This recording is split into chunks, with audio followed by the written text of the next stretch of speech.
Am I live? I am live. I am live. Doing live. Huh. Interesting. All right. All right.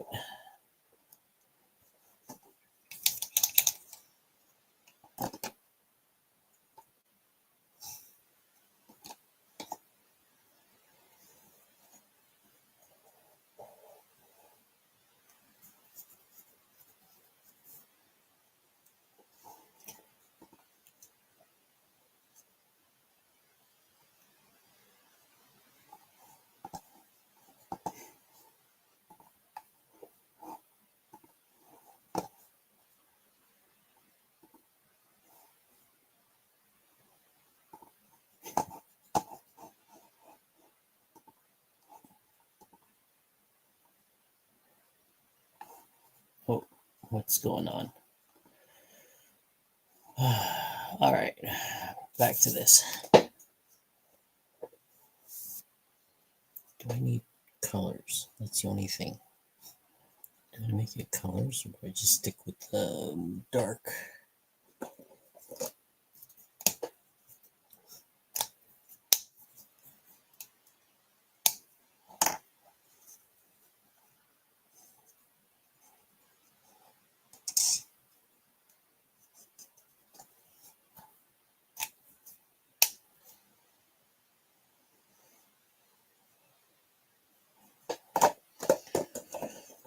When drawing these damn sketch cards, you don't want them to.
Damn it.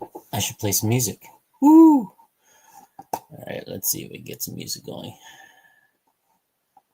Do we have any music? Do I have any music?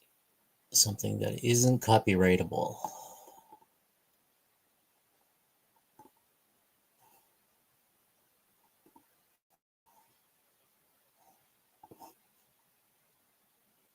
Do, do, do.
I got a viewer. Look.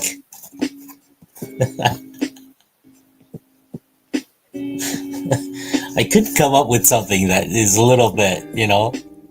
I think these will be more fun. So I figured I'd do Jack Skeleton and maybe Pennywise out of the two cards left out of the bunch.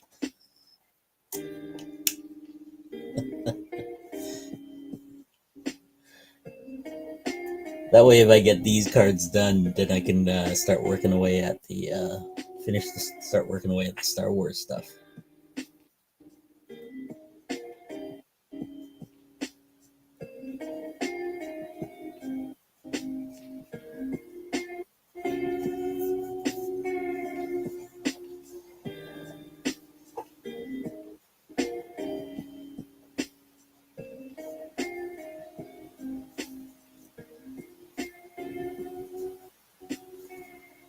The card turned out great. They look great from the small images I saw. Anyways, I kind of like the gold. What you did there with the pieces and stuff.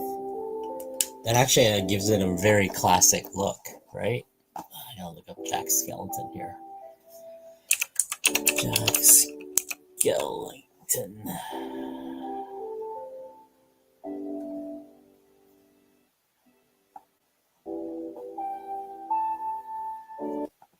Yeah, very skeleton-y. Okay.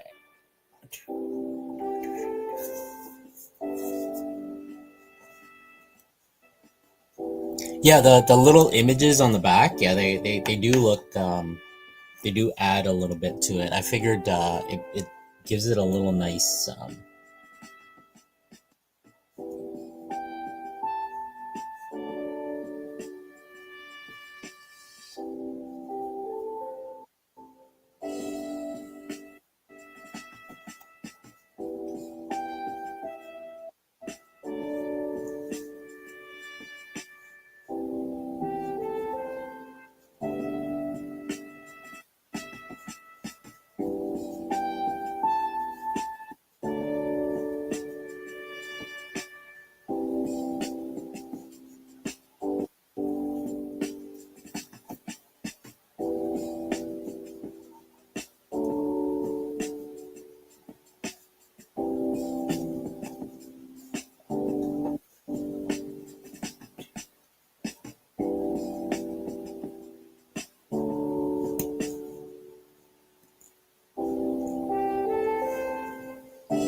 thing I'm trying to figure out is what to do with the hands and stuff, man.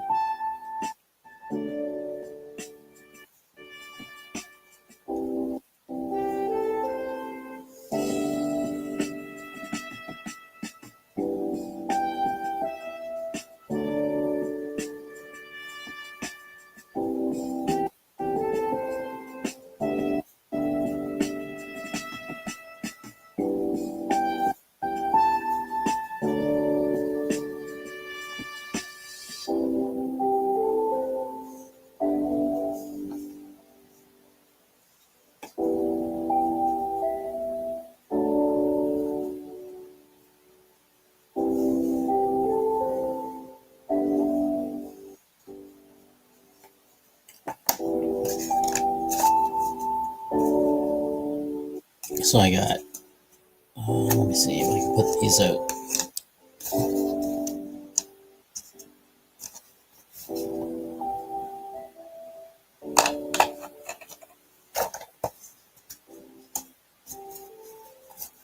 I think this is my favorite out of the group so far. It's just the light isn't. See if I can get the colors. The colors are all there. It's just it looks. Here's the Mars Attack. Then you got the Joker, Galactus. You saw those guys. There we go. Wolverine. I redrew the Bane. I gotta go back on a lot of these and do the acrylic afterwards, but I just need to figure out what to do with this piece here. I'm thinking water dripping, I think is the next thing, just to give it a little bit of touch. Here will be the Jack Skeleton stuff.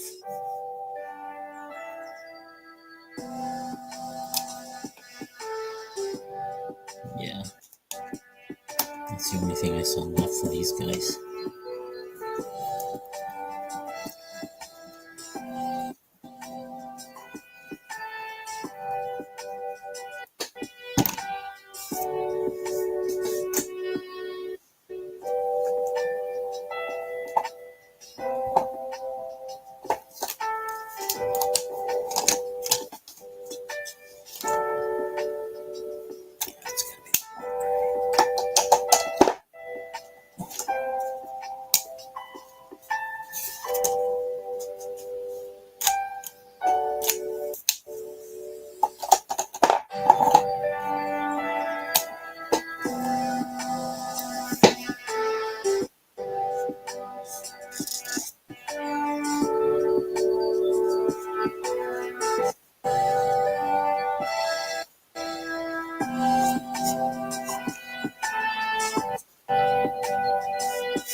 I mean, he's usually black and gray, man.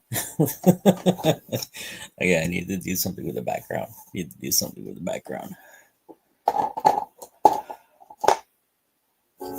see what I can do with the background.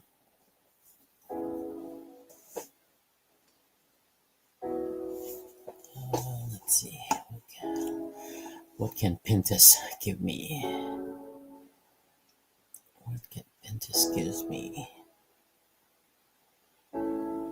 It'll be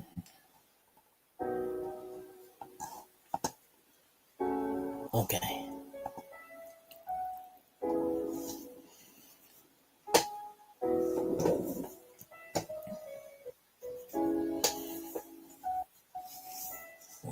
Five. Nope. 137 is more. Too pink.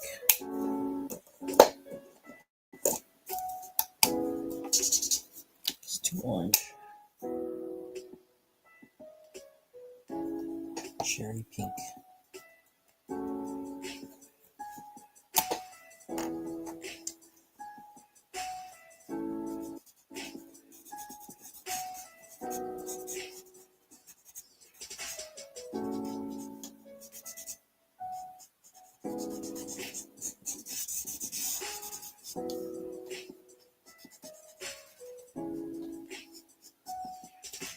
So, Stefan, so if you look at the paper, look at this, right? And that's just me without the acrylic yet. It starts to curl. I think this is pretty normal. I think it curls worse with the other sketch cards that I get. I get from what do you call it? From Tops or Upper Deck or something like that. Just an FYI for next time or something like that. So I picked up these today. They were cheap. I think it was a like Marvel beginner pack. So I saw these, and I'm just looking at like what the print stuff is, and it feels like I don't know if they printed on top. I mean, can you see the refractors? Oh, I'm not worried about that. I think I think this, like, I don't know about the other guys that you got the cards in yet, right? So, um, like my thing is, actually, I noticed there's two. There's a really thick one. So I seem like here, this one is thinner than this one. Like, there's a huge, I don't know if you can see or not, but there's a, see, it's just like minute, but there is a slight difference. You can hold it and you can tell this is like a thicker cardstock. Well, this seems like the standard, what do you call it?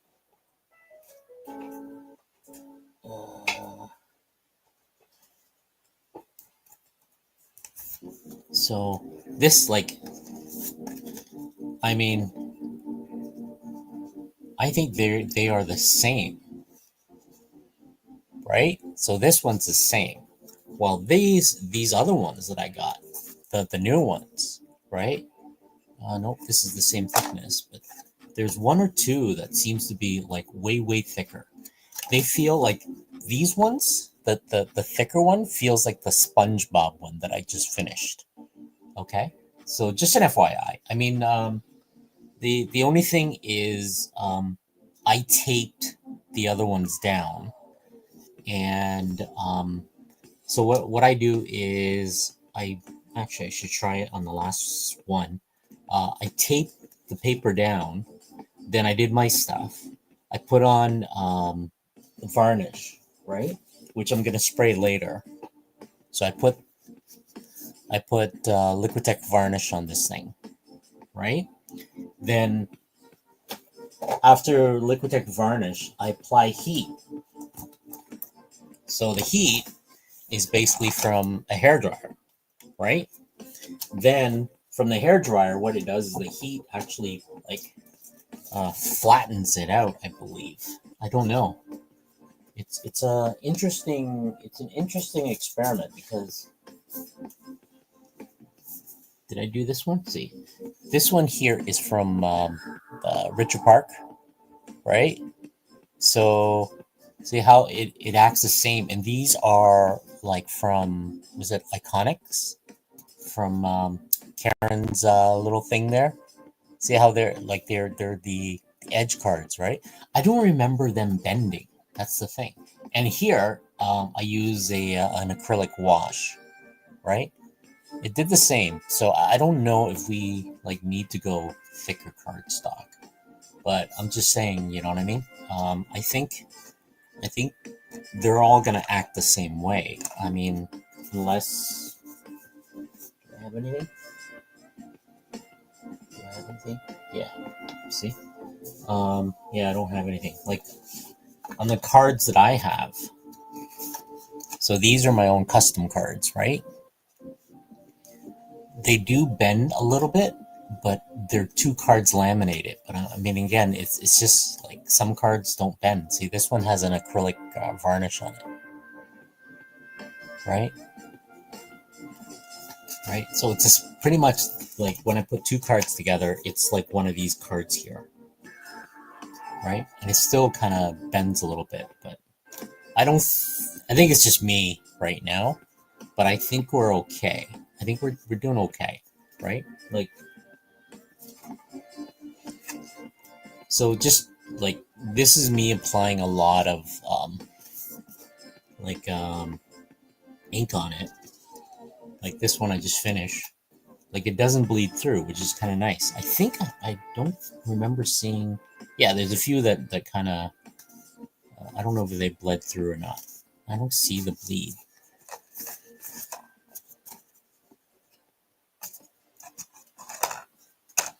Yeah, they don't bleed through, which is kind of nice. Which is way better than the one I just threw back. Yeah, where is it? Here, these APs, right? Because these ones will bleed through. I mean, they are thin, but again, I think we're okay. I think we're okay. I just want like feedback. If you get a chance, talk to the other artists, get their feedback on, and if you see them on the other cards, like do they come flat or they come, or they come bend like that? It's I just don't remember. I drew so many friggin' cards, right? I don't remember.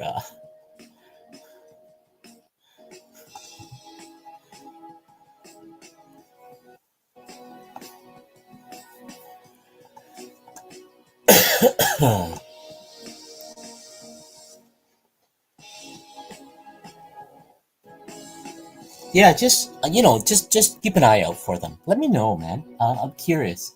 I'm curious what the other cards, if they actually naturally bend, right? Because I know I'm gonna flatten them out, from for sure before I ship them back, right?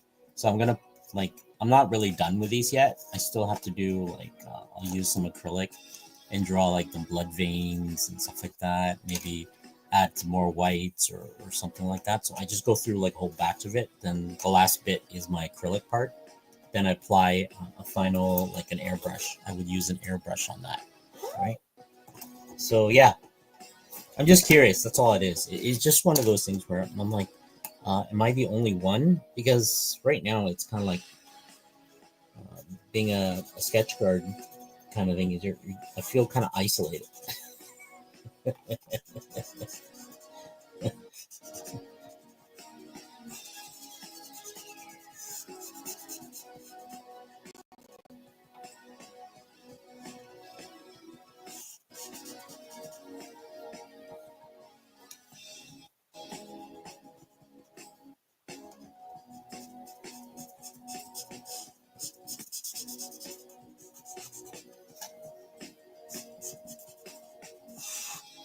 Yeah, I should get. I should have these done by tomorrow. I think, or tomorrow is today. Then I can start, flatten them out and all that stuff, and have them probably shipped by Monday. So at least you have something. I don't know how many do you guys need and all that stuff. Yeah, take it easy, man.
Hey, Dracula, how you doing?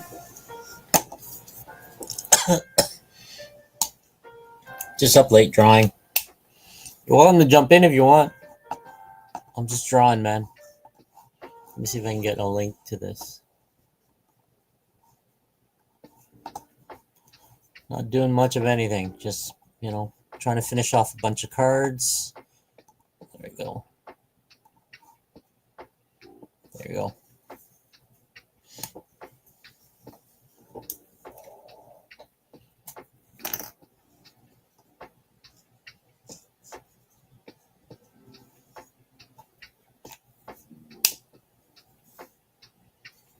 I think he's red.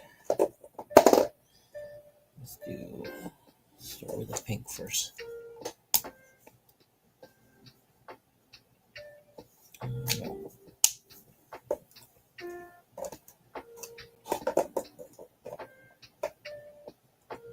Some yellow.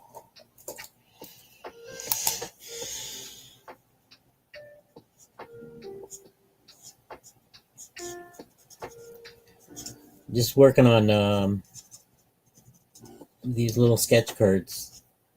I'm trying to finish them all. This is the last of the ones for tonight. I can work on some other stuff too.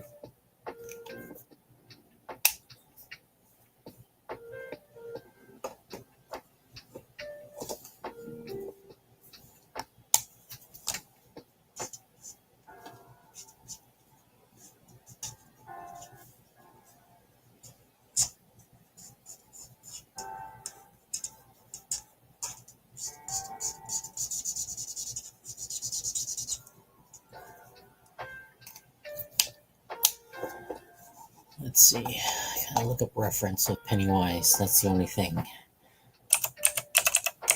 Pennywise.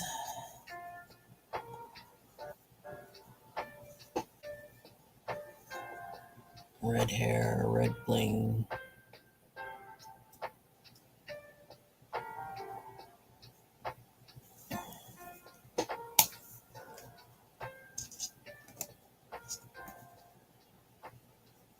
And he's got these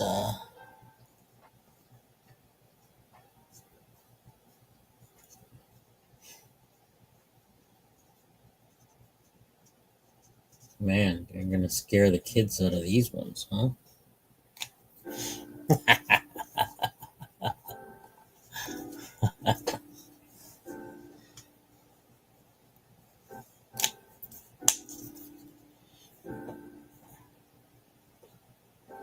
A little bit of pink in the blue in here.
I don't remember what all the colors are.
So what I'm doing is I'm just layering elements in a little bit at a time.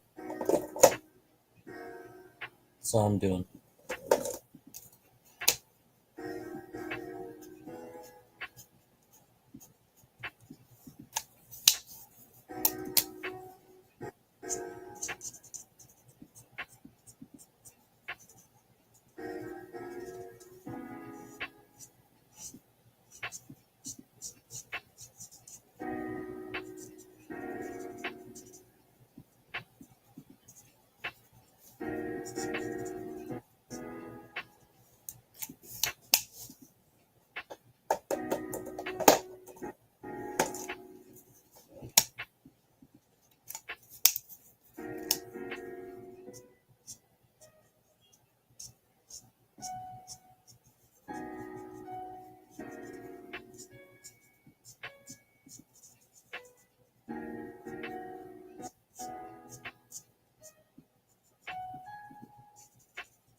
Anybody still watching? If any questions, just pop them in the chat, guys.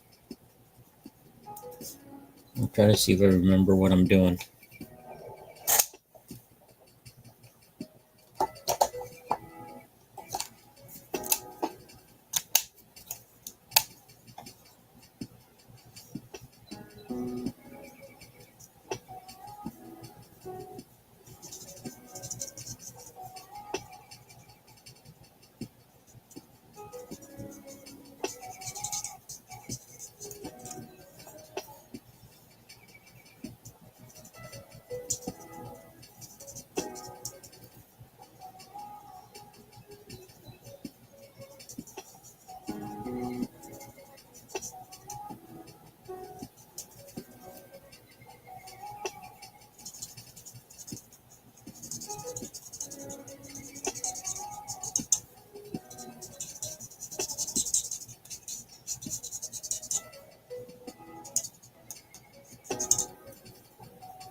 My favorite part of the process right now is the inking part. This is where I apply the necessary details.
Starting to look creepy.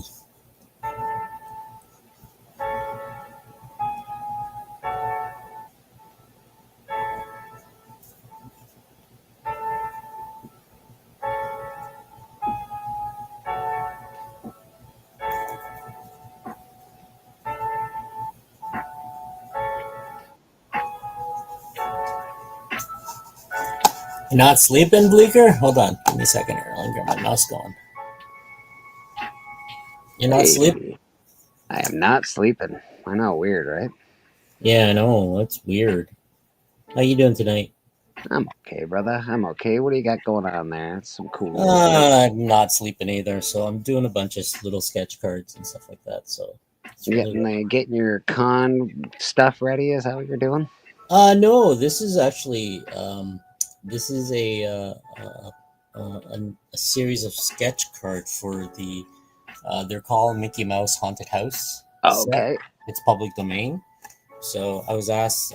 So I designed the box, and I was part of these group called the Masterpiece Cards. Okay. So they sent me a stack of these to draw a bunch of Mickey Mouse random stuff, public domain kind of thing, parody like stuff. So the guys are based out of California. Yeah. So that's what I'm doing right now. Is just trying to get like this last set of cards done. Then then I can actually work on these. What can I hide? I can probably get away with that. So I got these I got to do. So I got 50 of these in 3 weeks to finish off. Yeah, right. So they consist of they are I got a planet of each one, like Mandalore. Okay. What's this one? Corella. Very cool. So, I kind of grouped them all into planets. So there's 10 planets, and I'm supposed to draw shit on the planets, right? Whatever the, Star Wars stuff on the planet. Whatever that planet stuff is, right? I have a plethora of Star Wars tattoos and Star Wars toys. So yeah, that's awesome, right?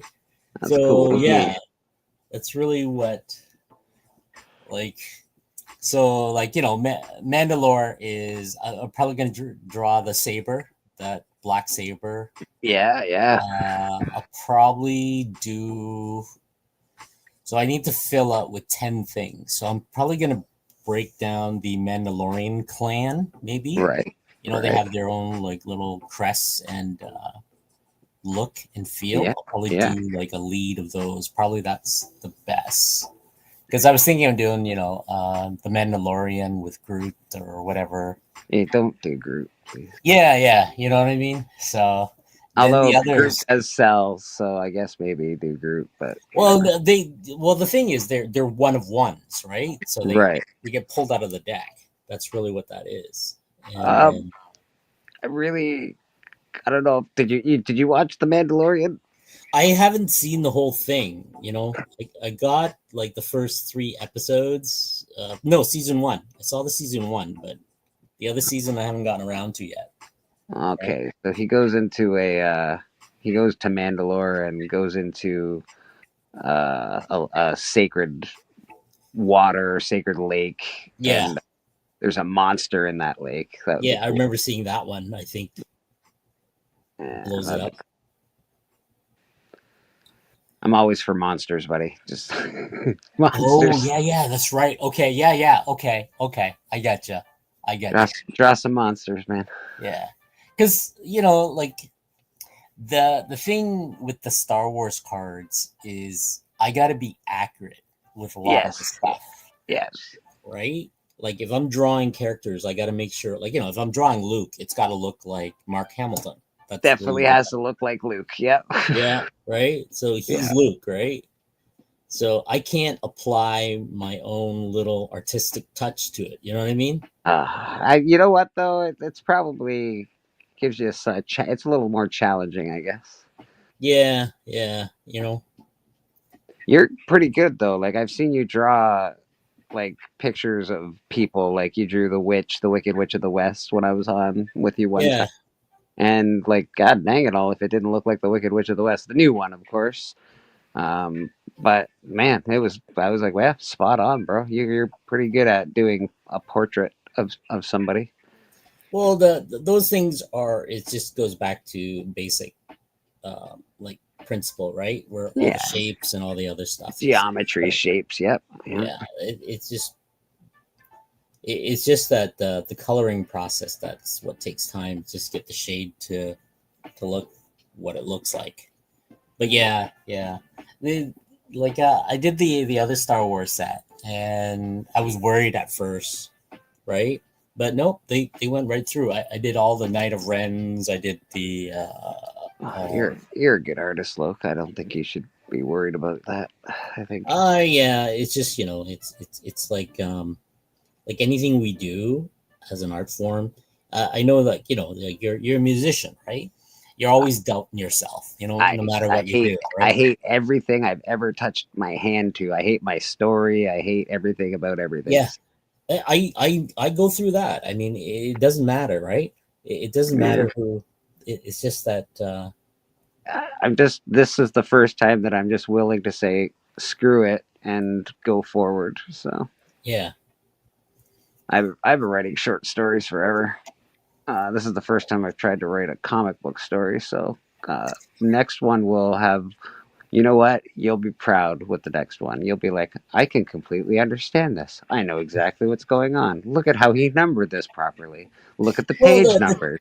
the technicality part is easy enough to learn. It's Yeah. the storytelling that I find fascinating because I'm I'm when it comes to storytelling, I'm always with a hero's journey. You know what I mean? Yeah. Yeah. Yeah, you got the basic of somebody being at home, being comfortable. Then you got to give him a reason why he needs to leave. That Yeah. comfort, you know what I mean? Then you give him all these challenges, right? As he faces each challenge, he either fail them, and each time he fails, he grows a little bit. Then once he turns back to back home, he's a different person. That's Yes, the you hero. definitely have to have the journey. You have to Yeah, have the mentor. You have to yeah, have the failure and the return back to the good side. yeah. And then the all inclusive big splash ending where it's like, I did it. I I did it. Yeah, did what right, I was supposed to do, whatever that is. It could be the littlest thing. Like if you're writing a kid's book, I right. made it to school on time. That's that's the big hero's ending. Right. It like I I woke find it up. funny. Let me turn down the Which volume here. yeah, yeah. So yeah, I mean, like just doing any of that stuff, I'm always doubting myself, right? Like Yeah, one of the fantasy projects is I like vampires, right? yeah, Like yeah. anything supernatural, like vampires, creature of the night, that kind of stuff. Then Little samurai, known fact about Bleecker Street Comics, yeah, I definitely thought I might have been a vampire when I was 15 till I was maybe 25, Oh, jeez. approximately. There was a long vampire phase, Right. very long vampire phase of my past.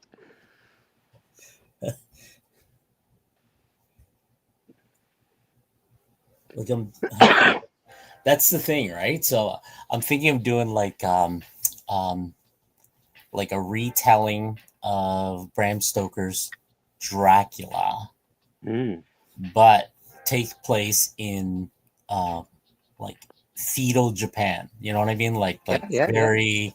That's the kind of, because I love samurais, right? And the other stuff I love is Vikings too. So Okay, you can't keep talking to me about this because I also have a vampire story that I've been working on for quite some time. oh, I don't care, man, dude. If you want to write it, that's great.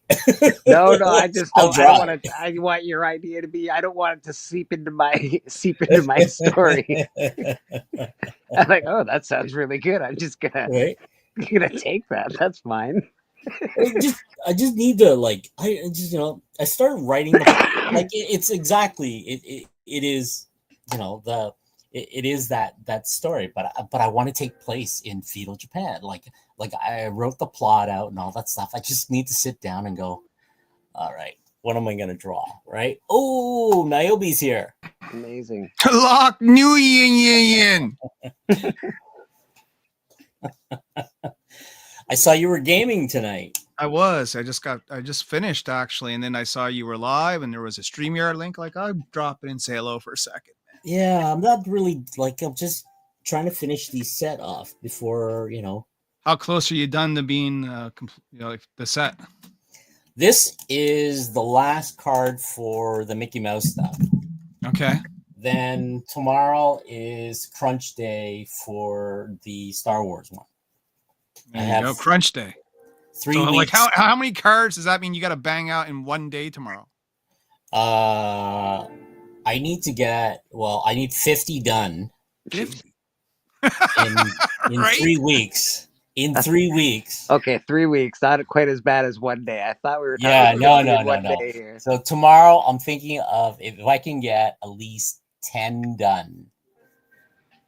Maybe per day or around there. I think so. Yeah, that's going to be something, I right? think You you're gonna got have a lot more late night streams. Look. Yeah. I think I could do about an hour card, maybe. Like I might cheat a little bit by just, I don't know, doing black and white or something like that. Did you say AI? I thought you were going to cheat a bit. Like, what are you going to do? AI? Sure. I don't know how.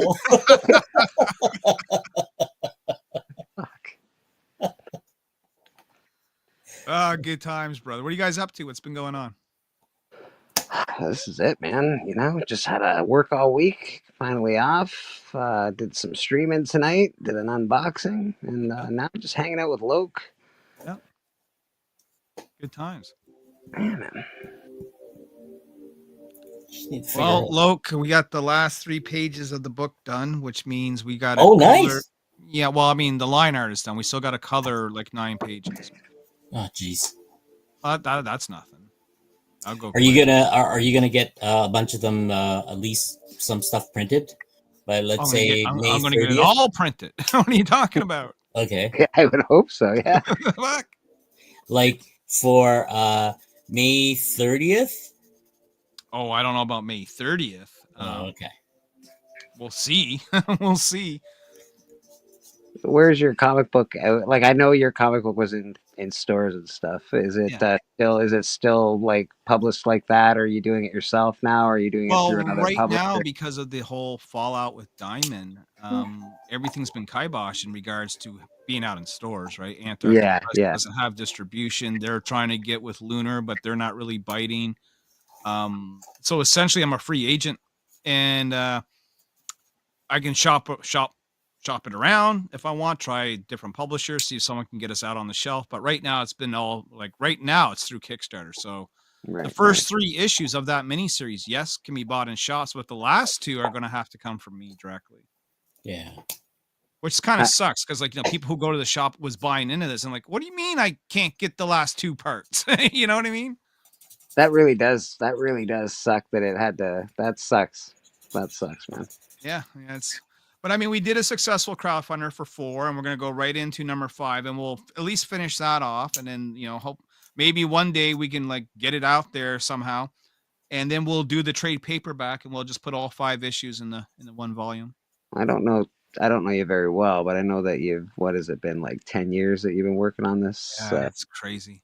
So that's a Larry goes through this phase of the Kickstarter because Bleecker, you need to talk to Larry about Kickstarter. Kickstarter is like a fucking emotional roller coaster, dude. Yeah, for Larry. Every day is a trauma. Right. But if you wanna help with that stuff, you need to talk to him. He's really good at spotting. Who's doing a Kickstarter? Are we doing a Kickstarter, Finger? Yeah. We got I've written a story. We've got an artist doing the artwork right now. He's doing some mock-ups right now. We've got covers already done. Oh, you're well on your way, brother. You know what I mean? It's there, but it's not there. You know what I mean? So well, I mean, it's not there until it's fully complete, right? Like exactly. The puzzle's not complete until you put in that last piece. Exactly, but then it's so funny because, and not to cut you off, but I'll throw this at you. Like my colorist, he knows we're making a comic book and stuff, right? But it's like he doesn't even feel like it's a comic until it's done. He's like, oh fuck, and then he sees the lettering. When I show him the lettering pages, that's when it hits home to him. It's like, oh yeah, this actually is a comic book. Yeah, dude, that's what we're doing, man. I'd have to agree. I know it's a comic book in my mind, but it really isn't. It's not a comic book till I have it in people's hands. So, that's the hope. It's going well right now. I just don't know. The next phase is I don't know, is it called a pre-launch? Like not actually launching on Kickstarter, but putting it up that like it's coming soon. Yeah. I don't know. Yeah, I just don't know much about it. I don't know, the terminology for it all, but I'll figure it out. I mean, essentially all it is it's going to be you guys advertising for a few weeks or a month or 2 months, how early you put it up. Yeah. And when you put it up, you're going to put your basic thumbnail, and then you're going to put a couple images and some information, just enough to whet the appetite to some people without giving too much away. And then they'll all get notified when you launch your Kickstarter. Whoever follows it will all get an email when you launch. And hopefully those people come pouring in and back you right away. Yes, sir. That's the hope, man. Loke's actually done a cover for this Kickstarter. Can I see it? I'm pretty happy. Pretty happy to have Loke on board with this, man. It's pretty rad cover. What's that, brother? That was the one I was painting. Yeah, but I mean, is it? Oh, there it is. Okay, yeah. Right. So is this complete now, Loke? Is this the done deal? Yeah, this is the done deal. It doesn't look like what it looks like because of my light here, but when you hold it in your hand, it's a different thing. And when I scanned it, it looked a lot better. So, it looks amazing, Loke. Stop being like that. Yeah, brother. So good, bro. Right. So that's so where, humble, he's like, no, this fucking kicks ass, man. There's this vision I had in my head. And the thing was, if I did it digitally, I could have punched this thing out in like 3-4 days. I'm telling you, bro. If I see that on a shelf, I buy that, no problem. Right. It pops right out at you. You're like, oh yeah, especially with the title on it, it's gonna be so good, man. Yeah. Once you get the trades and stuff on top, well, that will add. Again, that adds to like that whole feeling of a comic, right? Oh, now you got the logo on there and stuff. Yeah. It's one of those where the thing is like doing it traditionally, like a few part, there's this muddy part of the painting process. I'm just laying down stuff. I'm just laying, and I got to trust my process. But because I'm so used to doing things digitally, I don't have the patience. I'm staring at it. It's like, fuck, maybe I'll start again. Right? But that's usually what happens. I do have some digital art products that I've used. I find it not as hard to. I find it easier to draw on paper because that's what I guess what I'm so used to. I'm not Yeah. a great artist by any stretch of the imagination, but still, it's like using it's the program. You really have to get used to the program. I feel like that would take a few months just to get used to all of the buttons and what you can do, and it's pretty awesome actually. The coloring, the painting, it's pretty cool. Yeah, those are the fun part. The problem with that is I find my first time doing that kind of stuff was I sat there and I just played with brushes for hours on end. Yeah. Right? I just didn't get anything done. I'm just messing around all the time. And got to a point where it's like, what the hell am I doing? Right? I was like, I gotta start drawing or something like that. Well, I'm always going to be a fan of physical art. I love the fact that you do the trading cards. I think that you do those at shows. I hope because I think that's The issue is like doing. I used to do these at shows, and I lose a lot of sales opportunity unless I bring an assistant, right? Mm-hmm. So nowadays, like the only time I do things at shows is if I put up a commission list for like a sketch cover or something like that. You know what I mean? Like just to round off my day because, let's say first day is I got to make sure I make table back. You know what I mean? Yeah. you got all these calculations. Okay, second day is definitely hotels and But you do these a lot though, Look. I know you work. You're doing actual work. You're getting paid for what you're doing. Yeah. But like, have you ever like? Do you have any free time that you can just do them at home and then bring them to shows? Because I would buy a sketch card off you. Yeah. What happens is I do get commission that either the person like ghosts me, right? Because their credit card didn't come through or whatever the stuff is, and I put them up for sale. That's usually what I do, right? For a lot of the stuff, right? I will probably for what do you call it? For Niagara Falls, I'll have a whole whack of stuff. I think most of it is like Marvel Rivals stuff. I think that will sell. Oh, that'll sell good. Yeah, that'll do well. Right, like Jeff the Land Shark, and the cute little stuff because fucking like, Jeff Land Shark. Yeah, like I did a bunch of them already. You know what? He's popular. That's good for Marvel. That's for sure. They've done something with Jeff the Land Shark. That's amazing. Right. So these things I know, like I'm saving them for. Oh yeah. Right. I'm saving them for Niagara Falls. Right. So I have a bunch of displays. I got new flags, new tablecloth, and all these other stuff. Right. And a lot of the time now, because before I was bringing books, like I was bringing covers that I've done with books, right? And I found them hard to sell unless they were like Marvel or DC books, right? Like if they were like retail variants or something like that. You know what I mean? Yeah. So I'll bring books still, but I'll probably, instead of bringing like 30 of each book or something like that, I'll probably end up bringing 3 or 4 of each book, right? But that still eats up a lot of space on my table, right?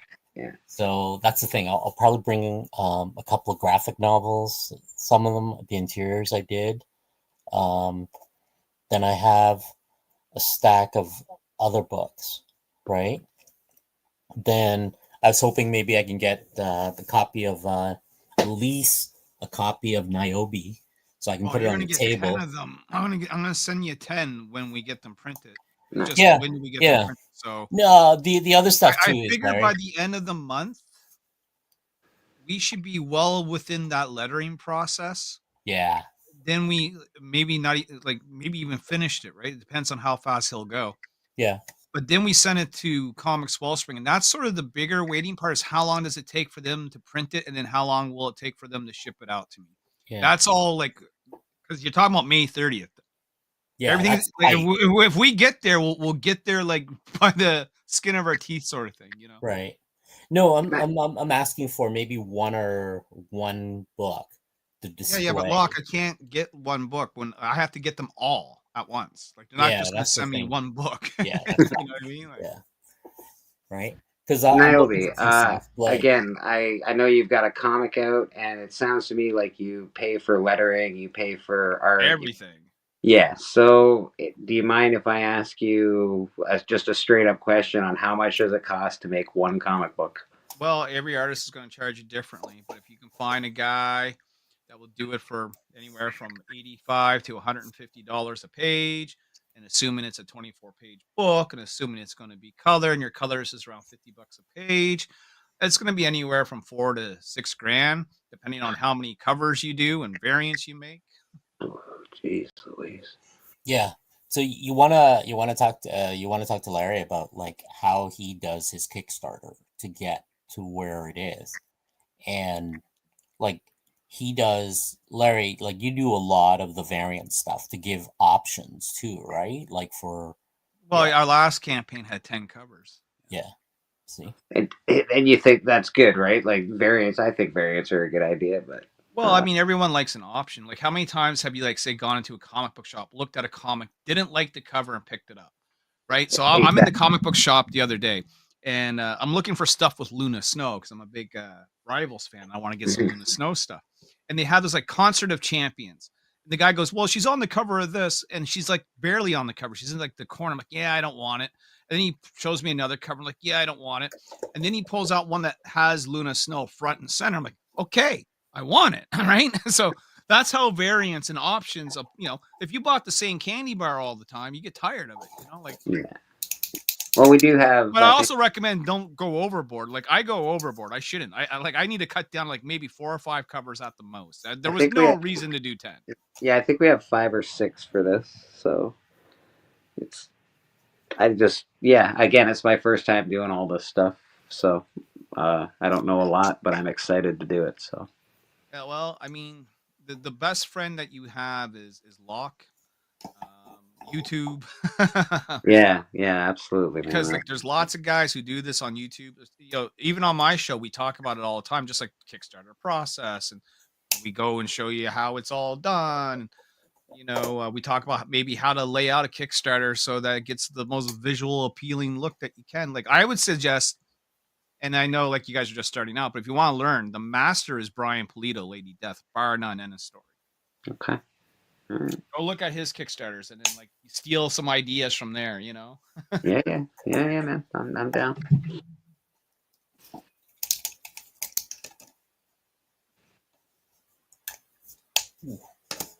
maybe that's too scary for the kids.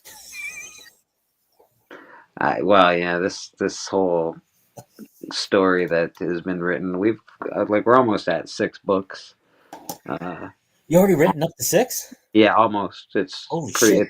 It's getting there, my man. 6 that'll be the final book for this little stretch, but we're almost up to 6. Nice. All I can do is keep writing because you got to wait. It's like hurry up and wait. So I just keep writing.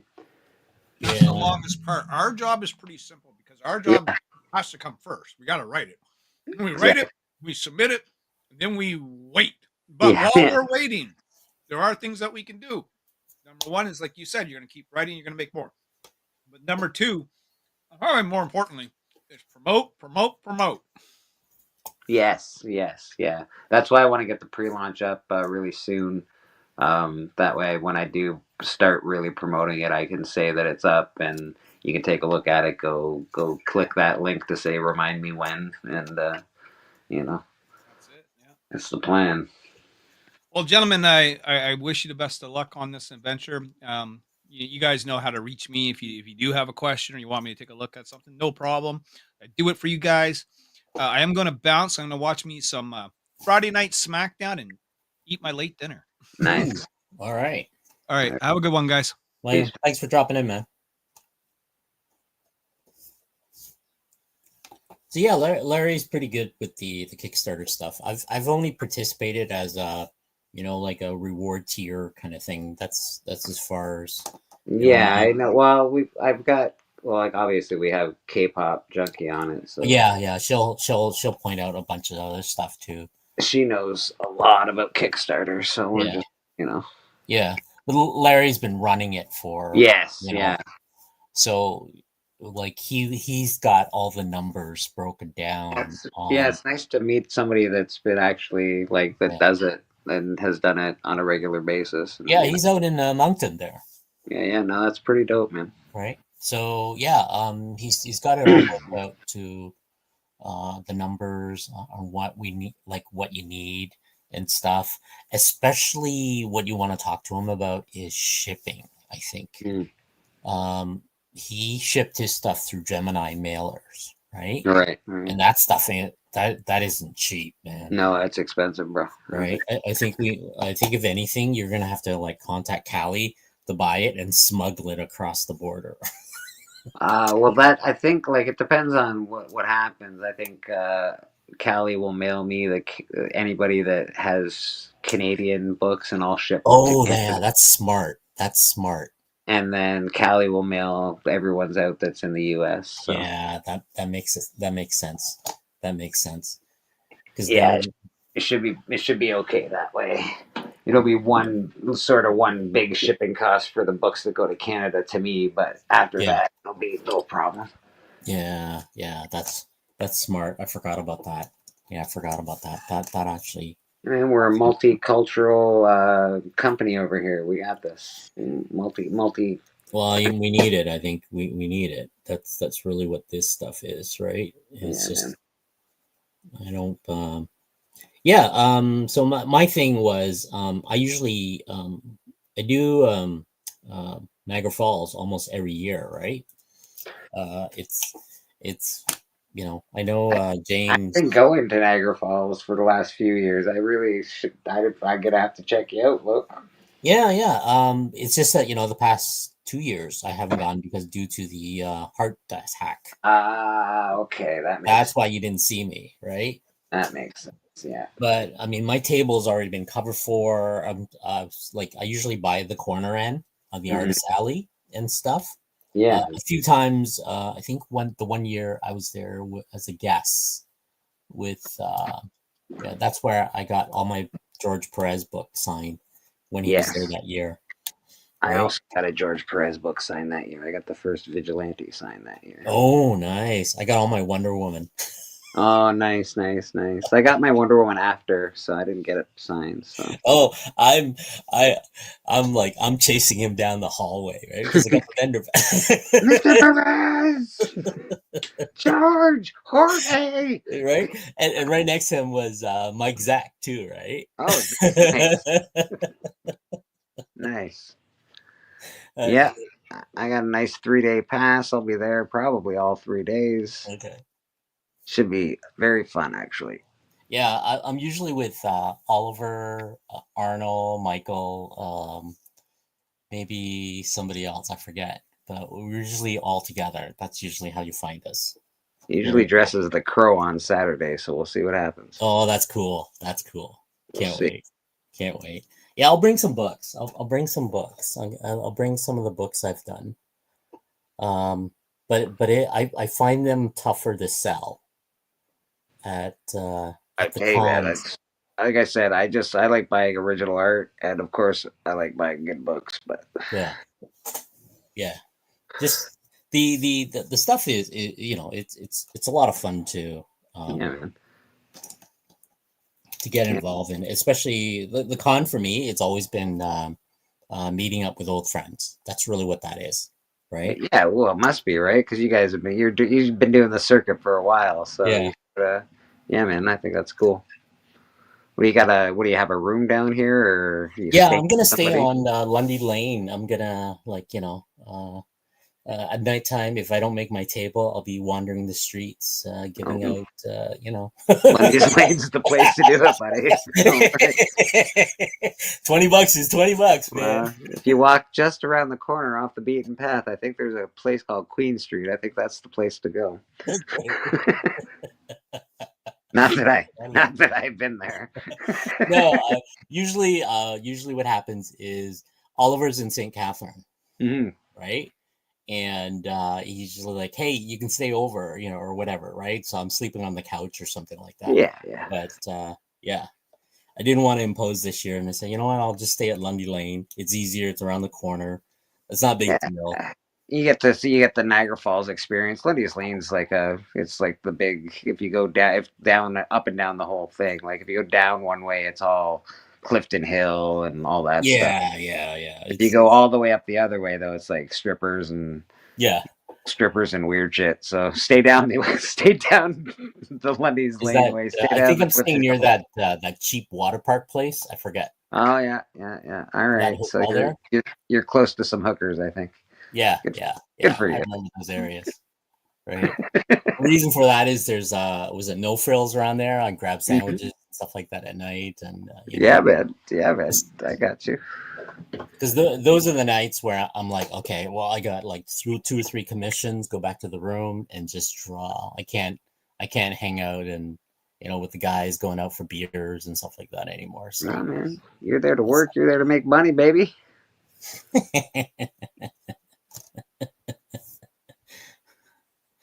I forgot Jack Skeleton's. Does he have eyeballs? He does, but and he does. Yeah, Skeleton. Oh my god! Now I gotta look him up. Yes, he does. Well, no. Well, sometimes. Right? Yeah. It's like sometimes he does, sometimes he doesn't. For the most part, I would say he doesn't. But he doesn't. But I need to. When he looks really mad, he gets like that light in his eye. There's like a yeah. They go greenish, I think. It's subtle.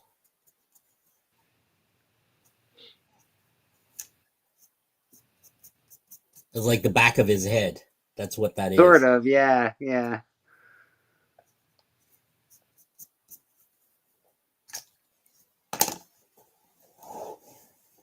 Close enough. It looks cool, bro. It looks cool. Right. You really do a lot of color. Like, it's very colorful, your work.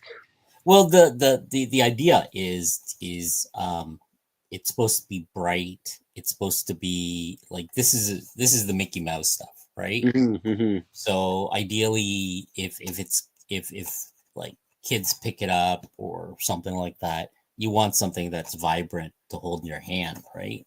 Yeah. And that's what it is. It's always my favorite. Is always the bright color. It makes everything pop. You'll see my prints when at the show. You'll know why. It's also like that thing where, like, how do you make something stand out on like a shelf, right? That's really what a lot of this stuff is. I just need to go in now and figure out on the rest of these. So yeah, most of these is the next step is I'm gonna use acrylic to spray it, to varnish it. Okay.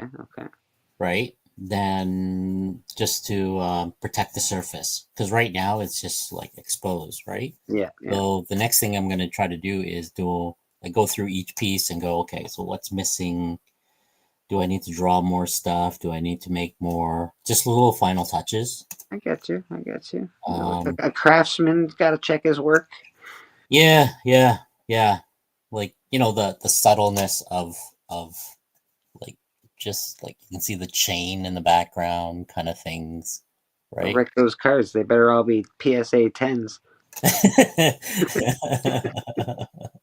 Because Sunday there's a card show here in Toronto, and I'm gonna run out there on a Sunday, and I'm gonna go in and I'm gonna talk to the PSA guys.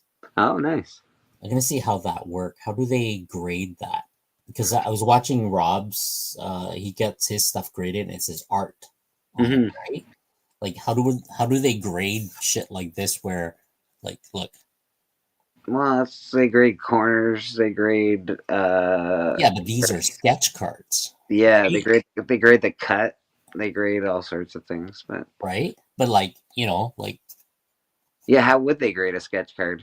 Yeah, it's bent because of the ink and the all this other stuff that's on there. That's the issue. Like if I got like, if I pull a card, Yeah. right, they'll grade like when it's cut, is it centered, Yeah. the corners and all that stuff. But if you get a sketch card, like what do they look on the back? They would. Yeah, I would imagine they would look on the Right? back. Like see some smudges and stuff like that, and that's because I'm drawing on Yeah. like all this other stuff. I'll get smudges, I'll get ink smears. Does that or do they just don't do that on a sketch card and they go, well, it's a 101, right? That's Do really you have? Do you have? I thought I saw you. Do you have like little plastic cases? Yeah, I have my own cases. I make my own cases, right? Yeah, because they look really good. Actually, I noticed they were very. I don't know. They got a good pop to them. Yeah, Card in there, right? So these guys. So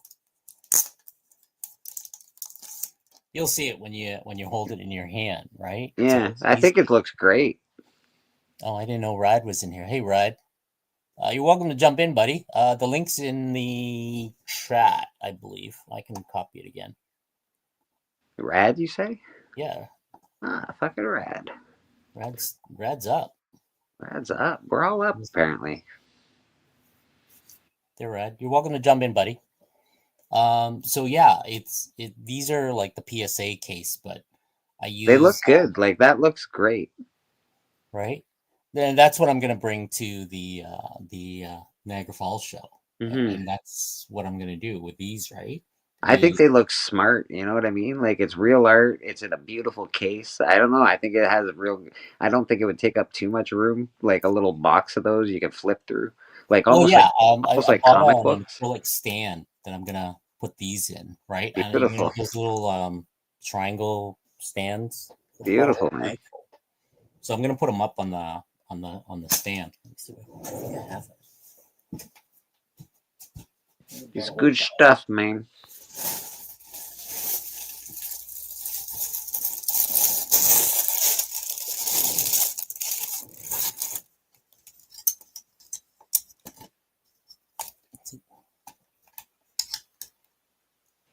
So they'll be like that.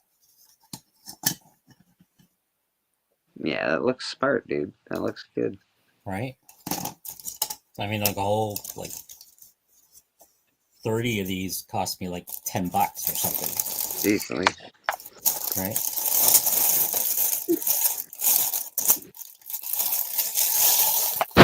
The idea is to get like, I don't know. It's all about presentation. Before I had everything in a binder. Mm-hmm. And I had a tough time selling it because like I pull it out and I would put it in a top loader, right? Right. But it doesn't have that feel, right? So you get a card and it comes in a top loader.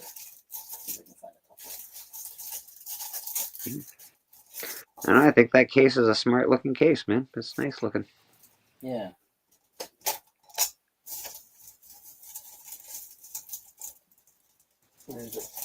And again, the art in there pops. Like you can really, it's got a nice border around it. It's cool. Yeah. Because a lot of my friends are doing the a lot of the guys are asking me about the cases, and I'm sending them the Amazon link, right? So they're doing that too, right?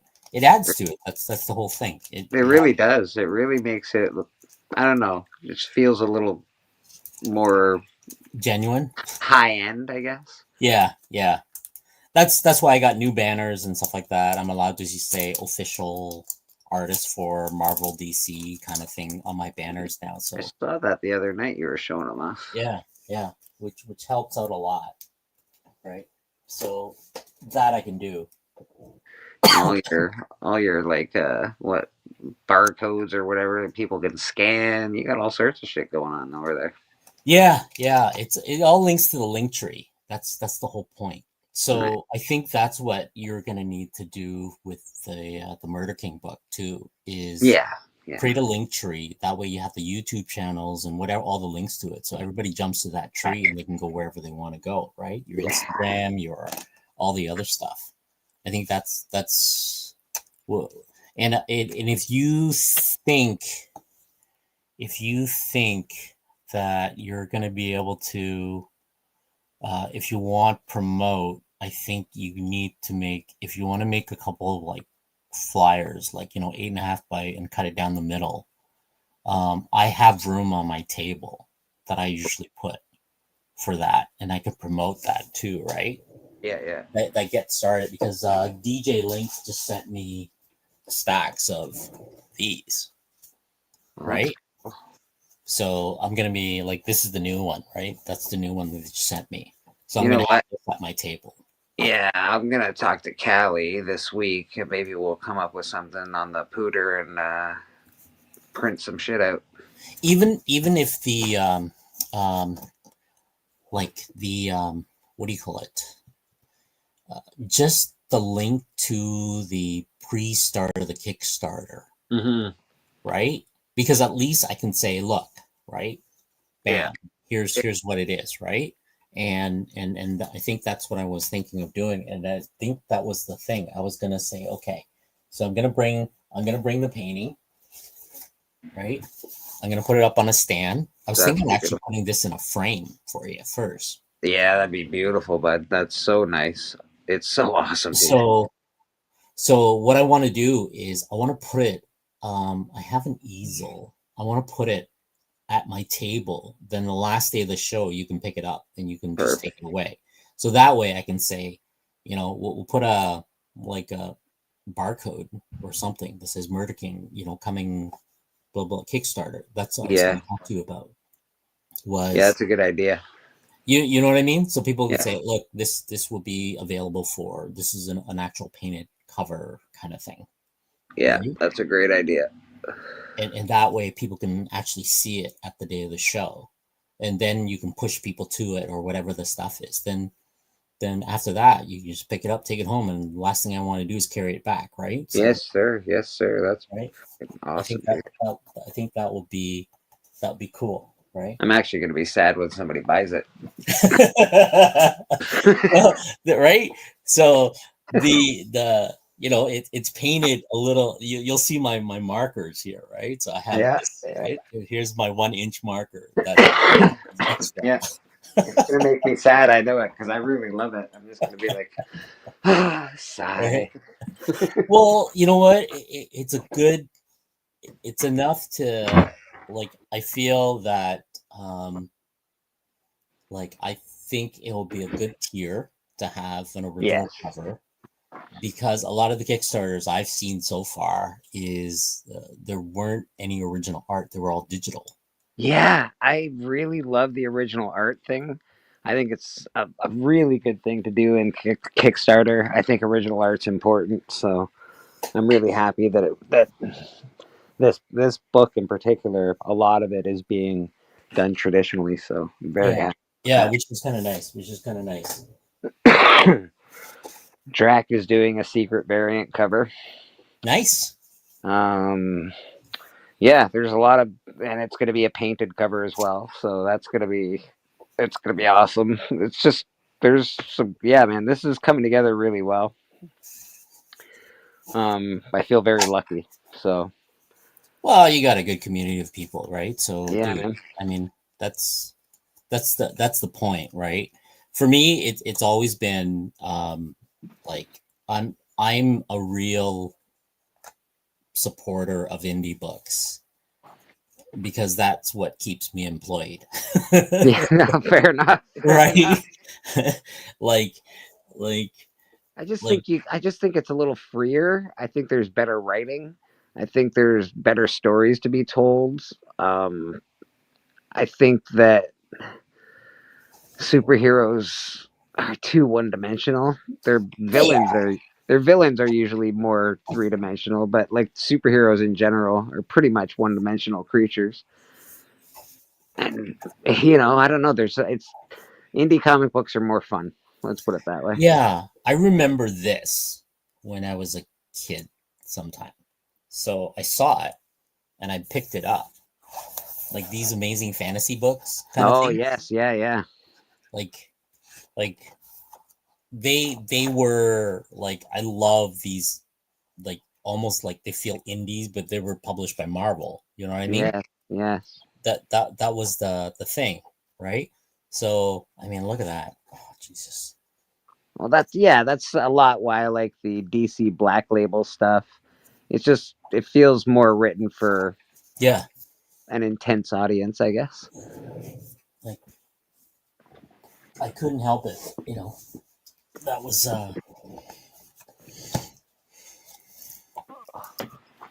great old classic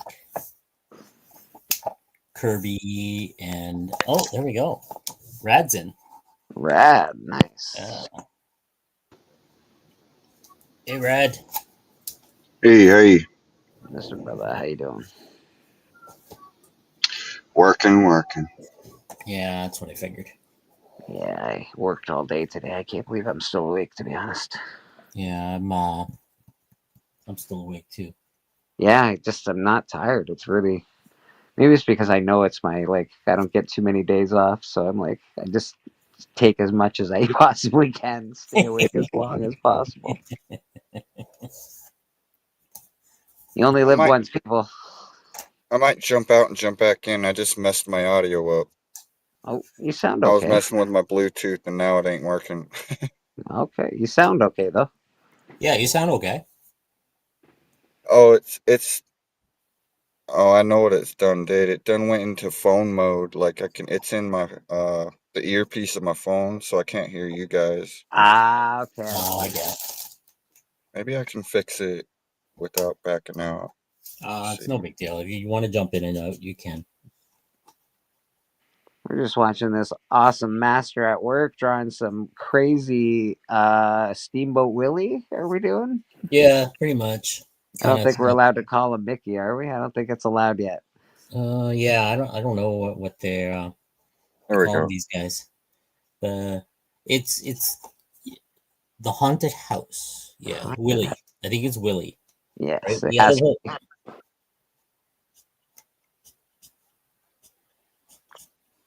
ink dry, so I'm darkening certain areas a little bit more.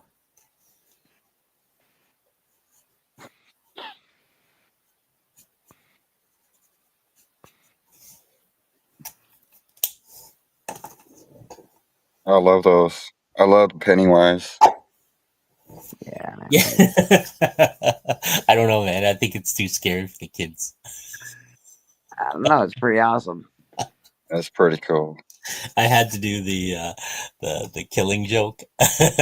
God, that's too freaky for the kids. Never mind. That's a good card. That's awesome, man. I think this is my favorite of the Look at you, Attack of buddy. Mars. Mars attacks. You're killing it. I got the sketch covers. The one with Red Sonja, the Mars attack. Yeah. Oh yeah. Right. So that's another one I wanna throw up. I wanna do because I like doing the green and the yellow transitions. Right. I love doing that I with like how making they it do the green, rainbow. But right? yeah, they're good complementary colors. Right. I thought this was fun. Oh yeah. Just killing it, buddy. Right. I started out doing like the Marvel there, right? Yes, a little Galactus action. Yeah. And I was gonna draw like Snoopy or something like that, or I somebody. like the ears. Right. Yeah, these will be inserted in the masterpiece card, the Mickey Mouse haunted the haunted house set, right? So my only issue right now is it's the bending of the cards, right? Do you have a press? Yeah, I'm gonna press it, but I'm gonna put some acrylic. So the way I normally work is I tape everything down. Mm. I tape like to get my card as flat as possible. On these is I have my own custom cards.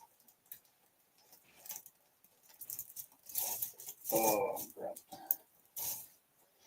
So I have my I own just wonder if you use the Teflon paper or whatever, would it protect it enough to heat press it?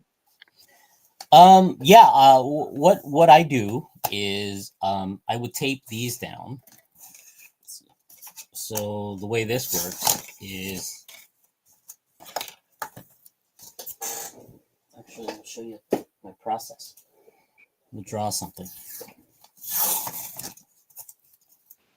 So my cards are oversized, and I have these blue line marks for where I crop and crimp stuff, right?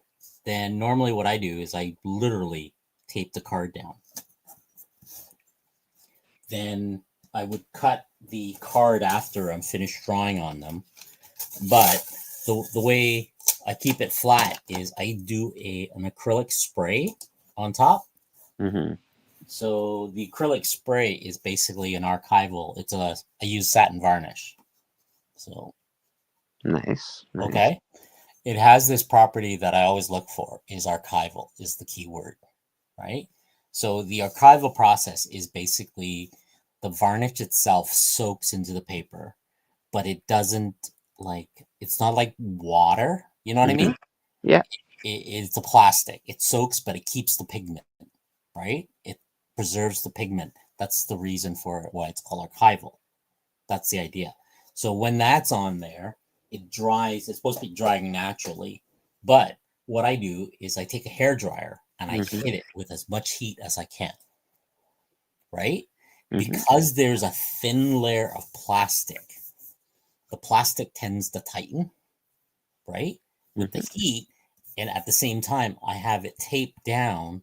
It like literally when it tightens flat. So when I cut the card comes out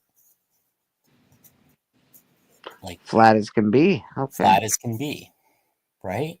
And that's what happens, right? That's how I achieve that.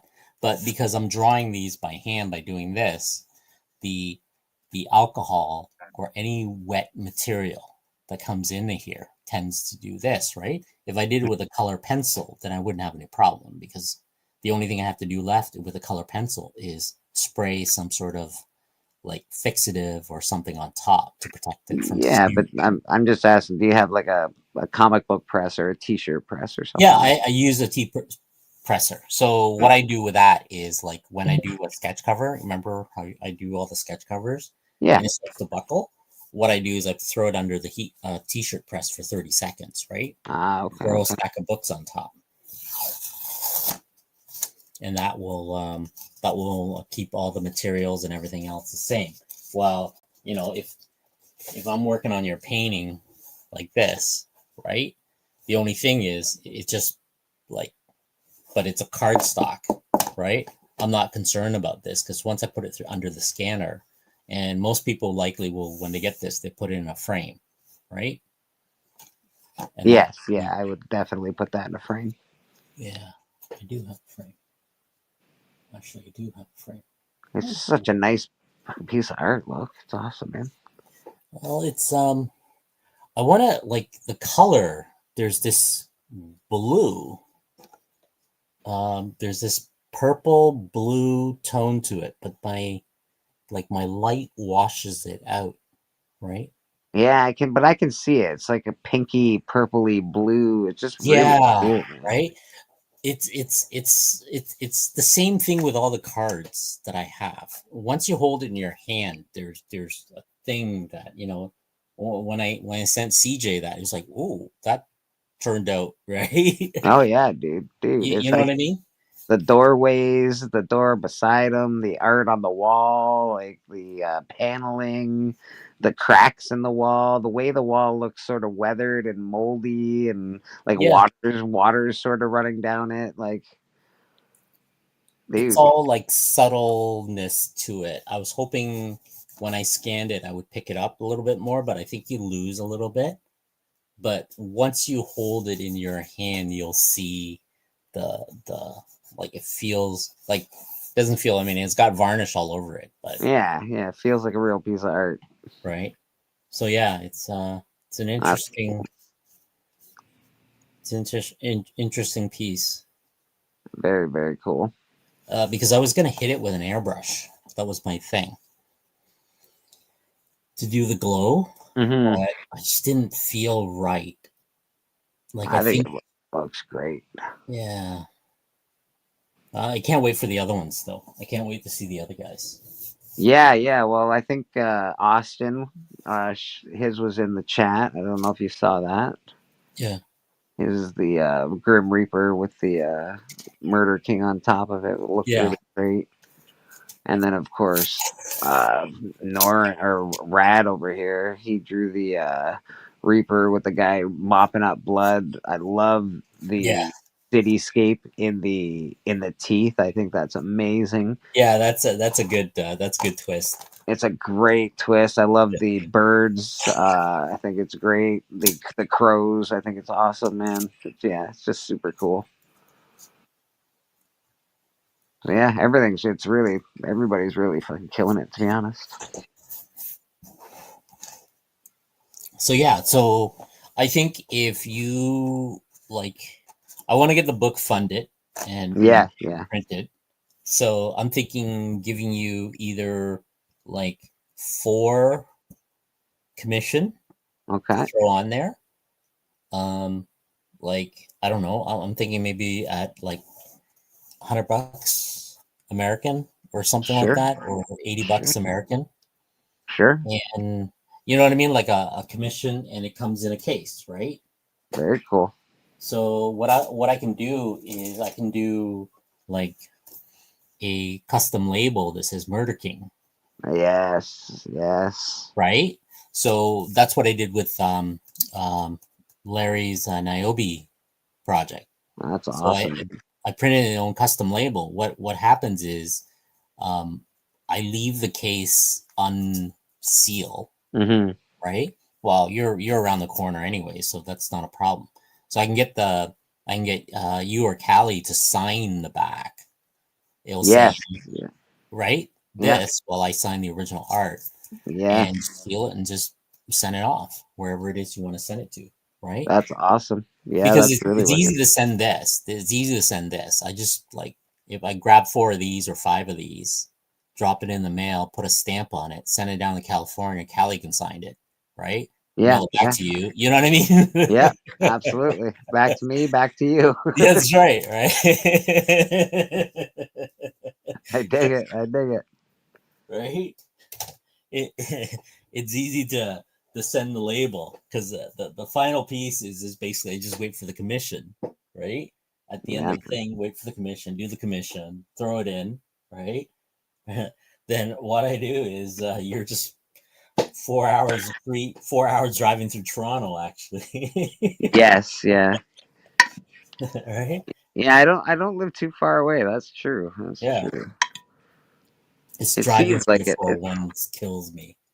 That's the only thing I hate about driving down, right? Because I'm up in the Vaughan area. I'm where Wonderland is, right? Oh, okay, all right, yeah. Right? It's just me going down the 400 to the 401 kills me all the time because it's like a bottleneck there. Yeah, I'm never a fan of driving into Toronto, to be honest. Yeah. Well, it's the only way, right? To get down the 401 to your area, unless I'm like heading up to Brampton, like the back roads or something like that. The only reason I ever really go to Toronto are concerts and shit like that. Yeah. But being in the heart of Toronto, it's just fucking annoying. I hate it. Yeah, me too. The only thing I want to go down to Toronto downtown for is Beguiling or the Silver Snail on occasion. Oh yeah, Snail would be really cool. That's definitely cool. I haven't been there. They moved to a new place though. Yeah, they did. I haven't been there. That's the thing. Beguiling is still there, I think, where Honest Ed used to be. Blur and oh my god, Honest Ed. He used to work there, man. That's awesome, dude. Oh my god, it's been a long time. I remember that shit when I was a kid. Christmas time was the turkey. That's crazy, dude. Wow. Yeah, that closed down. That was a big deal when that closed down because I'd been there for such a long time. I feel like what Niobe was saying, like doesn't that seem like it's a little high cost? For $6 what? grand, yeah, it seems really high.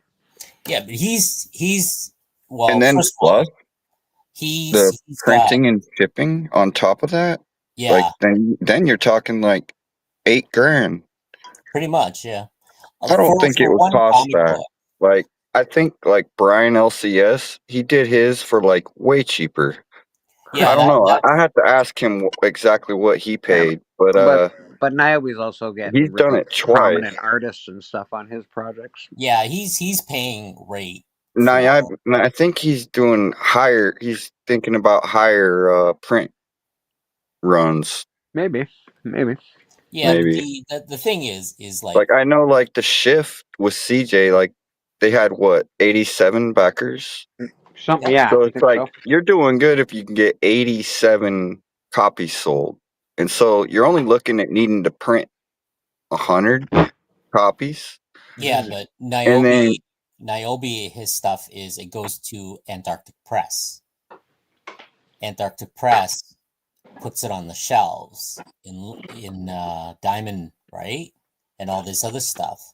So his stuff is, it's not like he's not getting first time comic book artists. He's actually getting like name recognition artists. He's getting covers that are done by Jimmy Tyndall for Image. Yeah, because some of these guys go from $300 a page to Yeah. $500 a page. Like some of these guys get paid pretty heavy. He's got a letterer. He's got a professional letterer. He's got a professional colorist. Letterers go from what, $30 to $80 to $100 a page, I think. Oh, here we go. Here, Larry. Here, perfect. There you go, Larry. Please explain. Well, I mean, ask your questions. I'm good. I was just asking about like letters typically go, and generally like a big artist goes for what, $300 to $500 a page. A cover artist probably, I don't know, $500 for a cover. I'm not Sure. really sure. I'm just throwing out fake numbers at this point. What would a small time person, a first timer, be looking at, like cost wise? Like if I wanted to make a comic myself, like one thing I'm realizing is like the more you do on your own, the cheaper it is, because the more you have to resource out, the more it's going to cost. You can actually draw. You'd be able to draw your comic, and I'm not sure if you could write, but I assume that you're talking about writing it as well. So you can do the majority of the book by yourself. Like, I'm working on a book. Yeah. Do I just go add stage? There we go. Nope. Is that it? No, that's good. That's what I want. Okay. All right. So let's just say you find an artist, and the prices I'm going to give to you are on the cheap end, not the expensive end. You guys okay. Say an average of $100 for pencils and ink. Okay. US. Okay. You're going to times that by 24 pages. You're already at 2,400 American. Okay. Yeah. That's now for your pencils and inks on your book. And that's not color though. Let's say my colorist is $65 a page times 24. So we got 1,560. So we're gonna plus that with that. Yeah. Then we're almost already at 4,000. So you're at 4K to color and pencil. Let's say your letterer. So let's just call that 4,000 just for easy math. Yeah. Let's say your letterer is $15 a page. And these are cheap end, actually. Well, I'm going as cheap as this is going to allow us to go, right? So we're already at $4,360. Now let's say you want to do a couple of covers, right? Well, depending on who you hire, that's like I just hired Keith Garvey, and he is up in the upper $500, $600, $700 range. Okay, that's so just I was sort of right when I said like a bigger name is going to be $5 and up. Mm-hmm. Okay, and then this is assuming that you're paying for art, paying for colors, paying for letterers. If you're an artist, right, you can actually draw the comic and draw it well. Then you can shave off like half of this cost. Of that. The cost that I would be looking at would be the printing and the shipping out. Yeah. Oh, well, that all depends on how many units you're selling and how many backers you have, right? Exactly, yeah. So, but let's assume that you're doing something that's along my level, I can show you exactly how much this stuff costs, especially for printing. We can start with Comics Wellspring, which is where I do my printing. Isn't it usually that's around who I'm $5 in. a book or something like that? I'm in their group. So, just want to make sure I'm not going to dox my address here. Let's see. I guess that would be my biggest question: is the print cost? Okay, you need to share my screen again, Locke. Sure. You can find that out just by going to a printer site. Well, I mean, Okay. for the last project I did, which was like the last one I fulfilled, which was Savage Sin 2, it cost me almost $4,000 print. But that wasn't just for that 1,000 one copies. comic. That was me printing a few extras. Yeah, you printed a several lot. variants. You right? sold a lot of units, though, right? Like, I assume that you sold a shit ton of units with $4,000. Define shit ton. Try 1,000 copies? No, Okay. not even. Okay. Interesting. 502 products totaling $2,215. That's sort of like, you know, on a cheaper campaign. This one was 3,600. This one was So what's that 2,000. saying? 500 books would cost about $2,000. Here, I'll show you what it will cost. And now this is assuming you're going through Comics Wellspring, okay? Yeah. Now, different printers might be a little bit more expensive. They might not be. They might be a little cheaper. You're gonna have to shop around for a deal. But let's say we'll just call this Comic X, and Comic X is going to be 24 pages, colored. We're not going to put any special stuff. We're not going to foil it. We're not going to do anything like that. Foil is so expensive. Oh God, dude. Yep. And let's say we want. What was the number? 500. Yeah, 25 is the lowest. Yeah, 25 is the lowest. You're going to be able to order. I would say maybe 200 would probably be like a better number. 200, wouldn't it? Because I would expect. Let's just say 500 for shits and giggles. 500 is a nice number. Change that to 500. Please fill out this field. Blah blah blah. You're doing good. You sell 500 copies, but I feel like really good. Actually, you sell 100 copies, you're doing good. Yeah. Why is that not adding in your cart? What are we missing here? It's in your cart, no? No, it's not. And then you just got to figure out with the shipping, you just got to figure out what you want to price the comic book at, and to make a couple bucks for yourself because you drew it, you wrote it, yada yada yada. Because you're in a really good position like that, Rad, because you've got good artistic skills. I can't hear Niobe right now. I don't know. That's because I'm not saying anything. I'm trying to get this to work.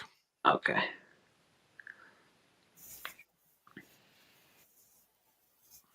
Yeah, there's the logistic part of it too, if you're doing Kickstarter. So calculate that in. Yeah. Well, Kickstarter is going to take about 10% of everything you get. Yeah.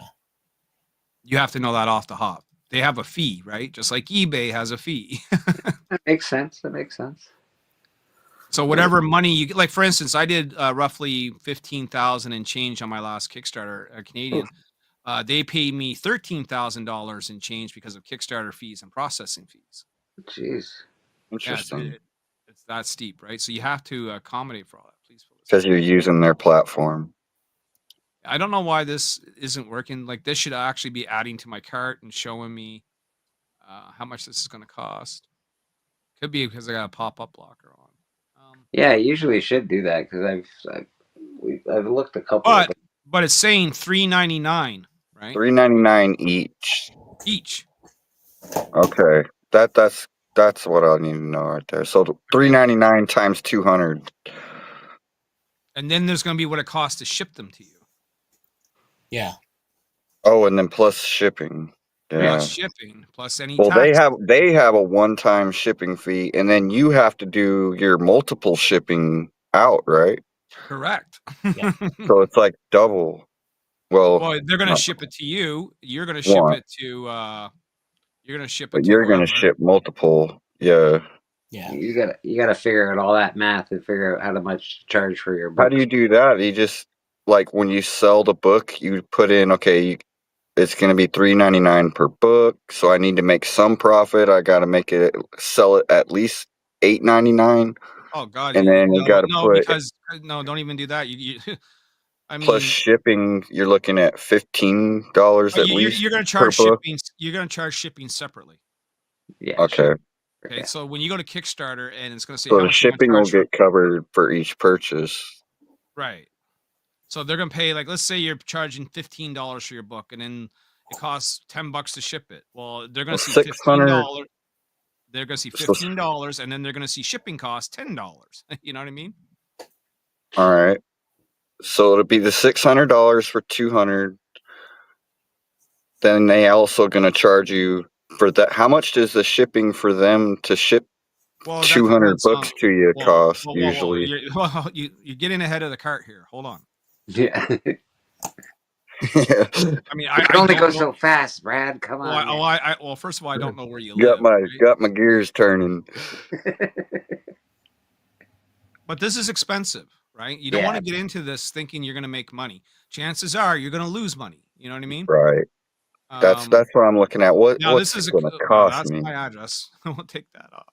Yeah. But I mean, the ship it to me, U.S. standard, and I'm in Canada, so chances are it's going to be cheaper for you, is $100. Yeah. So assume that maybe it's going to be $50 or $60 for you. You know what I mean? 200 books.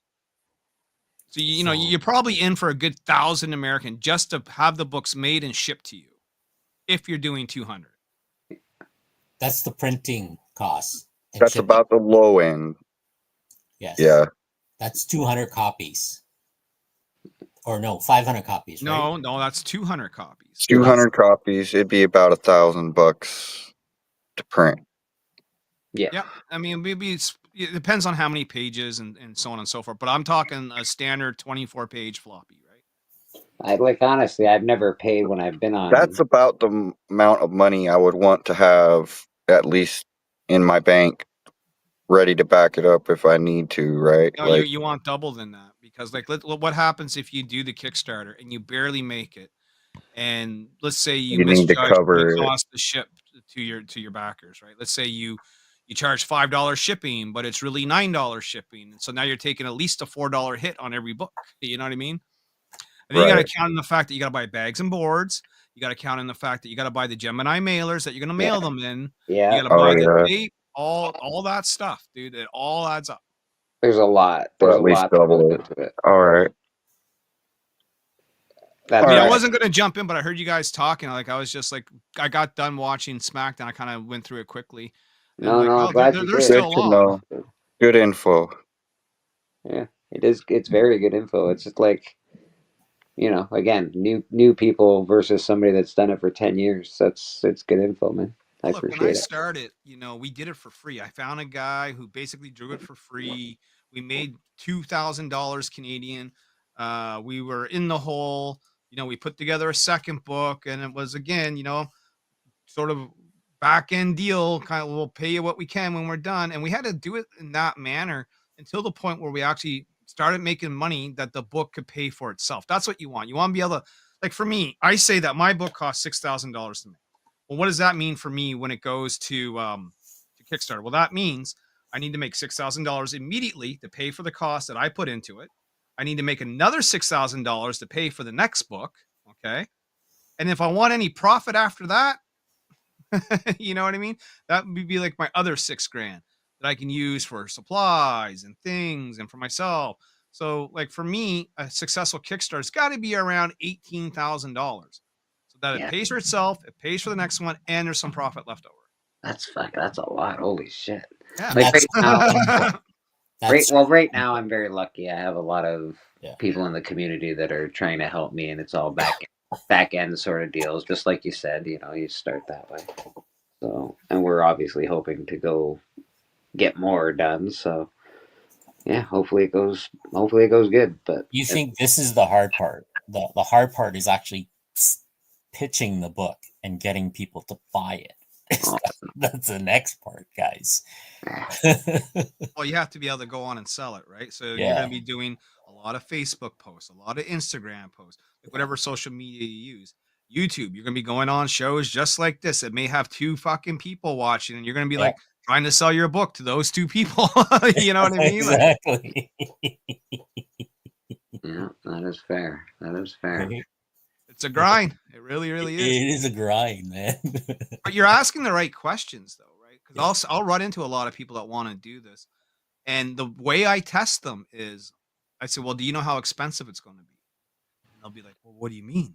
And then I start breaking down the cost, and immediately I can tell who's serious and who's not by if the cost phases them. If they get all squeamish because of the cost, then I'm like, well, maybe this isn't for you because, like Tom McFarlane said in a speech that he gave at the 20th anniversary of Image, he's like, you got to jump in this head first. You can't worry. You got to beg, borrow, steal, take that mom's credit card, eat mac Yeah. and cheese for fucking 3 months, do whatever it is that you got to do to get that book made. Yeah, man. Yeah, that's the plan, brother. Hey, bud, I know what I'm talking about, bud.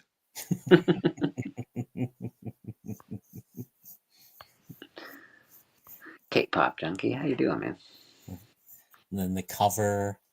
Then if you want foiled, and yeah. Well, I looked mean, if into you're that. starting out, chances are you're not going to get too fancy. You know? No, we're our first. It's actually just black and white with splashes of blood. So we're. Well, I'm going to warn you about the splashes of blood. All right. Tell me, warm me up. You might as well go full color if you're putting one color in, you're going to be charged for a full color book. Yep. Regardless. If you go strictly black and white, it gets a lot cheaper for you. But Yeah, the minute you throw in a splash of red, you're going to be charged full color regardless. Yeah, that's fair. I will figure it out. We might. I get it. Like, we see like, turtles black and green and white all over, and it's like just black and white with some green, or Red Sonja, black, white, and red, and it's just like, but to a printer, they have to put color to it, and they're charging you for that. Now, if I was to go back into that Comics Wellspring site and just put those books black and white, you're probably going to save yourself a few $100s. You know what I mean? Yeah, you're not wrong. Yeah, that's a good point. Save a lot. I mean, our first 5 issues were black and white. We had to do it that way because we couldn't afford A, to pay the colorist, and B, we couldn't afford to print them in color because it was too expensive. Yeah. Yeah, first time, it's a good thing to think about anyways. Maybe as a book gets bigger, then I could afford more color. Exactly. I mean, that's what I had to do. For the first 5 years, we weren't in color. And then when we finally decided to make the leap, it benefited us because I find a lot of people who, especially if they want to buy a superhero book, like black and white will work for a lot of different types of books. If it's a horror book, crime noir, Walking Dead even, right? But the minute you do a superhero book like mine, and it's got to be flashy and bright and, and catch the eye, we had to go color. Especially if it's got a hot chick on it, right? Yeah, well, but I found that once we did go color, we doubled our backers. You know what I mean?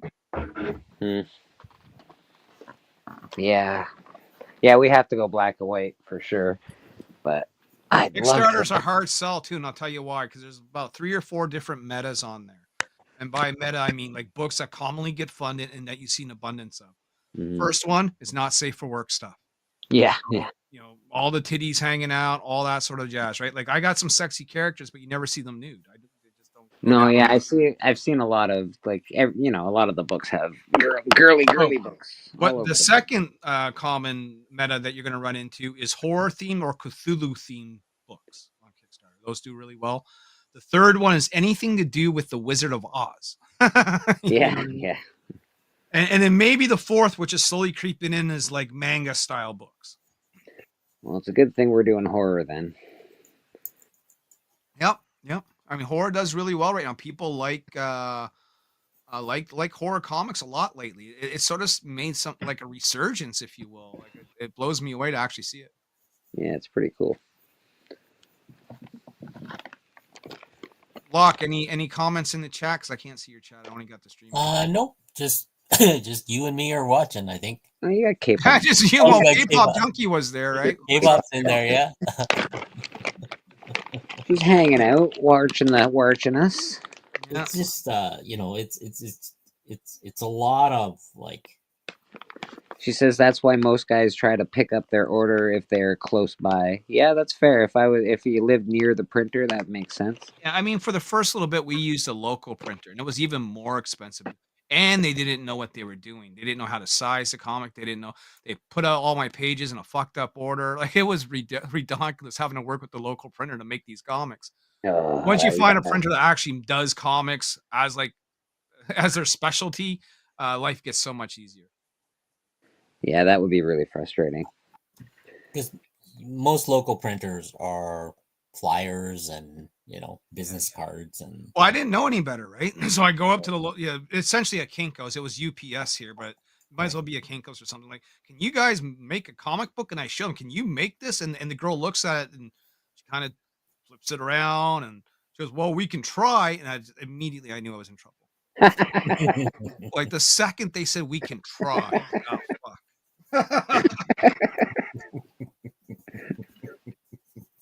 Yeah, that's not going to turn out well. Look, I could I got the South Park guy rocking right now, but if I had the camera hooked up, I can show you defect Niobes that would like blow your mind. They're wild. Oh, like, that's I've kept them all, right? That's funny. Yeah, you probably have a bunch, that just didn't. Yeah, I have like the first 4 or 5 prototypes that were just horrendous, dude. That's funny. Well, I figured, maybe there'll be collector's things someday, or at the very least, I can sell one on Kickstarter for $10. You want the very first fucked up Niobe? Here you go. I am pretty happy to say that we do have an advertisement in the Shift that's coming out, so that's pretty cool. Yeah. We put together. Well, that's the other thing that you're going to want to do, because now you're stepping into a whole new world, right? So, like, initially your world is hanging out with other YouTubers and talking comics and talking spec and this and that. But now you're entering the creative community. And what you're going to want to do is network with other creators and advertise each other and support each other and learn from each other. And that comes with a whole new ball of drama. Oh my God. I know. I've heard. Oh yeah. Yeah. And I try to stay away from drama as much as possible, but. Right, like you think there's drama like in the community that you guys circulate now, Razor Fist and Circumstances and Sticky Goose. All that stuff is nothing compared to the drama in the independent comic book creator community. Bar none. Bar none. Well, yeah, like I've heard, I don't know, like I've heard you mention whatever, Comicsgate and all this stuff. Comicsgate is a faction. Basically right-winger comic book guys who got exiled from the mainstream for whatever reason. Essentially, they all got canceled. Right. So they all band together to form their own sort of comic book gang.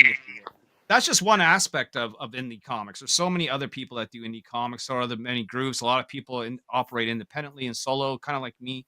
But some people they tried to cancel Frank Miller just because his line's too long and the young creators are mad at him. Yeah. Well, I mean, he's making all the money at this con, and we're just sitting here getting crumbs. I'm like, yeah, it's Frank Miller, motherfucker. Get used to it. I mean, they'll cancel you if you vote wrong, Yeah, I know. The world's gone crazy. I'm not political. I don't really claim. But in the world of comics, it is very political. Yeah, right? There's a reason why Marvel does a lot of I can't even say it. LGBTQ content. There's a reason why they're pushing diversity and pride, because they themselves are political. There's a reason why Comicsgate exists, and they push a lot of Trump agenda and conservative agenda stuff because they are politically motivated, right? DC, even to an effect. They've had, was it Clark Kent's son? He was bisexual and all this sorts of stuff, right? They did all the Pride comics for Pride Month and all that stuff. So the minute you step in that world, you're now going to be judged by other creators and other people that you may want to do business with. They're going to look at who you associate with. They're going to look at, do you affiliate with any groups? They're going to look at your social media posts to see if you're posting pro-Trump or anti-Trump. They're going to vet you. You know what I mean? I associate with low lives and bums. And, right. That's what I do. and all this stuff really matters when you start bringing your books to conventions. Yeah. Anyone that doesn't like you is going to try and cancel you with that. And they're going to write an email. You know what this guy said on his YouTube channel? Yeah, you're not wrong. No, I mean, ask Comic Journey. He had people call his fucking work because said something or did something that someone didn't like, right? So don't think they won't do that to you in the creative community. They absolutely will. You know? There's Yeah, like I can jealousy imagine. too. There's that part. Well, I've never seen a market where so many people want to make a comic where comics are at their lowest point. Right? It almost seems like we have too many creators and not enough readers. Yeah. Everyone wants to make a comic book now, but fucking no one's buying them. You know what I mean? I think I don't know. It's all about the story. I don't think there's enough good writing. I Well, a think lot of it's been said and done, you know. that's true. How many times can you write man falls in love with girl, man gets betrayed by best friend, you know, like the common tropes in storytelling that we see all the time. That's Shakespeare wrote them all. You can't really fuck around. He literally wrote every possible angle to that shit. So you're How many times is Batman gonna fight the Joker? You know, oh my god! And I love the Joker, bro. I just wish they would just leave him alone for a little bit. Leave the Joker alone and like use a different bad guy for like I don't know, 10 years. Just stop with the Joker for a minute. And instead of advancing them and changing them and aging them out, and maybe like manga's known for like, hey, this is my kid now, and he's taking my spot or whatever, right? What they do is they just reboot it and recycle it. Yeah. Like I just bought Amazing Spider-Man #1. I'm like, fuck, you know, like we should be at like 900 by now. Why well, then that's the thing. You know? It's the same as the 90s, right? They're banking on #1s, they're banking on variant covers, they're banking on that's the thing that's keeping they're desperately trying to get new readers, and new readers, you know, have always sell. Right. Yep. So here's your jumping in point. Come on in, kiddies. You know what I mean? Yeah. Yeah. Well, and that's half the reason I never read X-Men. When I started reading comics, I couldn't jump into X-Men where X-Men was. It made no fucking sense. Right. And then, like, am I really going to go back and buy? You know how expensive those comics are. Jesus. Oh, I do, because I was that kid that was doing that. I still don't get why Jim Lee and Todd McFarlane and Rob Liefeld. I don't get why they became so hot. I don't get why Marvel made them millionaires overnight. Like, and why the other artists struggled so bad. When you compare their art to the other artists at the time, they were above and beyond. Yeah, they were leagues. They were breaking panels, and they were breaking the Comics Code Authority. Todd was drawing big eyes on Spider-Man when they didn't want it. He was getting, you know, really fancy with the spaghetti webbing. Rob was drawing 10,000 patches and bad feet, you know, but it all had pizzazz. It all and the biggest guns of all time. Everybody had a huge. And then for the first time ever, what we saw was the artist being more famous than the work that they were working on, you know. And comics have really never been the same since. But without I don't know if that could ever be replicated. Like, it's almost like that was only a one-time thing. Like, it could only happen one time, and it's never going to happen again. They were so good, and they got to draw on properties that were so well known already. Like Todd McFarlane on Spider-Man. That's a but his first work for Marvel was like Coyote. You know, you didn't just drop him on Spider-Man. You know, he did work on the Hulk for a little bit. Started with DC. Yeah, Rob Liefeld had to do like, you know, Hawk and Dove or whatever it was. Yeah. They all had their Jim Lee did Alpha Flight. You know, like Alpha Flight 51 was his first Marvel book. You know? And then you look at them today, and like I looked up like their net worth. It's crazy. It's like Todd McFarlane's net worth is like $300 million. Then next in line is like Rob Liefeld. I think it's like 25 mil. Yeah. And then Jim Lee's at 10 mil. Yeah. I'm like, Jim Lee's only 10 mil. He's the lowest one. Jeez. Well, I mean, predominantly he's, you know, the CEO over at DC, but Todd McFarlane built an entire toy empire. Yeah, Jim Lee didn't do that. But Rob Liefeld more than double Jim Lee. I was like, that ain't right. That's all because of Deadpool. If you add toys plus sports plus comic books, man, Marvel paid him good for Deadpool. Yeah, they did. But he's all mad that they snubbed him though. He's pissed off. I was watching. Yeah, but he's still making mad royalty off that. He was mad as hell, man. He's like, blah, blah, blah, I quit Marvel, and they don't like me. They snubbed me at the fucking Oscars and shit. I was like, what? What are you talking about? I was like, what is going on? This guy didn't want to I sit with didn't me. realize that Todd McFarlane was such a baller. Like, I didn't realize he had that much money. I'm like, if you got 300 million's your net worth, like, why is the Spawn movie not made yet? And he's still down dude. to earth, man. That guy is still down to earth too. I wouldn't actually want to work for him. I think he's too intense, but he's down to earth. Like you meet him and he's a good dude. It's Yeah, I did meet him once. I gave him my comic, and he gave me a 5-minute speech of how maybe one day I'll be sitting in his chair and someone will hand me a comic. It blew my fucking mind. Yeah. Let's see. He is awesome. Like and it's like, how long has he been doing it now? Like, it's been like what, 30 years since they blew up. Easy. And it's like, CJ went up to him last year in a Comic-Con and showed him the shift. And he literally looked through the shift and said he liked it and talked to CJ about stuff. And I'm like, he still takes the time to go through people's stuff, even though he's a $300 millionaire. Well, he still seems excited. He's still like Todd McFarlane. Why can't comics just be cool? And guess what? I agree, Todd McFarlane. No, I watched him in Calgary, Alberta when I was there, and he had a long list of people, coming up to him. And there was still tons of people waiting. And this guy's bugging him. He's like, Todd, we need, you need to go. We need to get you at this panel. And Todd just turned around and said, "Hey, bud, I'm not leaving this." He's like, "I'm not leaving this table, bud, until I see every single person in line, bud."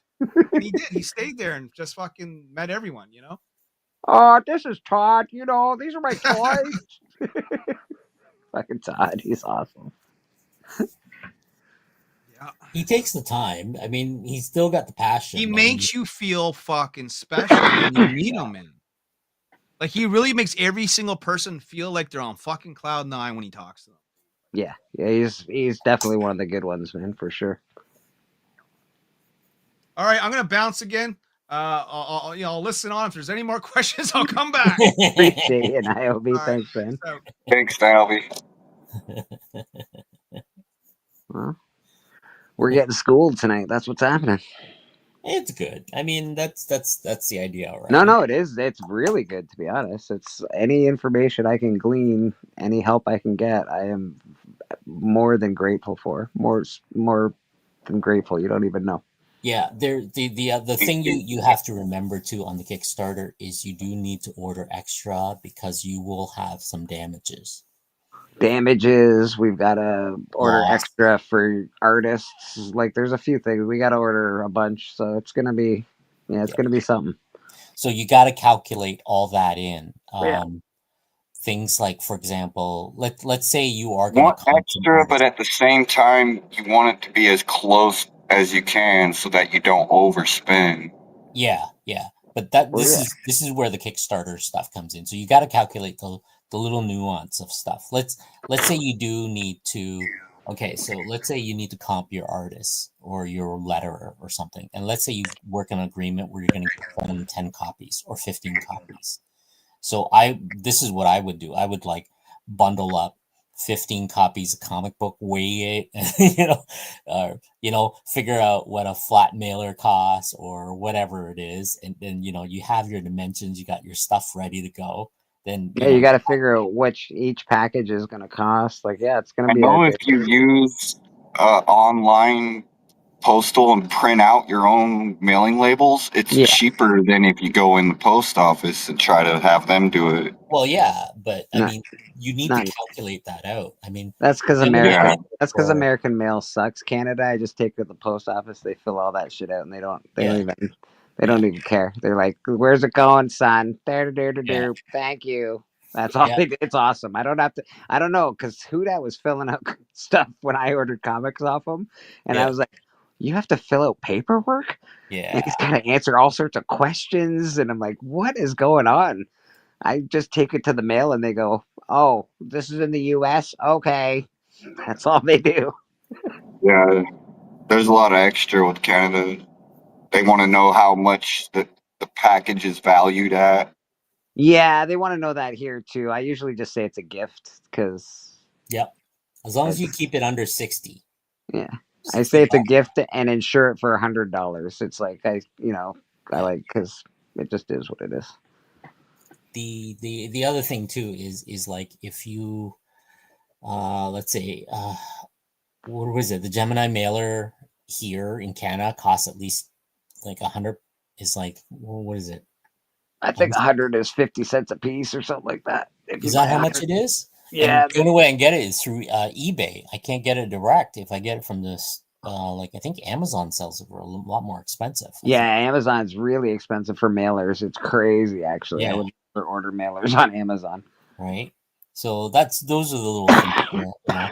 And then you'll get damages and loss stuff too, right? Yeah. So that's one of those things. And then to save, like some people save on like not including tracking, but if you guys are doing like Kickstarter for the first time, include tracking. At least you have evidence, right? Yeah. And adding tracking to a piece of mail costs more, right? Yeah, it always does. Yeah, because I already got like a few times where, you know, made deal outside of Whatnot, you know, or something like that, and somebody, right? Then I sent them the stuff. They said they never received it. Then I get my PayPal reverse. You know what I mean? Yeah. Well, that's the thing. Like, we want to keep the comic book as cheap as we can keep it, but we also like most comic books on Kickstarter. 25 is sort of a minimum, like with shipping and all that stuff. It's usually 25, 35 bucks. Like I don't, $60 is a common price, to be honest. Yeah. So I don't know. We'll see what happens. Right. Yeah. K-pop says she lives like 20 minutes from Comic Wellspring. She's She's very close to Comic Wellspring. Yeah. And a lot of people seem to use Comic Wellspring. Yeah. What's the other one? Print Ninja or something like that. Maxim or something. Maximum or I think Maxim has a Canadian location. Do they? Yeah. Yeah, I think you can. I think you can get them printed here. We looked at them. I don't really like that. They do everything glossy. I'm not. Yeah. I'm not a huge. You can specify it. I think you can specify the material, but I'd like for me, I live near a print shop, but I know the printing process. I know the layout process and stuff like that. Mm-hmm. I have all that information when I go in to my print shop. I pick the paper type, and the whole thing, right? So that's a different thing. But if you go online and you've never done any of this, I highly recommend like grabbing somebody who printed at one location, look at their book and see, you know what I mean? The quality and all the other stuff, right? Yeah. And Comic Wellspring is well known too.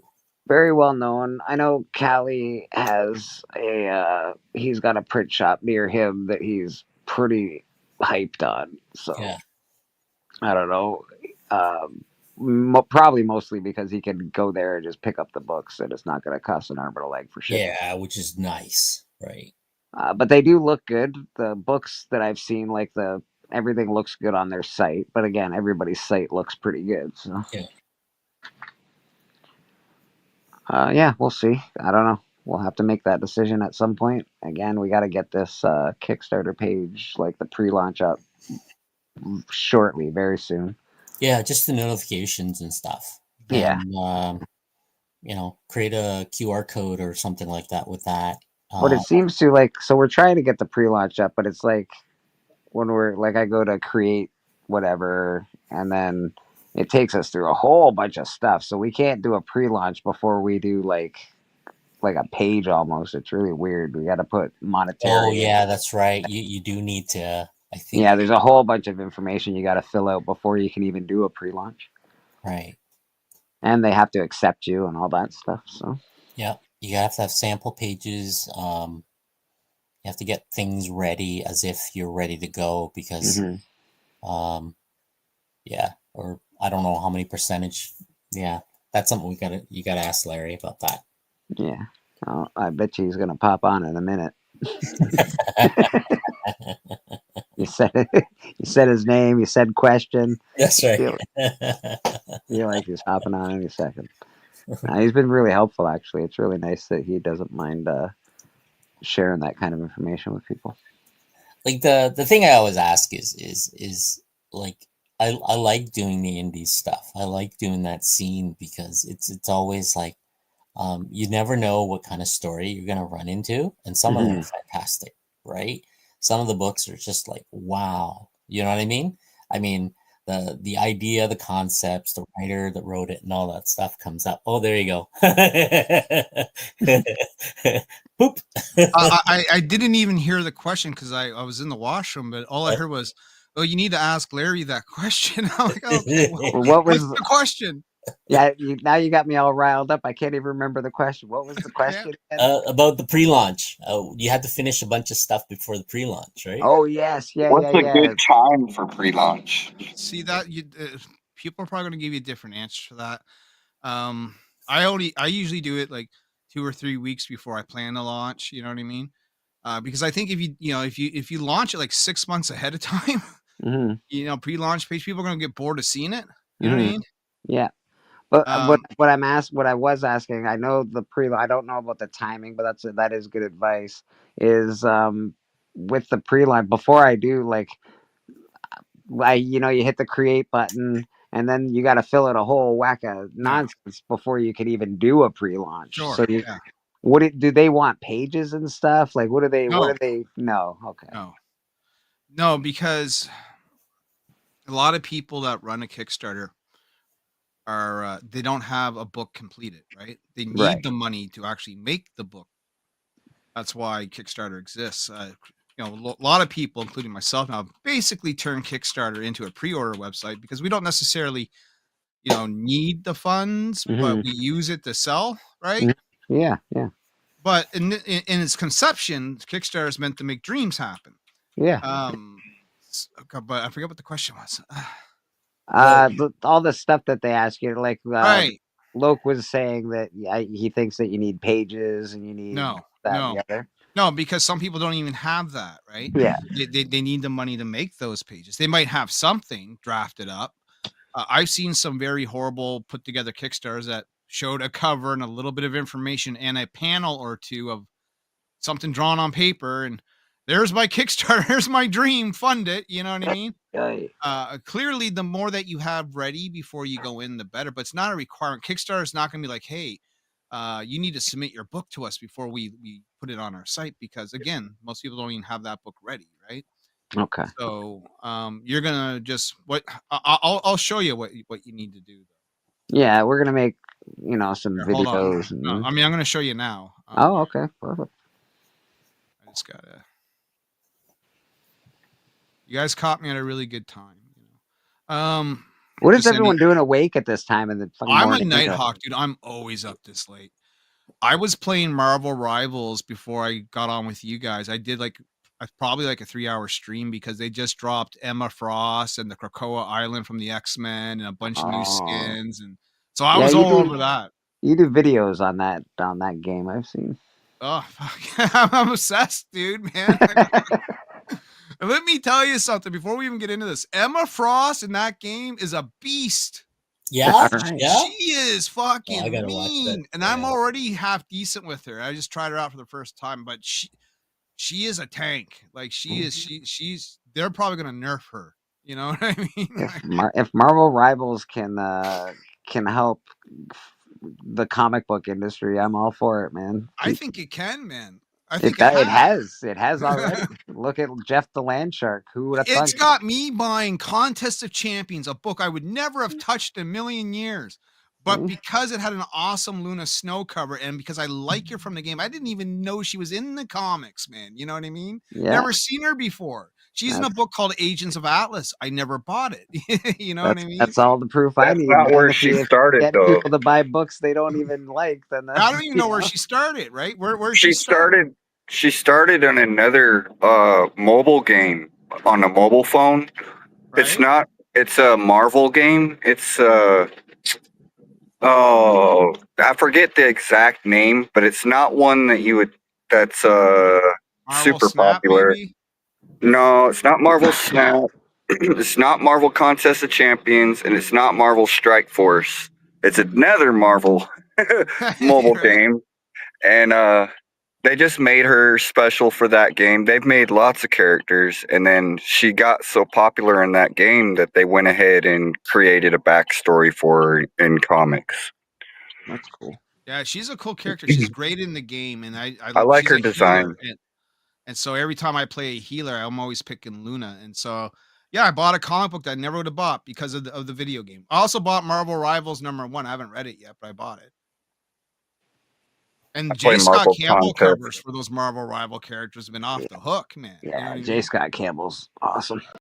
He's my favorite artist of all time. Really? Yeah, Interesting. I always get the question, like, you could pick one artist to draw your book. Who would it be? It's fucking J. Scott. Yeah, It's he either draws him or the women. late great Michael Turner. It would have to be a toss up between those two, you know? Like, I know Dave Stevens. Dave Stevens is pretty hot for chicks. yeah. Yeah, he does good work, man. He's dead, but you know. Oh, okay. Well, rest in peace, sir. Yeah, Mr. Stevens, rest in peace. But you asked me a question, so I can actually just show you. We can just go to Kickstarter, and I can click new, and this is what you're going to see. So you're going to pick comics. Next. And again, you're going to pick these categories, say graphic novel. Next. I'm in Canada. Next. So it's going to say take a moment to review our rules, which are projects must create something to share with others. Projects must be honest and clearly presented. Projects cannot fundraise for charity. Projects can't offer equity. And projects cannot involve prohibited items. And I would suggest people go take a look at what those are. And then you get here, which is basically the nuts and bones of your entire Kickstarter. Yeah. I'm involved in this right Wait now. a minute. What are their prohibited things? Like, is nudity prohibited? No, I would think that anything that you could think that isn't a good topic is probably prohibited. Okay, I got you. Yeah. I mean, like I said, something to review. But you're going to come into basics first. You're going to title it. Let's call this Project X. You're going to put in a blurb. Again, you're going to select your categories. You can type in your location. You're going to upload a project image, a thumbnail, or a video. Mm-hmm. And this is, I never use videos. I used to, but I made really shitty videos and I don't think they were helping me. So I just stopped doing them. Right. Yeah, I was going to ask you that, Larry. Like, do you know if video helps? Because I don't. If it's a good video, absolutely. You can make a cool comic book trailer that's wicked, for sure. Okay. But my videos were bad. So I just stopped doing them, just let the image do the speaking, right? Either way, you know what I mean? But if you can make a really good video, they're a plus, but don't make them long because people get bored. Keep them short. Okay. Like 60 seconds or less, sort of. Nowadays, you can just load images into AI and have the AI make the video. Don't put AI on. I don't think Kickstarter allows AI. So then you're going to put in your funding goal. That would be cool. Is that true? It doesn't allow AI? I don't think it lets you. Kickstarter allows AI. Does it really? Yep. Really? You have to tell it it's AI because it's going to ask you. It's going to say, "Is any part of this project made with AI? Please disclose what. If so, what." Oh, okay. Yep. It's a requirement that you tell it, but it does allow it as long as you are forthcoming with it. Okay. Okay. So yeah, if you lie, using AI for art, I think AI should just be for science, but that's just me. But yeah, they allow it. So you're going to put in your funding goal. This is how you judge your goal. Everyone's got a different way of doing this, right? Some people put 500, which is like sort of like the bare minimum. Well, why would they do that? Well, the answer is because once it hits 500, Kickstarter goes, "Oh, you're funded," and then things start to change for you in the algorithm, right? You start getting put at the top as fully funded and all this sorts of shit, right? Okay. The danger with that is if you need more than 500 and you don't get it, then you're kind of fucked, right? Yeah, especially if people think, "Oh, he's already funded. That's cool. That's all right." And yeah, people will walk away or something. People walk away. So I always recommend put in what you need and then maybe add a little extra as a buffer zone. Yeah, I agree with that. Now, how much you need, though, we've gone over this, right? Yeah, we have. Jesus, So that's for me, it's going to terrifying. be different for you, right? Because you guys are probably going to do black and white. You're going to have people volunteering their time, their effort, and da da da. You're going to, Yeah, your comic book's going to be more budgeted than mine is. 100%, 100%. But let's say you need 2,000. Okay, Mm-hmm. $2,000, and that's going to cover your printing and your shipping for a small run. This is, this is a small first time Kickstarter. You might get 100 backers, if that, right? That's what we're hoping for. 100. That's the hope. Right. So that's what you're aiming for. So you're going to put that together. I would put in maybe the goal then at 2,500, right? And but you got to push for that. Here's the other problem that you guys face when you're coming into the scene brand new is no one knows who you are, right? In the sense of people coming to Kickstarter outside of your circle. Yeah. Right? So it's also a good idea, like if you don't get funded, have money to finish the funding. No, well, if you don't get funded, you're gonna try again. You're gonna retreat. You're gonna say, okay, what went wrong? How can we make it better? And give it another go. Okay. Unless if you want to pay for it out of pocket, that's entirely up to you. If you guys have the the money to do that, you can do that. Some people have done that. The problem is like, let's say we put in 2,000 here, and at the end of the funding period, we only get 1,800. Well, guess what? It's all or nothing. If you're $1 shy of the goal, they don't give you that money. Yeah. So you have to make goal. So you have to be careful that you don't put the goal too high, and you got to be careful that you don't put the goal too low. Well, I'm not gonna lie. We have had obviously K-pop is part of this project, and so she's a big help with the Kickstarter as well. But I'm really, what you've said as far as monetary wise is very close to what I've been thinking. I don't know the information per se, but it's very close to what I've been thinking. So that's good to hear. Length of the campaign is going to be up to you guys. Standard for most comic books seems to be 30 days. It yells at you. If you try to put 60 days, it says most things are less than 30 days. Don't be. Well, the problem with a long campaign is it tends to draw out, right? Mm-hmm. And the longer that it goes on, the more you will likely get what we call a drop pledge. So a drop pledge is someone who backed it, but halfway through decides they don't want to back it anymore, and they drop out. Right? So the longer a campaign is, the more opportunity there is for people to drop out. So some people have actually opted for shorter campaigns. Like I've seen guys like Tom Hutchinson of Big Dog Inc. He'll do 3-week campaigns now, just eliminate sort of a week right out of it. Yeah, interesting. Because here's what happens. And Locke, the speech I'm about to give about the dead zone, right? Yep. Here we go. So your first week is always going to be your best week. And the reason why is because all of the people that watch your YouTube channels, the people in your communities, your family, your friends, your online buddies, that's when they're all going to jump in and back you. But after that initial excitement is over, now it's up to the people who are finding you randomly on Kickstarter, and they got to look at your project and see if that's something they want to back without knowing you guys at all. Yeah. Right? And so that's where the real push is going to come into play. So that's when your numbers are going to trickle down as far as number of backers. People will come in here and there. You might get one, you might lose one, you might get two, you might lose one. For a couple of weeks, it's going to be like that. It's going to be what I call the dead zone. And then your last week is going to be a boost again, because that's when the last minute backers are going to come in. That's when the people who've been sort of putting it off are going to jump on board. Or maybe one of your friends that is finally just hearing about this for the first time for whatever reason. It's like, oh shit, I only got 3 days left. Yeah, I'll back you, right? Right. And so you get a little boost there. So that's sort of the normal life cycle of a new Kickstarter on the block, or even one that's like mine that's been around for 10 years. That still always happens. That's good to know. It's good to know that. That's good to know, actually. It's good to know. So, you'll figure out. I would suggest, as always, 30 days. Then you're going to get into something that's new to Kickstarter. And this is what we call late pledges. Oh, yeah. So I need to listen to this one. Well, I just done it for the first time, and I That's found right. it beneficial. We made an extra $1,000 by allowing Yeah. late pledges. So what is Yeah. late pledges? So what this is let's say I do my 30-day campaign and it ends.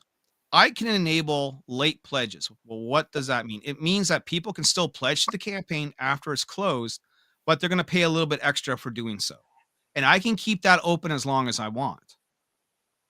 And then I can shut it down, and then we'll get that extra money. Okay. So, like, let's say I know it's going to be another month before I go to print. Well, I might as well keep it in late pledges for that month and continue to collect money. And then when we're ready to go to print, shut it down. Boom. You know what I Push mean? it all, yeah. But if people are coming in late, they're paying at least a 10% markup because they're late. That's the incentive to come in during the 30-day period.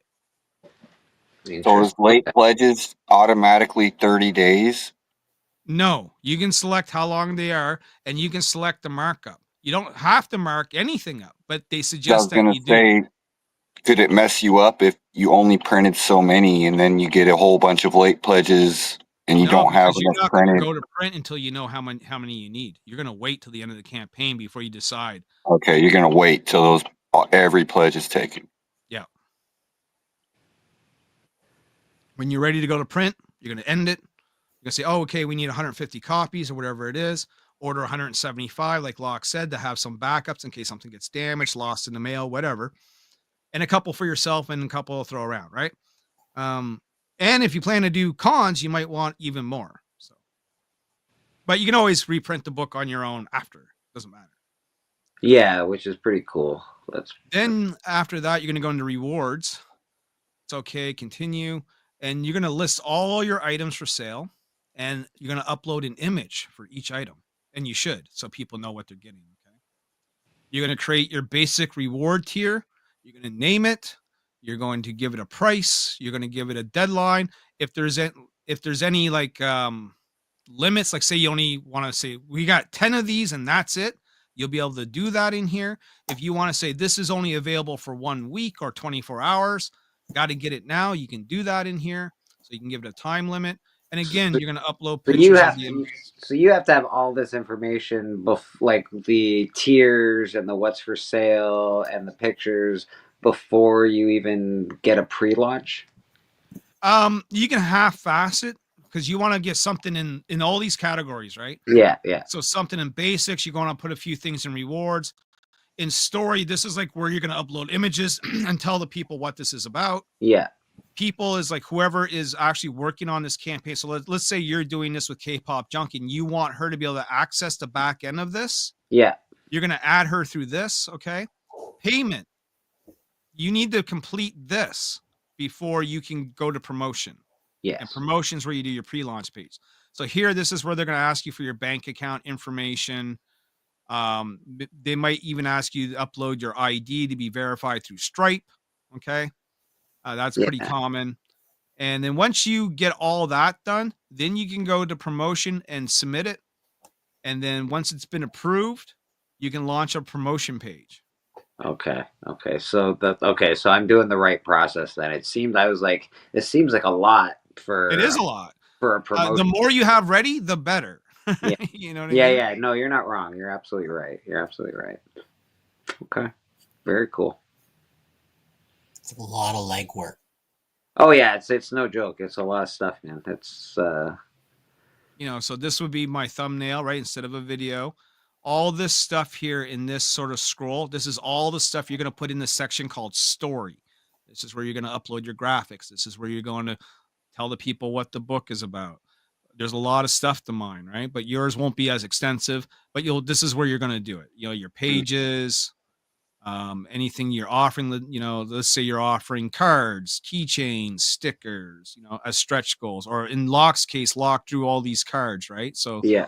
They were all separate items. You know what I mean? So all that stuff's going to go here. Anything you do in a rewards section is all going to be listed here. So this is all your tiers. You're going to make all your headings. It can be a lot, but it doesn't have to be, right? If we just go back to those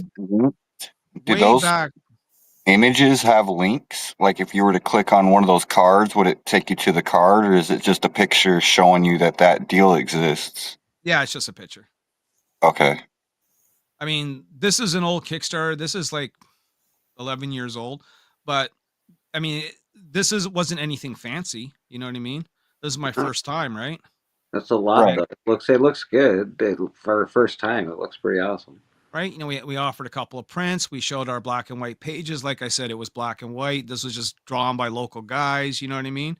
Had one cover. Cosplay model kind of helped, you know, have a cute face, right? But I mean, really, it was pretty simple, basic Kickstarter, but we were able to at least get it enough to get funded, right? And then that was the start. You know, you build from there, you know.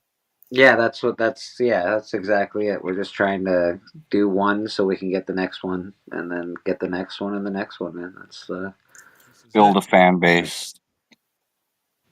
Hey Larry, can you go through some of the tips on your layout? Why you did it that way? Oh, Locke, man. I know, because I want. It's like fucking Larry 5 in the morning for me, Locke. Larry went through this with me, and it was very fascinating because I wasn't looking at this. I mean, I'd love to do it, man, but I mean, you're talking like that's going to be another half hour. I know. Conversation. like we can save it for part 2. You know what I mean? Yeah, save it for part 2. There you go. Right, Bleeker, you gotta like you really need to like there's like he has this all worked out how things. Yeah. He obviously it's great. He knows what he's doing. He knows what he's talking about. It was just when I was doing it, I was like, am I on the right page? Am I doing this right? Because it seems like a lot before I even get a pre-launch going. But now that I know those are. But you don't have to have everything. Like, let's say like you're offering 5 covers. You don't have to have all 5 covers there if they're not done. You can put one cover there. As long as there's something in that section, you can, you know, get it to a review process. They may say, hey, you need to put more shit in here. Or they might, 9 times out of 10, they'll just approve it if there's no problem. And then you can fill it out the rest later. You know what I mean? Yeah. Before you actually hit the live button. Exactly. Okay, cool.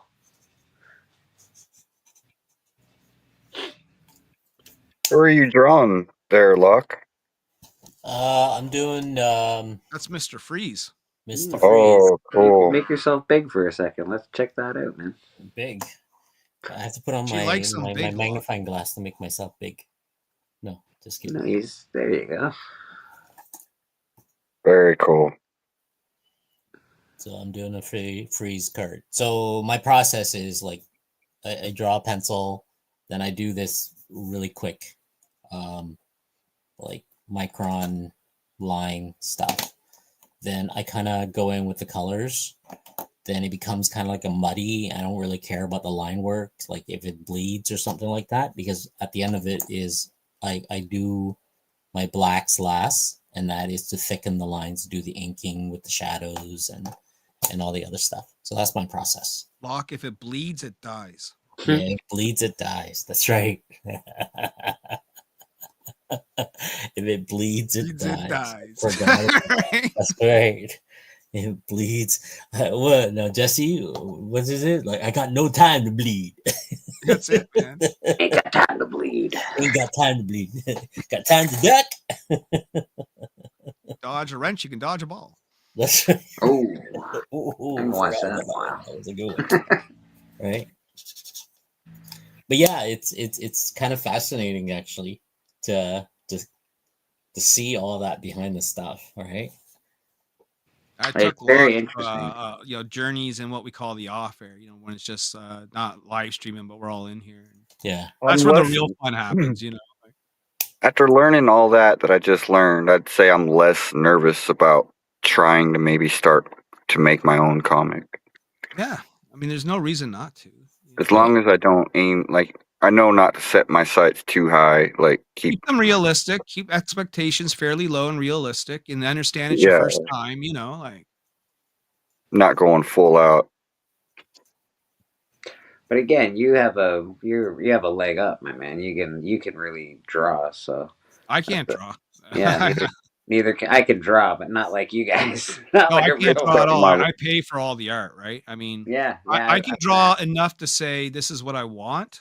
Yeah, but I can't draw. Yeah, I think I'm in that boat too. I can sort of give a good layout if I really needed to, but like I'd be like, can you please just draw something better? I would love to get back into it, and try and get better. It's one of those things that requires more time, and Yeah, you're not wrong. You're not wrong, man. because when you do this all you will find how encompassing this becomes, and how like it kind of takes over your life doing comics. Oh, jeez, yeah. I've done plenty of art, but I haven't done an actual whole comic book. So it's like a whole nother kind of art that you're trying to learn, is the art of making a comic. You have Freaky Lowy, I think that is his name here. Yeah. The world deserves to see your comic, bro. That's what he says in chat. Yeah. No, that's right, Freaky. Freaky Louie, yeah. Oh, it's Freaky Louie. Okay. What did I say? Freaky Lowy or something? He's a legend. This is my first comic page I ever tried to draw. And again, I can draw, but I can't draw. Yeah. Like it looks okay. I'm worse than this, so don't feel like, you know what I mean? But yeah. I don't know. Practice makes perfect. Won't never get nothing done if you never try. This is it. That is a fact. That is a fact. Yeah, Kind of make me want to show art now. I don't show a lot of people this stuff, so because again, I'm not like a talent. But I'll here's the thing, Locke, if you can share my screen for a sec. This is the oldest Niobe picture that I have, and I drew her before this, but it was in a binder I lost during a move. Well, yeah, I heard you used to like Boston Chris knows who you are from a long time ago, and you used to draw this in like school and stuff like that. Right. Cool. And so, like, even if you just have an idea and you can somewhat draw, right? You can sketch out your character, make it happen, and because I would take these drawings to conventions and show like an artist like Locke and say, hey, look, man, I'm not much of an artist, but obviously you could probably see the vision here. Can you draw this and make it fucking cool? You know what I mean? And Locke would take my $50 and draw it and make it look cool, like. And then when that started happening, I got to see the character through the eyes of professional artists. I'm like, there's a comic book here. There's something here, and if I can, get someone to actually draw a book, maybe we can do something with this, And so it all started just from like drawing role-playing game characters and fucking Dungeons and Dragons characters. I don't know. I think I saw a little Princess Leia action back there. I don't know. You know what I mean? Like, pretty cool, man. So yeah. That's it. Yeah, and I'm and again, I can draw, but I can't. It's not what I see in my head. You know what I mean? I'd rather like you get someone like Loke, he can really just lay it down. And you're like, holy shit, that's amazing. Yeah. But that it takes it took me a long time to get to this stage where now I'm confident enough. Once I lay down the marker, there's no going back, right? That's fair. Yeah, coloring is a whole other animal. Like, that's a whole other ball game. How did coloring is even more weird. Coloring is the aspect of comics right now I find that I respect the most. Yeah. It really brings out the book. Like it really there's art that looks good black and white. You add color to that though. Yeah. Holy shit. Yeah, because I'll get a page from my artist, right? And I'll see it in black and white, and I'm kind of hemming and hawing on it. But as soon as Dan puts color into it and he brings it to a whole different level, like, oh fuck, now I see. You know what I mean? Like, yeah, man, I'm absolutely. Colors are unsung fucking heroes, man. Can add a lot of detail. Good artist can have good art, but a fucking good colors will make good art great. Like I've also heard people say, that the color can take away the detail, but at the same time, I can see where you can add a lot of detail with color, even if it washes out some of the line work. Yeah. You can add detail with color. It's kind of like a double-edged sword. Well, a good colorist. Like sometimes I like a black and white. A bad sketch colorist cover. is gonna wreck your shit like completely. In fact, I think Kirby had a lot of bad colorists. Yeah. Look, I watched a guy that I know locally who wanted to save money on his book, so he thought he was gonna color his fucking book, right? Oh, And and he hired this artist that I recommended to him, and then he just butchered this guy's work by coloring over it. And I said, "You can't put this out, man." But no, he man. put it out. You know what I mean? Like, That's oh, like, it was dude. That's like you're. It's like you're. That's a coloring book at that point. You're not a. Unless you're a really good artist. You're. That's. You can't. well. Do I mean, the guy, was digital coloring, but it sucked. Like he okay. didn't know what he was doing. And it was painfully obvious. Like. Yeah, I that saw a sucks. huge difference, like in Brian LCS's The Doctor, from issue 1 to issue 2. He changed his interior artist, and man, Yeah. just the difference. I mean, they're both digital, and there's still a difference. Like, even though it's digital, like you can still tell like one is way above the other in level of skill. Oh yeah, his new artist that he got on this second book is no joke. It's Way really better. Yeah, looks Yeah. professional.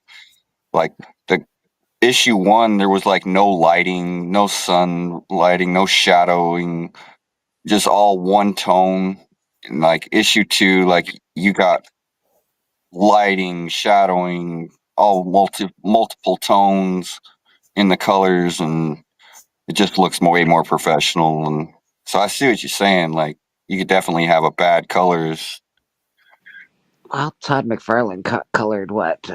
New Mutants '87. I'm pretty sure he drew some of that cover as well, but we'll never know. The theory was he was inking over Rob or something. Yeah, that is absolutely the theory. Hey, bud, let me tell you something. He never touched my work, okay, bud? Easy, Rob. Calm down. Easy, Rob. He got mad at me once on a Whatnot stream, right? That's why I do it, Oh, he gets mad. He gets mad at people. He doesn't like. He'll cut you off in a fucking heartbeat if you say something. It was kind of our fault because we were kind of somewhat low level trolling Rob, but so we were watching him one night and he was in Whatnot. I forget what the fuck he was selling, but John Stinsman is a guy that I work with, and John Stinsman, he's the guy that drew all the Evangeline comics for Rob back in the day, Oh wow. And they had put out some newer stuff with John's work, and John had never got any comps, and we knew the Evangeline omnibus was coming out. I'm wondering if John was going to be a part of it. So we were asking Rob a bunch of questions about John, you know what I mean, in his chat. Yeah. And Rob got all fucking pissed. He got, look, Niobe, that was a long time ago. Okay. You're Rob. That's Easy, funny. Rob. Calm down, man. Fuck, we're just wondering about John, Yeah, he's a funny dude, man. He's I've watched his whatever his stream's called. I can't remember what it's called off the top of my head, but he's a Observations. That's it. There it is. What? That's the one. Yeah, that's the name of his podcast, Robservations. I've listened to a few of them. I don't listen to a lot of them. I haven't listened to them in probably at least a good year. But at my old job, we didn't have much to do but listen to podcasts and shit, while we worked. So I would listen to his podcast, last year, the year before. Oh yeah, the last one I listened to, just mad at Marvel and mad at all the directors and mad at all the creators. Right. He's just pissed off. Nobody likes me, and you guys didn't sit with me, and I wasn't allowed to dance with anybody. Look, the man wants his flowers, Yeah, he really wants his flowers, bro. Like, did you get paid, Rob? Did you get paid? Yeah, he's still getting royalty. Yeah, relax, bud. You're all right. You're gonna be fine. Well, look, I get it. Like, if I should ever got like Deadpool level, I fucking want my flowers too, motherfucker. You know what I mean? I think Rob has to deal with a lot of haters, and that just keeps him on the edge all the time, and he just sets off real easy. That's gonna bring me to the next lesson, right? When you guys put out your comic book, you're gonna be sending it to people who are not going to give you a slide because it's your first time. Yeah. You're going to get criticism. You're going to get critique. You're going to get some of it coming in bad faith. Like, let's say you got a beef with someone on the internet. They're going to use that book against you. You know what I mean? I thought about this, and it's something that usually keeps me away from doing anything publicly. And well, I mean, the minute you put something out into the public eye, it is underneath public scrutiny. You know what I mean? I know. Look, it happens to me all the time. Some people like my shit, some people don't, right? Yeah. Some people trash me because they don't like me personally. Some people generally don't like it. Some people really love it, you know? So you're going to get it from all sides, you know? Yeah, fuck. And it's kind of like where I think people picked on Rob Liefeld for not being able to draw feet. I Yeah. think that got to him after a while, and like he started focusing and practicing on drawing feet, and then he started proving everybody he can draw feet. Like every one of his covers have feet now. You know? I can draw feet. So You don't it's know kind of me. like you got to be able to take the criticism and use it. Like know When it's that constructive maybe and they're it's from not a fully place right, of but maybe they have a point to right, some degree. but as long as it's genuine, right? If they're just doing it to take shots at you, you know, You have to know it's just shots. Yeah, jealousy. just someone who's mad at you that day and decides, because like I can't tell you how many people that I've known that were like, oh yeah, your book is really good, but the second you have a falling out, it's like, oh, your book is trash. So which is it? You know what I mean? There's also, listen, man. There's a lot of talkers in the world, and I prefer to be a doer. So Well, I mean, that's the problem with YouTube though, is we're talkers, right? We're on YouTube. yeah, Kind of what we do, you know? What I yeah, mean? but we're doing it though too. Like you've got a comic book out. I'm trying to put one out. So let's. Because that's the double-edged sword, I'm right? the same Because way. I don't like saying I'm going to do something. I like to just do it. right, but you need to promote it though, right? Yes. Yeah. I mean, you can just do it and never talk about it, but You it's got to not going to hype get up. very far. Well, Yeah. Because like you guys asked about like when you should put out your promotional page, but I mean the question you should be asking is when should you be advertising it before that? Because before you put up that promotional page, you guys are going to want to be hitting Facebook and hitting Instagram. You're going to want to start a couple of months early. You're going to want to start. I've made an Instagram page. Yeah. Yeah, I know Bleak's already started. Yes. Good. I mean, I'm way on ahead it. of time. I'm on it. I put it on TikTok as well. Just Yeah, because see, TikTok is something. I'm older, right? So fucking, I don't know if I'm gonna. it's just where I make my videos. Like Yeah. I can use the music on TikTok to put it on IG, and it doesn't Yeah. ding for it. So that's why I use TikTok. I gotta utilize TikTok. I downloaded TikTok Studio for the PC. It's all right, man. It's like anything else. Like I don't know if they're fucking watching me or they're trying to steal my fuck. I'm poor, so go ahead, do what you gotta do. You know what I mean? I don't know. It's TikTok. Facebook, I haven't done much on Facebook for it, but on YouTube, I want to start doing lots of shorts soon, actually. Yeah, So, I mean, any social media. If you're on Twitter, use it. If you're on Blue Sky, Yeah. use it. If you're on Reddit, use it. Whatever it is. well, that's true. I did start a Twitter I think account. you're doing good, Bleeker, promoting it because I know the word's getting out there. I hear on other channels. I know a lot of people have heard about it. That cool. Well, what works So I in know your you're getting guys' it out. favor is that you already have a community, right? You guys are Yeah. part of a larger YouTube community, and people know who you are. You guys circle all the different shows, so that alone is going to be your base core. And then Yeah. your strategy after that is how do you get the people who are still in the comic book world, but not necessarily watching your guys' stuff, right? And Yeah. get them involved. And then other creators, because you're gonna go into that web where you're gonna cross into, as Darth Lopez would say, different multiverses. You know what I mean? I think something that really helped that I was able to notice from CJ was when he went to the Comic-Con last year. He promoted his book real heavy at that Dude, Comic-Con. I wish that I. Well, I'll tell you how small So of if a you world guys it could is. find a Comic-Con before the book comes out and promote it at a con, you definitely could get customers you don't have on YouTube. This is how small of a world it is because I have that book here. Yeah. Oh yeah. See, Yeah. here's Yeah, the that- thing. yeah, One of the yeah. guys I stream with lives in New York, right? Oh, nice. And he's an artist named Pete. Shout out to Pete. And Pete went to New York Comic Con and had a table. CJ came up to his table and gave Pete a couple of the books, one for me, one for Pete, and then Pete mailed me my copy. It's a That's small awesome. world, man. That's awesome. Nice. So I have the pamphlet, or not pamphlet, the ash can for Shift Up right here. Yeah. And Brad, You got to think outside the box of where you normally promote and promoting places you don't normally go. And Rad, to answer that, actually, Loke and I talked about that when I jumped on his stream. Loke is going to be at the Niagara Falls Comic Con this year. I live very close.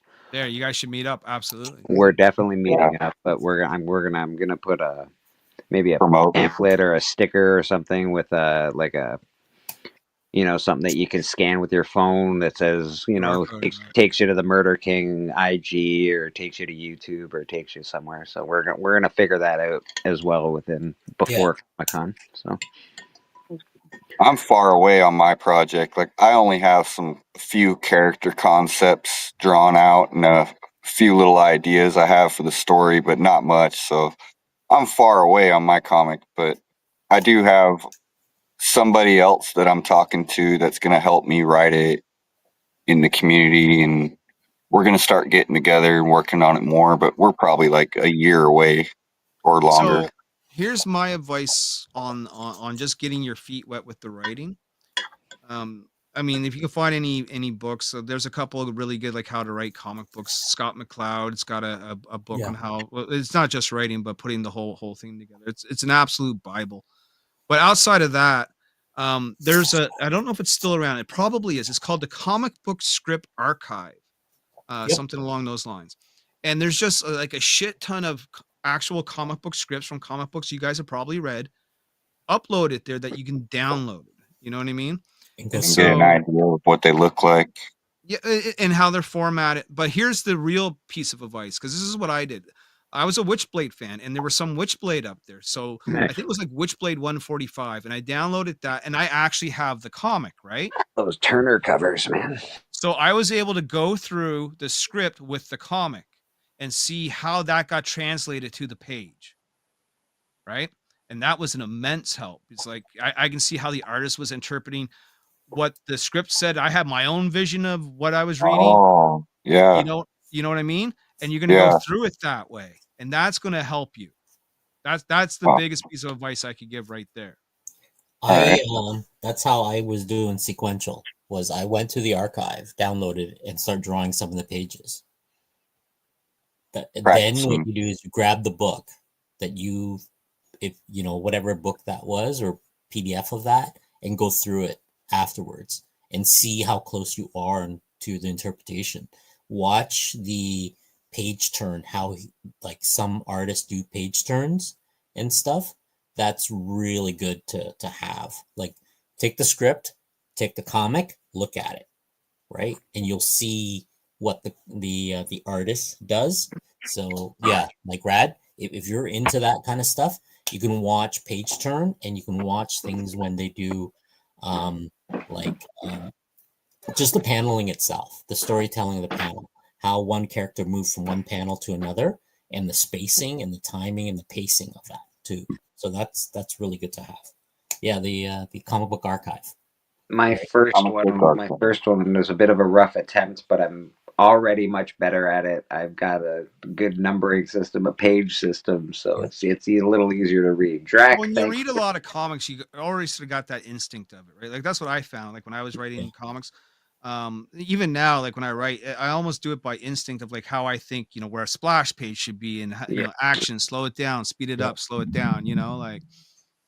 I'm probably going to be working. I sort of write like that already. So the only thing I felt, because most of my writing that I've ever done, and I've done a lot of writing, to be honest, never anything published, but I've always tried to write novel-sized stuff. So it was a little different writing comic books style. Yeah, that's what I was just going to say is I'm probably going to be making my book with Evil Mike.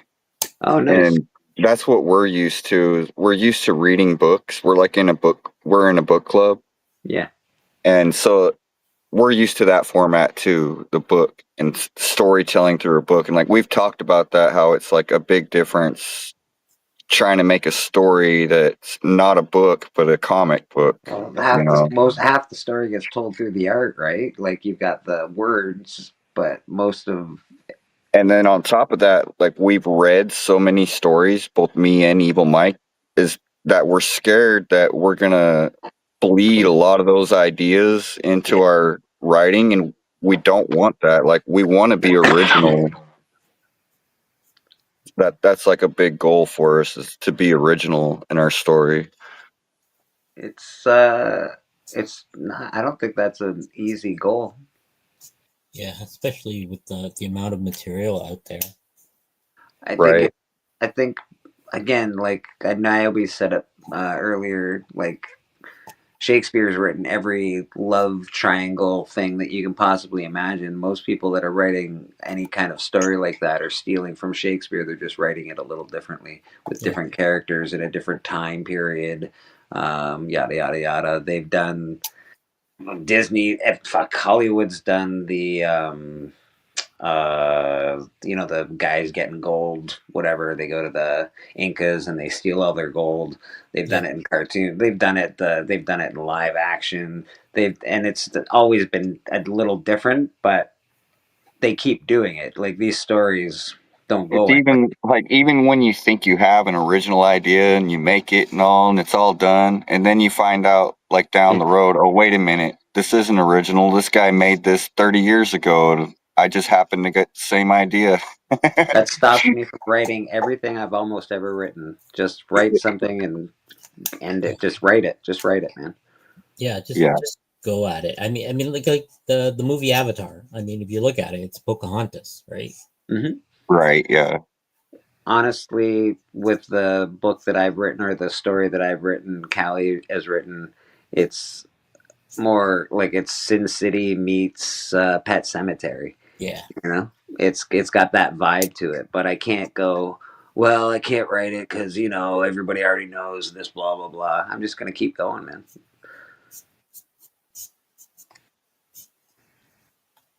oof, starting to look good. Because it's 5 in the morning, Luke. Everything looks good at 5 in the morning.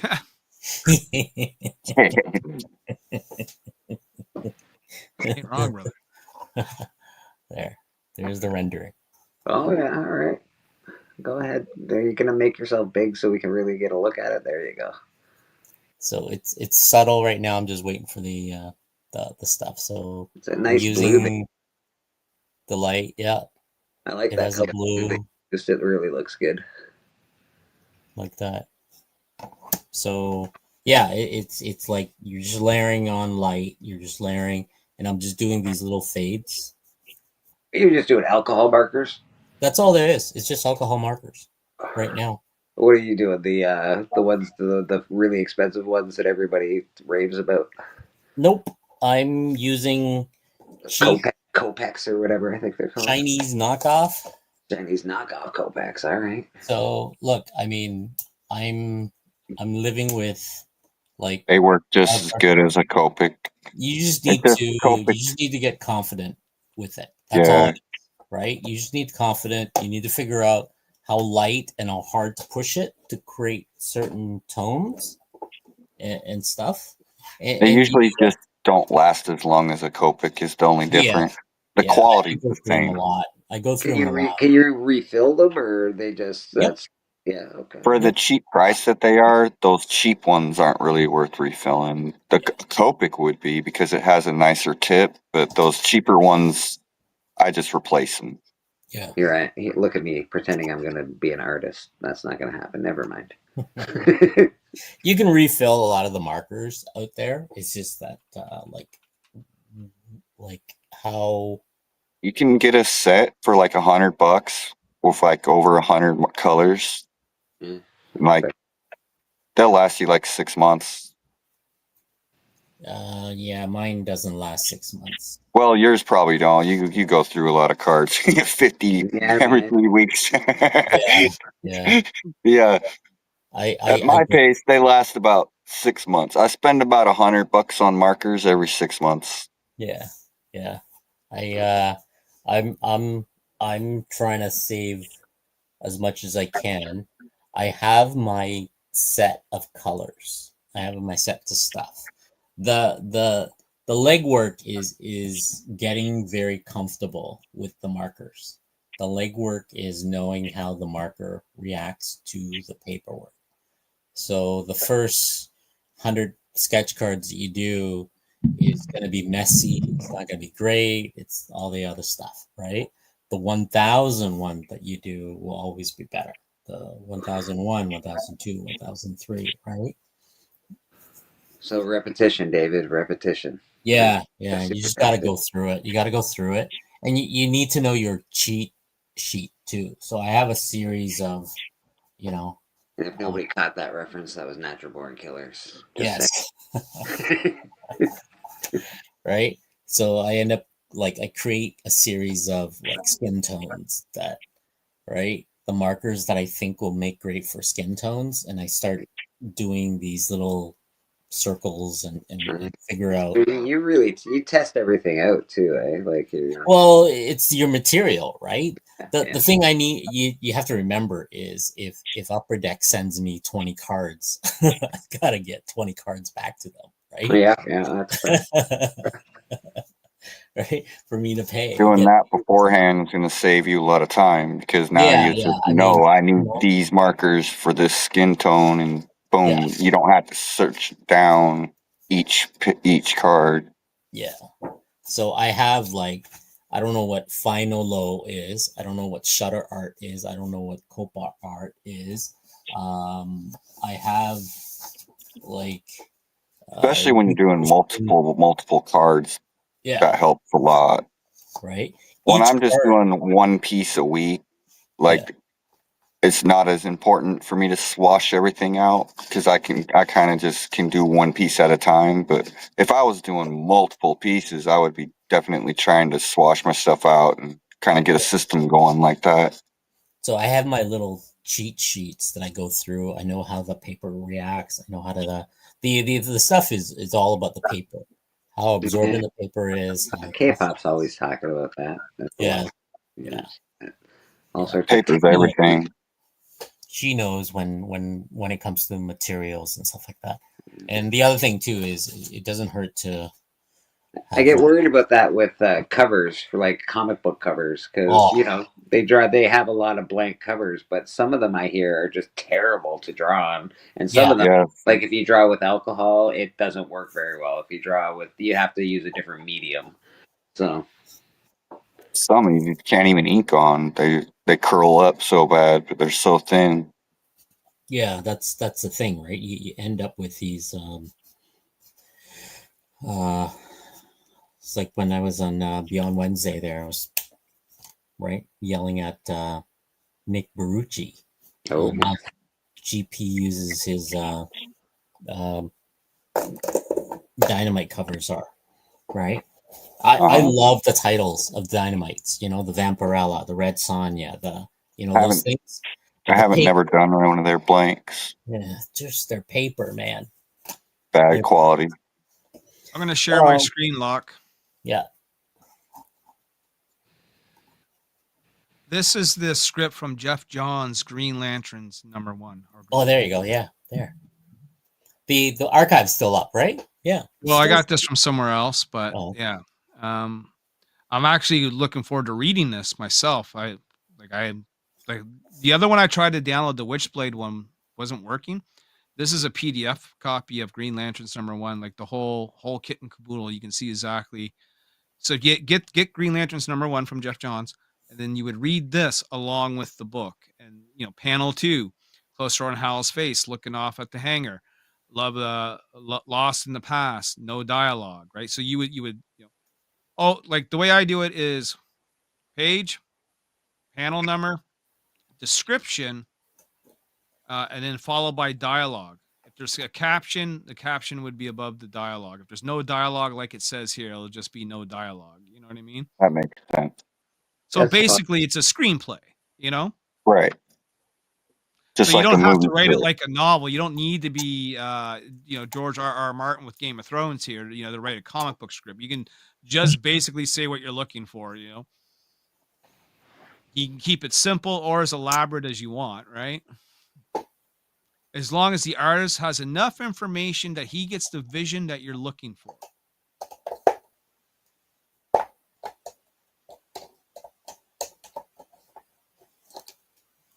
And I'll actually, I'll put the link to this in the private chat here for you guys.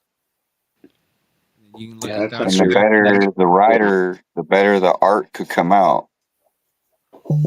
well, now look, you're not just limited to this. Like what I do in my scripts is I'll put pictures and references, right?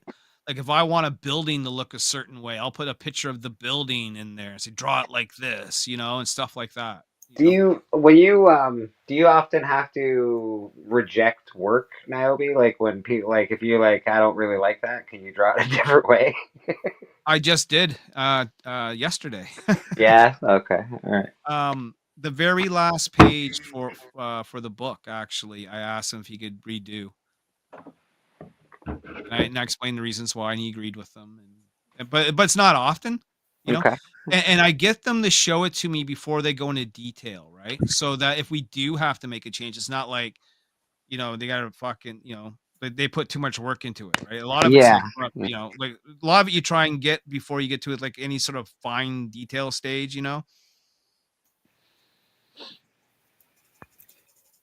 That's where thumbnailing comes in really, really. Yeah, but sometimes even you don't see everything in a thumbnail. So I asked him, like, before you go too heavy, just show it to me, right? And I'm talking after the thumbnail page. That way, if I do see something, I can get it then. Because the last thing you want to do is have the guy pour his heart and soul into a page, right? Present it to you like, okay, no, this is all wrong, or you got to change the panel at the bottom or something, Yeah, I'm just saying that would really suck for both. Right? Like I hate telling people, sorry, bro, I don't fucking like And if you ask an artist too much for shit like that, they're just gonna start charging you for like more, But The one tip I give you, Rad, if you're drawing your own books and stuff, is have your character sheets. Have it all worked out. I always do that with a book. If there's, if there are so many characters and stuff like that, I like things like when, for example, Larry gave me the 2 characters he wanted, and I said, okay, so then one point I noticed that when they use their powers, they're either their eye pupils are all blank, right? So I had to double check that and I had to remove it. So those are little things that, if you're drawing comic books and stuff like that, just like if somebody's using their power or something like that, if something specific, right? Make sure you kind of like note that somewhere so it's consistent all the way through. That's it. Like a character sheet. Yeah, I wrote a weird panel actually in the book, and I had to talk to Drac about it, and we just took it out. We were like, yeah, that doesn't even belong there. Just take it right out. So thankfully, Drac's a easygoing dude, so we're all right.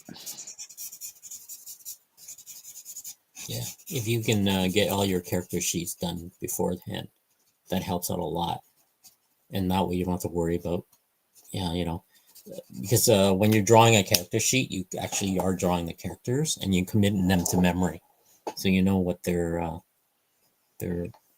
head turns, their expressions, their stuff is, instead of trying to figure it out on page 5. It's like, fuck, did I put that shirt in this direction, or that, or the logo was on this one side or logo on that side. So you run into those. I mean, I still do that once in a while, but that's why I kind of stopped doing interiors. It's a grind. Here's an example. You probably want to catch it even before you get this far into it. Yeah. I'll share my screen. Yeah, I think interior work would probably be hard on artists. I think it's a Go lot ahead of. And share my screen, Locke. Yeah. So for whatever reason, I had an issue with this. I can't remember what it was. It might have been these were the wrong characters or something. I can't even remember because they didn't belong in this scene at all. Okay. But I had him change this for whatever reason. I can't remember the exact reason now, but you can see it's circling red. You know what I mean? And so, you want to get it long before, hopefully even this stage, but it happens. It doesn't happen often, but it happens, Okay. Mm-hmm.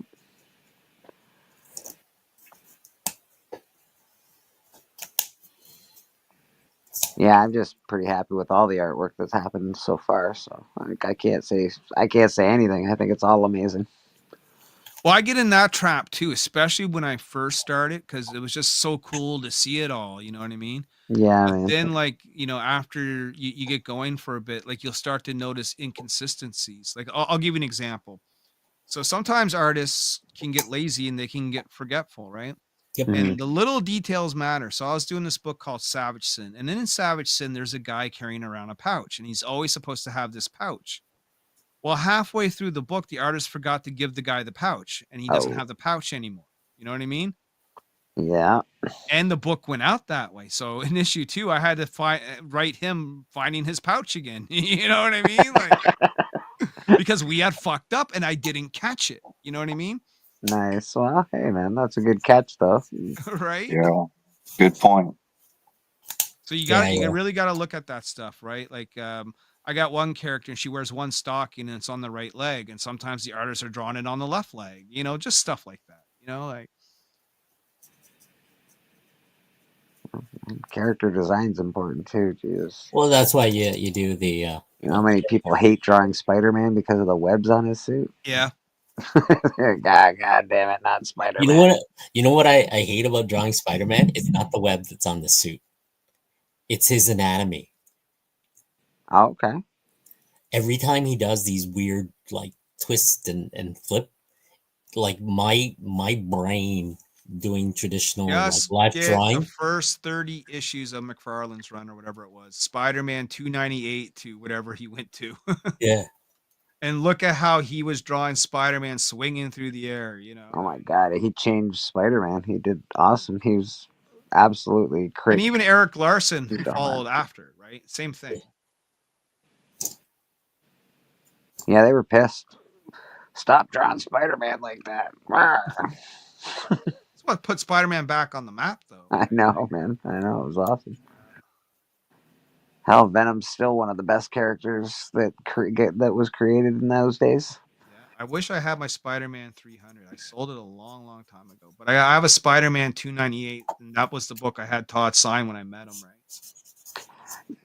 I really honestly, I think 299 is the real first appearance of Venom. Probably is, yeah. I know 300 is the one that everyone gets because it's got the big cover, and that's the one that everyone says it is. But I'm pretty sure Venom's in more than one panel in 299. I think he speaks. I'm pretty sure. So, well, I always knew it. If you were in at least more than one panel and you had a speaking role, that was your first appearance. That's how I always understood it to be.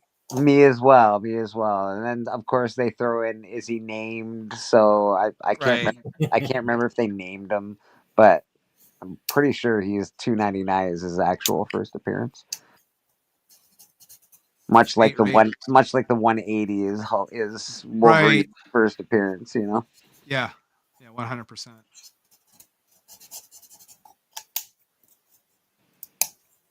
Well, killing it with the Mr. Freeze up there. Yeah, Locke's a beast. Yeah, tomorrow's or today will be later on will be Star Wars. I'm actually gonna. Are you gonna do any of that online? No, I can't do it online. I have to do everything off the air. I'll do the off the air if you want to jump in. I mean, you're welcome to jump in. Star Wars is my shit, man. I'd love to see you draw some Star Wars cards. Right. I've already watched him do it once. This is his second go now. Yeah, man. I totally dig it. Cards a big business, man. I can't believe it's all about. I did not know that. That's the thing, right? I'm finding out. How hard is it to get on with the card companies, Loke? It's not too hard. It is the commitment to deadlines. The quicker you can get it done, the more project you're going to get. The more reliable they can trust you, that's really what this is. Like I always get the people ask me if you want a card business. I say, yeah, I got no problem. I'll give you the email address to the person you want to contact, right?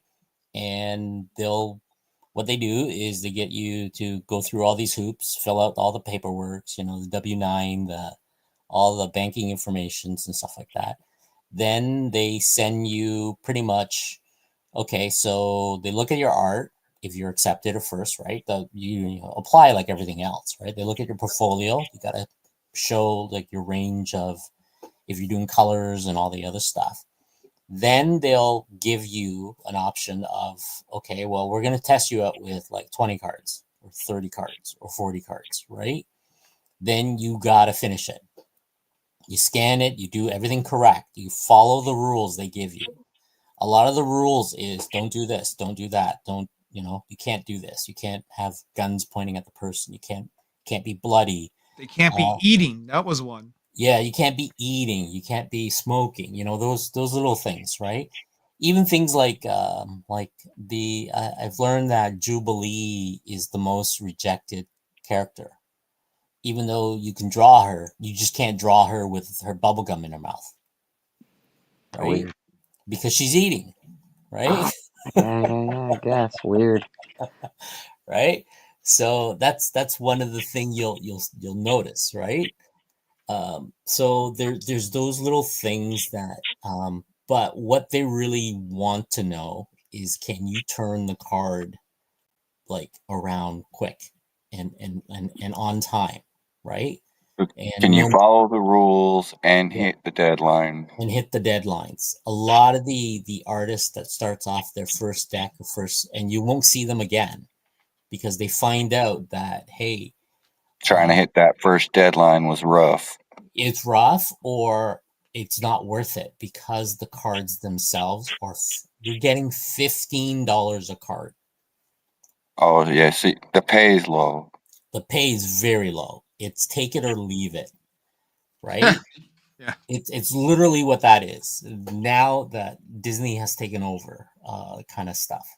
It's literally take it or leave it. Now, certain what do you call it? Certain property will pay more, right? And other properties, depending on the publishers and stuff, are so cheap that they won't. Like, for example, when Dynamite did the Transformer stuff, did you guys look at the Kickstarter campaign? How much money they dragged in for the fucking, what was it, $1.8 million in like fucking 24 hours or something? Holy shit! Yes, right. Holy shit! So it is set to be one of the, if not the largest Kickstarter ever, right? Yeah. Like G.I. Joe did like $3 million. This is, they're predicting it's gonna, you know what I mean? Like, yeah, crazy. Wow. So here's what they offer me, right? That's a lot of SIGs. Yes. And I found this. So the story on this book is, this was in a pile of garbage comics. Like, some guy dropped like a stack of old comics to the comic book shop. The shop picked it up for like fucking $10 or whatever. And I walk in, I'm picking up my pull list, and I go, "Is there anything good in that stack?" Like, no, it's all trash. I said, and I looked at the kid that said that, right? Because there's a younger guy that works there, and then my buddy. And I go to Tyler, I go, "There's always a hidden gem, right? In the every book. pile all trash." You know what I mean? And I said, let me look I through love it. Let me see if there's anything in there and all. Now, it is a little bit beat up. Like, this isn't like a 9.8 copy, but this is full of signatures.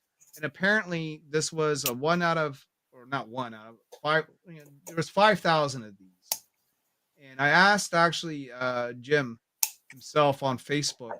He's a guy I hope to work with one day, Jim Ballard. Oh, nice. You got these were all given at a convention or something along those lines. And they had certs, but this one doesn't, because I found this in a pile of garbage comics. But so I said, "Can I have it?" I said, "How much are you selling these books for?" They're like, "Well, they're just $1 a piece." I said, "If this is $1 a piece, I'm buying it right now." I would imagine. Holy shit! Oh yeah, yeah. Look at that. 4 signatures on it. You buy that right away. Like I said, it's a little bit beat up. Like, you're not. It's not. Is that recent, Larry? What? Is that recent? I got that 3 or 4 weeks ago. They only charged me $2 for it. Like, after I showed Renee all the signatures, and I said, "You really only charged me $1." He said, "Well, I better ask my brother, because his brother owns the shop." And his brother just messaged back, "Yeah, I just sell it for Larry for $2." Okay. $2. $2. Oh, you got gypped. Yeah, man, he really raised the stakes on you there. Yeah, fucking doubled the price. $2. Nah, for Larry, you can double the price. That's right. Just double it for him. Was, He's rolling in the dough. There's other books. There's some of the ones I got to put back away. That's the first appearance of Firestar. Nice. That's actually a good comic. Yeah. If she ever shows up, you know. Yeah, man. Right? This one's just fun, you know. Silk. Everyone got hot on Silk. Still. Yeah. It's one of those dynamic forces ones or whatever. Wow. Spider-Woman #1. Now, this isn't her first appearance, but I have that as well. Yeah. Spider-Woman just came to my game. You guys talked about Spider-Man 300. This is a homage. Oh, nice. Oh, yeah. Little Spider-Gwen action. She's hot. I like Spider-Gwen. This one's Greg I think Land Todd sign. should have patented that cover. Oddly enough, I have the Spider-Man one and that Spider-Man one sitting right behind me. Interesting. Another Sig. Yeah. Princess Leia. Nice. Was that Dotson? Oh. I think that's Terry's signature. Well, yeah, I have all the first appearances of 2099 characters. I collect them for some reason. I got a 9.8 of Spider-Man 99. I need to get all the rest. This one here signed too. Now this was like a 1 out of 100. This is a cover done by Nick Bradshaw. Oh, I like his stuff. And the cool thing about Nick Bradshaw is he lives here where I live, right? So I get to see him pretty much every time there's an event, you know. And he gave me the preliminary thumbnails to this cover. He had forgotten he even gave them to me. I'm like, dude, I know exactly where those are because he was talking about it one day. I said, they're in my fucking art portfolio because you gave them to me. So that's kind of cool. And then there's some Scotty Young here for you. Oh, yeah. Everybody likes Scotty's. Girl Magic. It's just a classic book I think everyone should own. This is great. I have it. Right? I got that. I actually don't think I own that. It's a thickie. Oh, I definitely have that. Right? I don't have that, and I should. That's just like at least 3 times. This is first Deathbird. I got into Deathbird after X-Men 97, so I had to buy this. Yeah. This is a first printing of this book. Gladiators. Awesome. Yes, that's good. Yeah. I got a 9.8 of that guy. And this one here, you guys talked about, and you know, I won't bore with any more books, but I got more books. But this one here, you guys talked about like questionable first appearances, right? This one could be in the list too. Oh yeah. This is supposed to be the first appearance of Psylocke. But there's also Betsy Braddock appears technically before this in like a British book, like one of the Captain Britain books or something. Captain Britain, yeah. Right. But they do list this as her first appearance in most places I've seen. Interesting. Annual. You mean it's annual too, yeah. That's just some of the things in my collection. I got some keys, but nothing major. I don't have like a giant size X-Men or a Hulk 181 or anything. But I got some cool stuff. You got what you got, brother. That's all good. At least you collect comic books. Oh, dude, I got 18 long boxes of I got too many fucking comic books, bro. Like, yeah, me too, brother. Me too. I'm not one to sell my collection. I haven't really sold anything, but I've started my eBay page for my own book, and then I find myself like listing just a few things I just want to get rid of on there too. You know? Hey, man, you may as well. Well, I mean, I'm not going to the grave with these things. So. That's exactly, man. But I find it hard to let go of this stuff. Like all those books I just showed you, I can't see me selling unless if I'm in like some sort of real financial emergency. Wow. You're talking to you guys. I forgot I was at work. No, I'm late. No.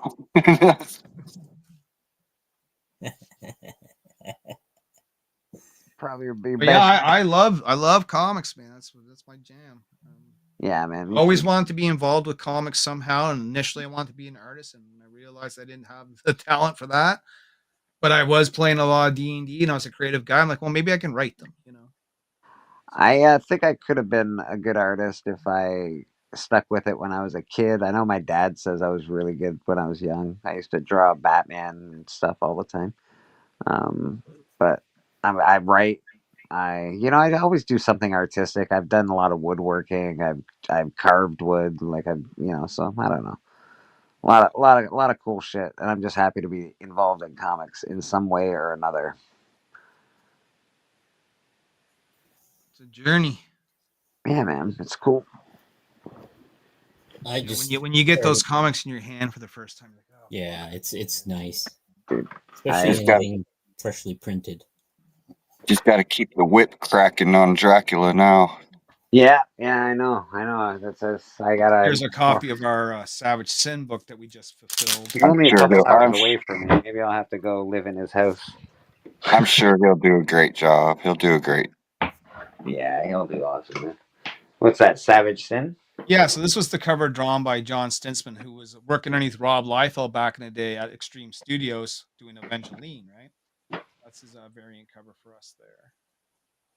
And yeah, and it's kind of the inside of one of our books, Here, let me make it big. Hold on. So I gotta actually send these out to John. This is one of John's copies. Those are good interior. Yeah, very it's done by a guy named Gerardo Garcia. He does a lot of interior work for Zenoscope. Okay. So yeah, it's our love letter to the fantasy comics, to a little bit of Red Sonja influence, a little bit of heavy metal influence, maybe. So what the editor for Scout Comics. Yeah. He goes to my local comic shop all the time. Okay. I think I'm gonna talk to him maybe about my book, maybe, or at least show him my work. Maybe he can point me to people who might hire me. Never hurts, brother. You know what I mean? You're your best seller, bro. Sell yourself. Witchblade Red Sonja. I love me Red Sonja. That's one thing. Here's a cool. You guys who know Milo Manera. This is an awesome Emma Frost cover. Yeah, I love his stuff. I actually just got Conan 24 recently at a very, very reasonable price. So. Yep, I have that book. It's one of my. Was that the Goblin Queen? No, that was Emma Frost. This is okay. Black outfit. Okay, I was wondering who is that. This one here is a Gamora. Oh, nice. This is before Milo Manera kind of got canned. This is a random X-Men book, but I love Magic, so anytime Magic appears on a cover, I get it. I like Magic too. This is a first appearance. This is first appearance of Dazzler. Yeah, there it is. He's a new bag, but yeah. This is just a cool cover. This is a Mark Brooks cover. Yeah, I got that. Yeah. I have every Avengers vs. X-Men book. Taylor Swift not going to play Dazzler anymore, so the book's back to a reasonable price. What? Somebody spread a rumor that Taylor Swift dude, it was a massive rumor that Taylor Swift was going to play Dazzler. Then there was a massive rumor that Taylor Swift was going to play Lady Deadpool as well. No, dude, that was everywhere, man. You know. Yeah. And I'm sitting there thinking, I'm like, his wife is an actress, right? Like, yeah,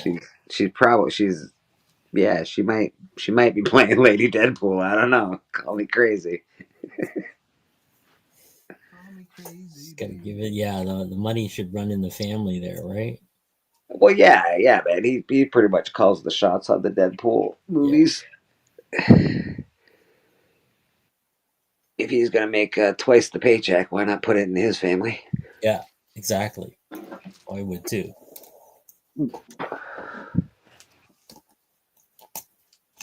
I had to read some of these books, man. My read pile is fucking getting large.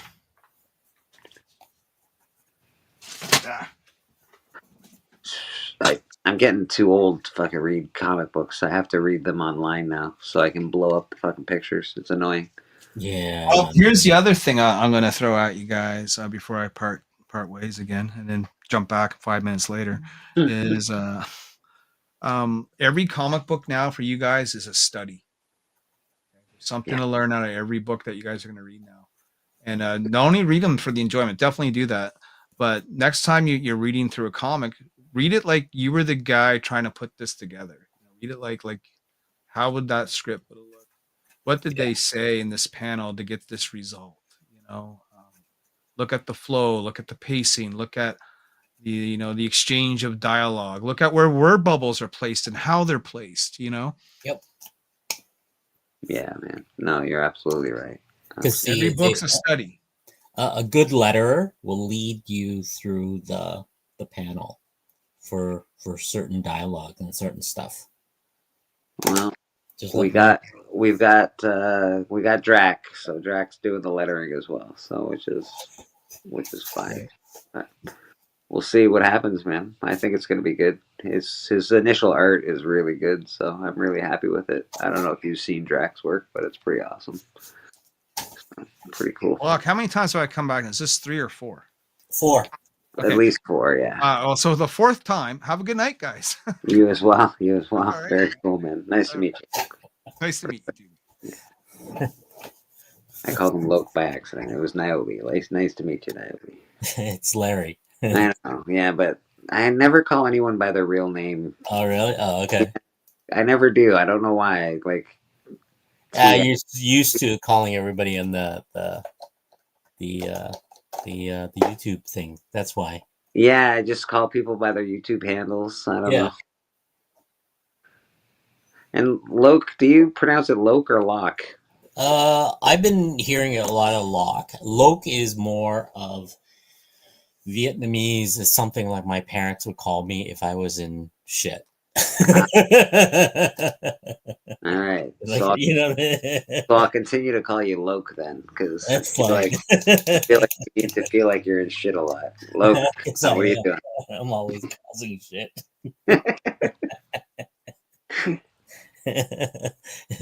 That's fair. It's funny. So yeah, I'm getting things ready for cons. I'm getting, I got a prepped. I got new flags coming in, like just banners and stuff like that. Then I got because I have a foldable 6-foot table, so I'm gonna prep that, set up my table. You got your Loke tablecloth. You've got metal signs that they're awesome. I won't use everything. I just use it for I just need to figure out. Did you ever see Drac set up? No, I haven't seen Drac set up. Yeah, Drac has all that. He has a nice setup. He did one for what's his name, Blaker? Chris.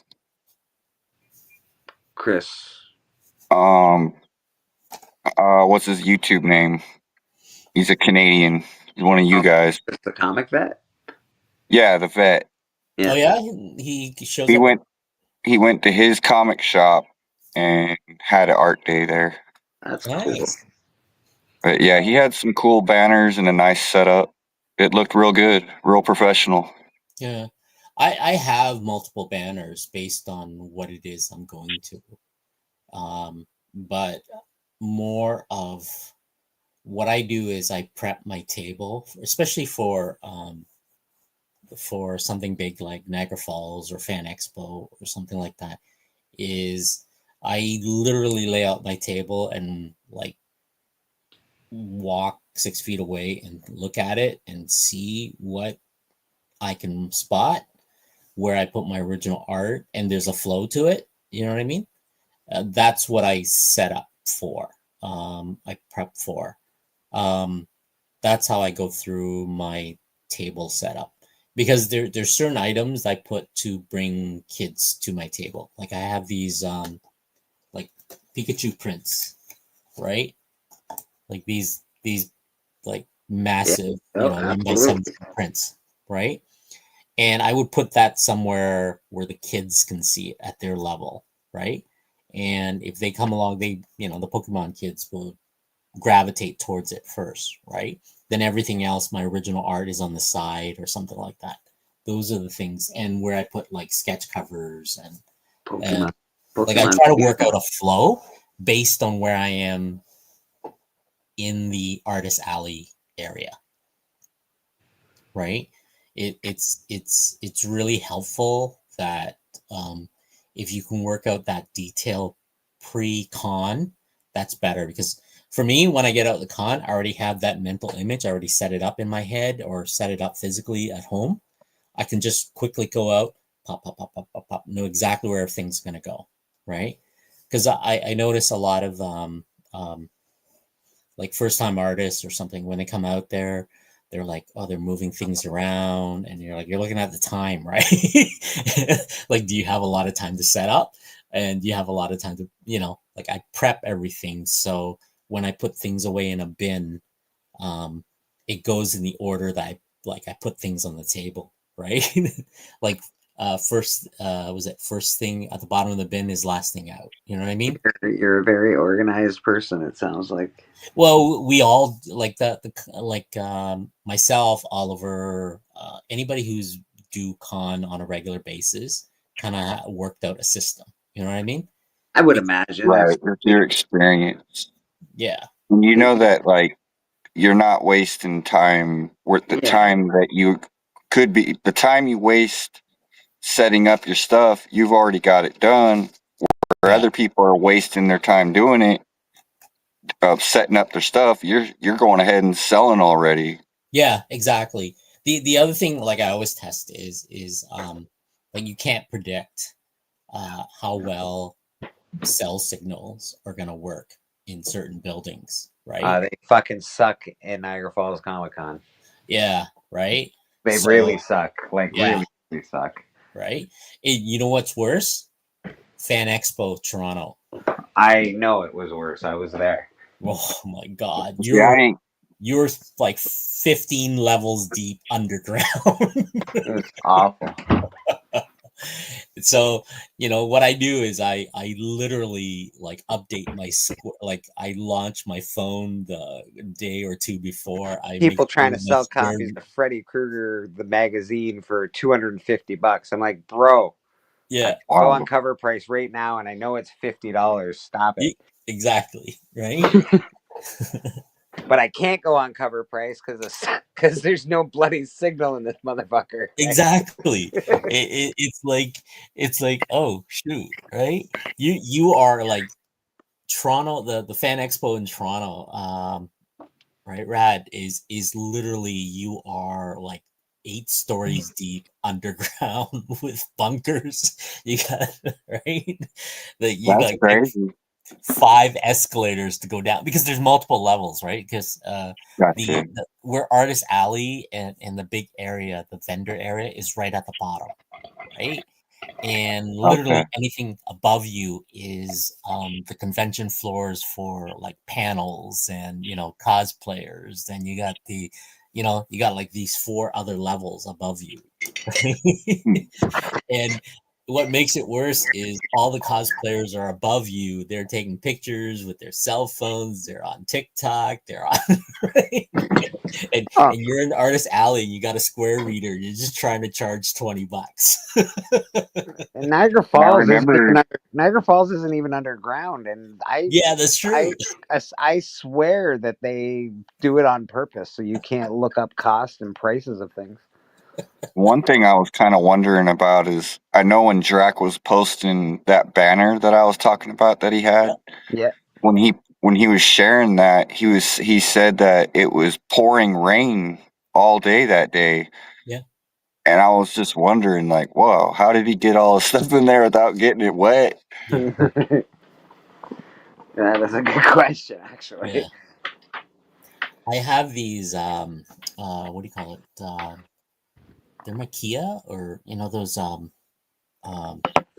tool chests, the one with the wheels. The briefcase or something. Yeah, they're for tools. They're Rubbermaid, kind of, like, really strong, and they interlock. Those are the best. I found those to work really well. I got everything all. I can pack sketch cover, original art, all my prints, my tablecloth, all my signs and everything within 2 of these 11 by 17 crates right on top, and they all fit on the dolly thing that interlocks, like part of the tool case. And that's my setup, right? The extra stuff is maybe like the banner stand that I carry over my shoulder in my backpack, right? So you kind of end up with like a set of stuff. Before I was bringing almost everything, right? Like I've done covers for like all these books and I got like stacks of them and I always try to bring them out. But now I'm a little wiser. I maybe bring 2 or 3 copies and that's it.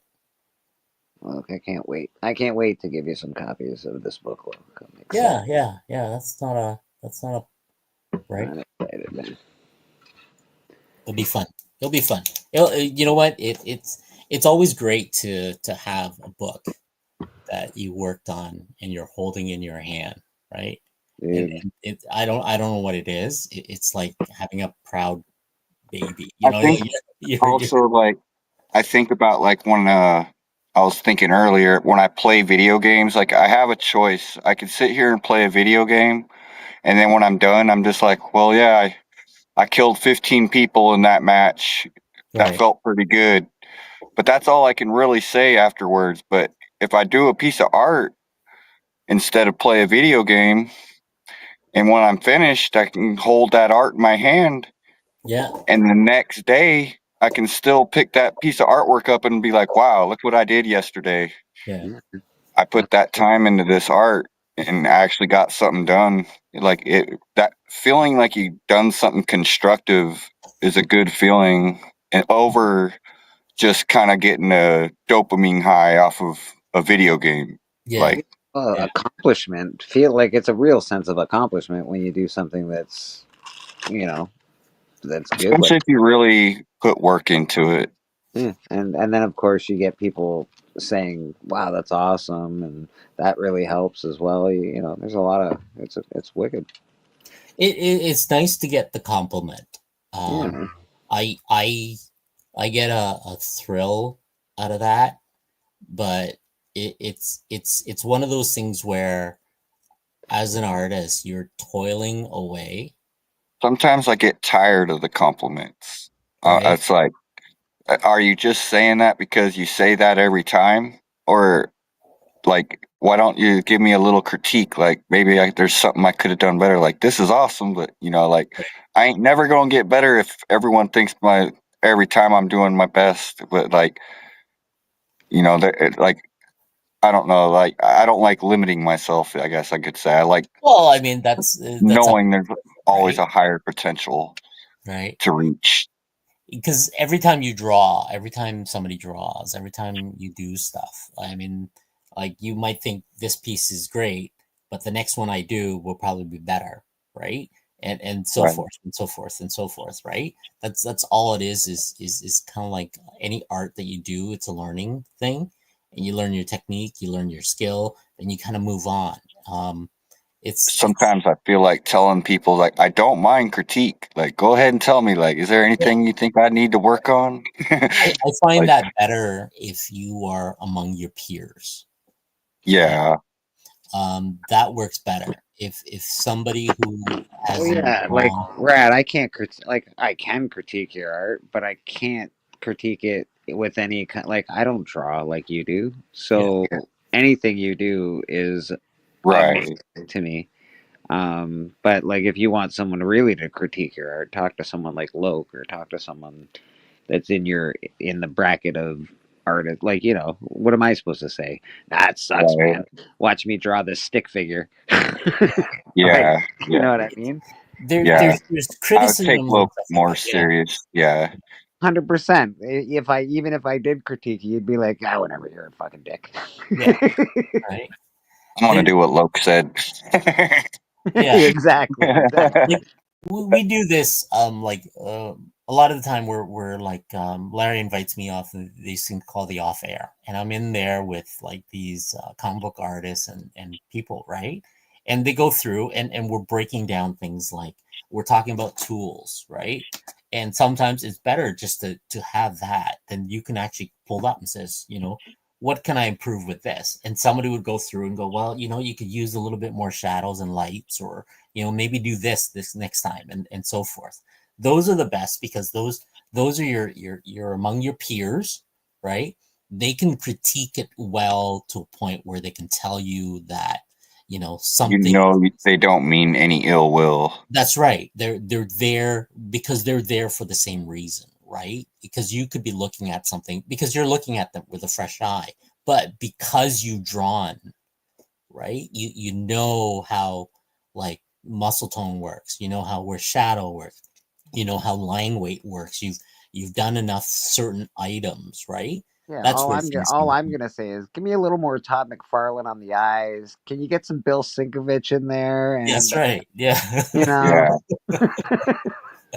Right? Because that, like, I would love, like just that alone. Like, I would love to be in the studio with Bill and do a painting with him.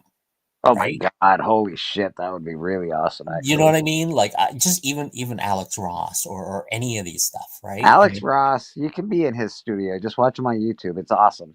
yeah, Actually, but I'm more of like I try to always go to David Finch's streams. Like I'm always yeah, watching David Finch, and even at David Finch's level, he's always inviting people on and learning from them. So yeah, I've actually seen it you. never stops. No matter how good you get, you can always learn more. yeah. I've seen you in David Finch's stream. I don't really say hi in there because I don't really know anybody in there, but I've seen I you. don't know many in there, but I know Drac goes in there a lot. Yeah, I'll say hi to Drac, and that's about all.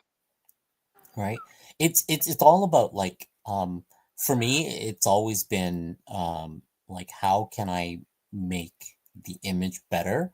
Is there a shortcut that I can do to make like speed up stuff, right? And I always like playing with mediums. I'm a guy who always explore like what can I do, what can be because I don't think I have a art style. People tell me they can recognize my art style, but I don't think I have one, right? I don't know. I feel like you sort of do actually. That's the thing. I can't recognize it It's sometimes. because it's yours. You can't see the forest through the trees. Yeah, so Yeah. that's the thing. That's why I'm constantly like messing around with different mediums and different You materials, really do have sort of a style. Like I don't know. It's awesome. It's great. You have right? a style. Yeah. So that's where things are, right? But If I you think that's ask, important though, because I think that's how artists get recognized, like their own unique right, styles. Like Eastman does Eastman. These guys, they all do themselves, and right, the cream rises Yeah, to the top, I know right? how that feels exactly. Like wanting to find my style, but I know that I have to it will come with time. Like I know it could take a long time, and but it'll come. yeah, it's just like one of those things. Like I think if I even asked David Finch, for example, what is his style, right? And he's like, well, you know, I think I'm still exploring because he what you Always call it? evolving. Yeah, he was interning under Mark Sylvester, you know, the Image guys. You know what I mean? Yeah. He was Yeah, making their stuff, right?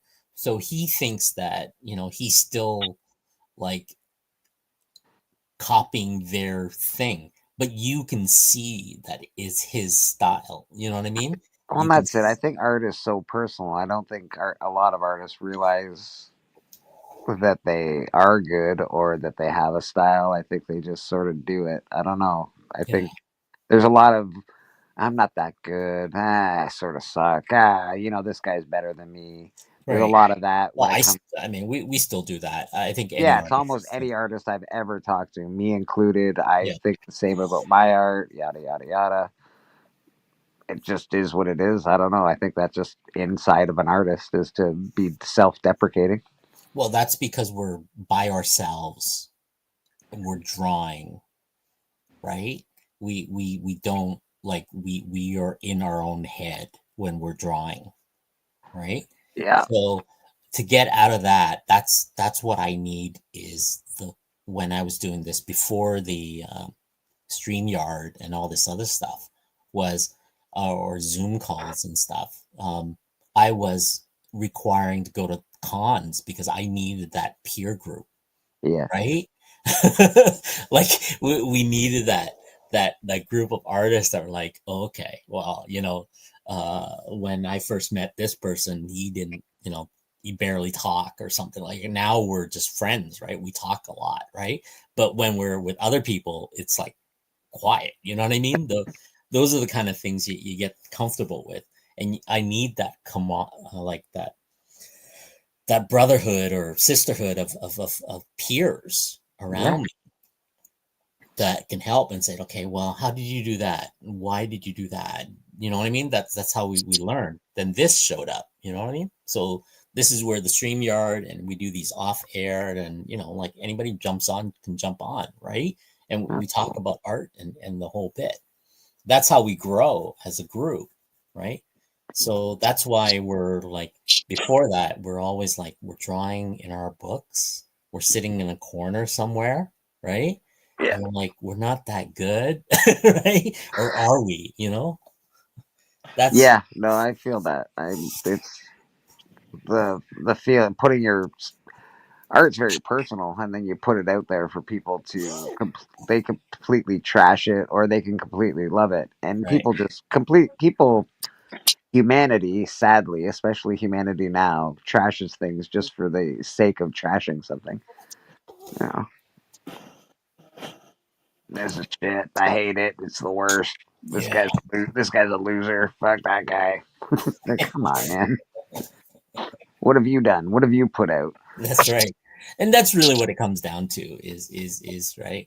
Like Larry's stuff was, he used to be part of these comic skate guys, and Right, right. they like constantly like trash him or do videos and stuff like that, and he's constantly fighting back, and I'm like, holy smokes, man.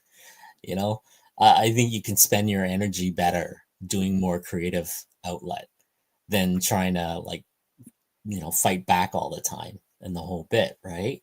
But Yeah, I just don't understand. Like, I just don't know. I get what it is, rights versus lefts and political yeah, views, and I just don't understand the whole. I don't know. Fuck, who gives a fuck? Leave me alone. yeah, exactly. Like, fuck, like. But then there are probably people that have real big influence in the industry, and that can really hinder somebody like Niobe. So that could be the reason to fight. Hey, screw you, man. You guys are big cats. I also want to be a big cat. Who cares if my beliefs are different than your beliefs?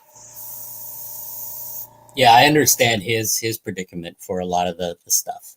Oh, Yeah. Again, I right. don't know the full situation. I'm just sort of taking a stab of the dark at it. But Yeah, yeah, and I don't know. Yeah, like if there's a political power that just doesn't allow people to get seen or get to the top because of belief system, that sort of sucks, man. I think it's all about jealousy at the end of the day. Yeah, that has a lot to do with it. I think I agree. I've always said that it's until you start succeeding, people will want you to succeed. But as soon as you start succeeding, they get pissy and jealous, and they start talking about you. They start saying shit. It's very bizarre. I'm here for you, man. I want you to succeed. I want you to do well. And then you start doing well, and then people are like, burp, burp, burp. Yeah, exactly, right? This guy's nothing. Remember when he had one follower? Screw this guy. Exactly. I mean, like, that's why I find it like, okay, well, if this is happening in this community or something, I'm going to stay away from it, Yeah. because I know I can channel myself somewhere else that, be more productive, because I can still be creating or something like that. Yeah, that's exactly. I'd rather be creating than worrying about drama in the community. It's just not my bag, man. Everybody's worried about something. I'm just worried about right now. I'm worried about comic books, and I'm pretty happy to be worried about it. So Yeah, you got better things to deal with. yeah. I work for a living, and I'm making a comic book, and it is what it is. So. It's always the end goal, though. That's the thing, right? You have your, like, I think creating a comic book is one of those things where it is a like, I don't know why we do it, because first of all, it's not like we're No. going to be rich out of this, right? No. There's going to be no riches to be had. That's right. Right? I'm like, why not? You know, some days I'm like, I'm too old for this shit. If I made $5 on this comic book, I think I'd be pretty happy, to be honest. Because Yeah. I made a comic book and I made $5. That would make me pretty happy. Yeah. Even But- though you already spent $2,000 on it, you're chipping away at that with $5 at a time. That's right. That's right, man. That's all. I'm like, yes, $5. Woo! Woohoo! All right. Was it $1,995 to go?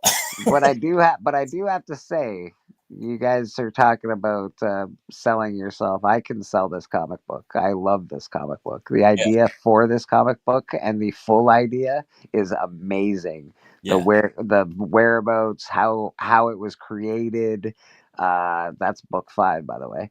And it's friggin' awesome, dude. It's awesome. The backstory to a character that actually isn't introduced in book 1 Yep. is just amazing, like just unbelievable, man. This story is fucking cool. Well, that's the thing, right? It's the next step is okay. So the part of the book is being drawn right now. Rad is thumbnailing all that, I'm assuming, or no? Drac. Sorry, Drac is thumbnailing all that, right? Yeah. So I mean, that's the first thing, right? Yeah, man.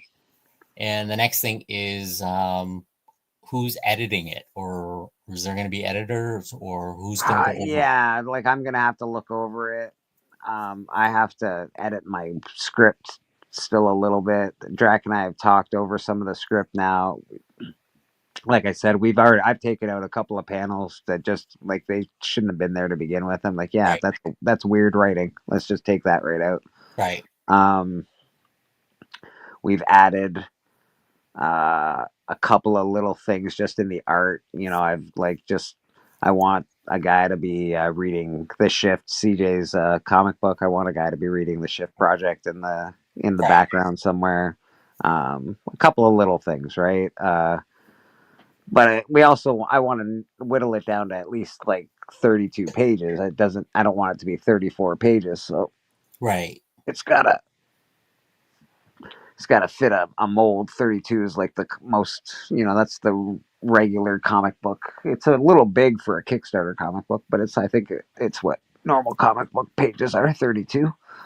It's usually 24, but 32 is longer, right? Yeah. So, but it's issue number 1, so maybe it's bigger. That's a well, there's nothing wrong with it. There's, the reason back in the day they only did 24 was based on the fold of the newspaper print. Okay. They can get away with, right? So how many times they can fold it? How many? You know what I mean? I see. The rolls, that was the original intent. So that was defined by that. It doesn't stop us nowadays in modern stuff. I mean, if you look at the Webtoon stuff, yeah, right, it's just big long scrolling stuff, right? So I'm gonna hit this with a hairdryer real quick. Wrong button. Yeah, do your thing, man. Rad says he hit the wrong button, which is funny.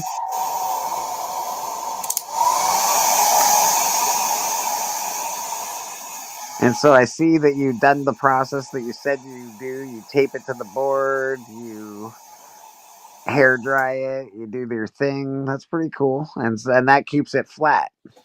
Well, it's heat, right? Yeah. So this is heat on top of, so now you can see, like I sprayed the varnish, so it's a little glossy, very cool. That thin layer. Yeah, right? yeah. Then all I just do is that comes off.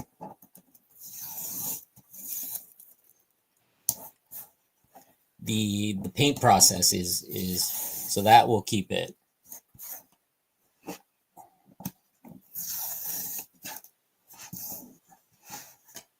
So now that is my oversize card, and normally what I'll do is I'll just trim it back, right? So I have you can You've got the blue lines that you start yeah on that card, right? yeah. There's like two double blue lines that I use. The main one is my safe frame, which is on the inside, right? And that's it. I mean, see, the card doesn't bleed through. It's pretty strong and stuff like that. I just gotta, do the Loke Nguyen 202. The big old sig right there. Look at this. 12. So I just do a 1 of 1 and Mr. Freeze. Right? Then I pretty much grab one of these. Again, I really love these. Those plastic sleeves are really great. Yeah, I bought a whole whack of them. Just so I'm probably down to about 200 out of the 300 I originally bought. So that's good. Get your nails in between these. So there's a dual ridge and there's a single ridge. The single ridge is always at the bottom. That's what I've learned. Right. Then I made myself sheets of labels. Yeah. They're just stickers that I printed on a sticker sheet. Nice. And I made a little white spot, and I pre-cut them, and they're like that. So I got it all worked out, right? So my techniques and stuff like that. So let's see.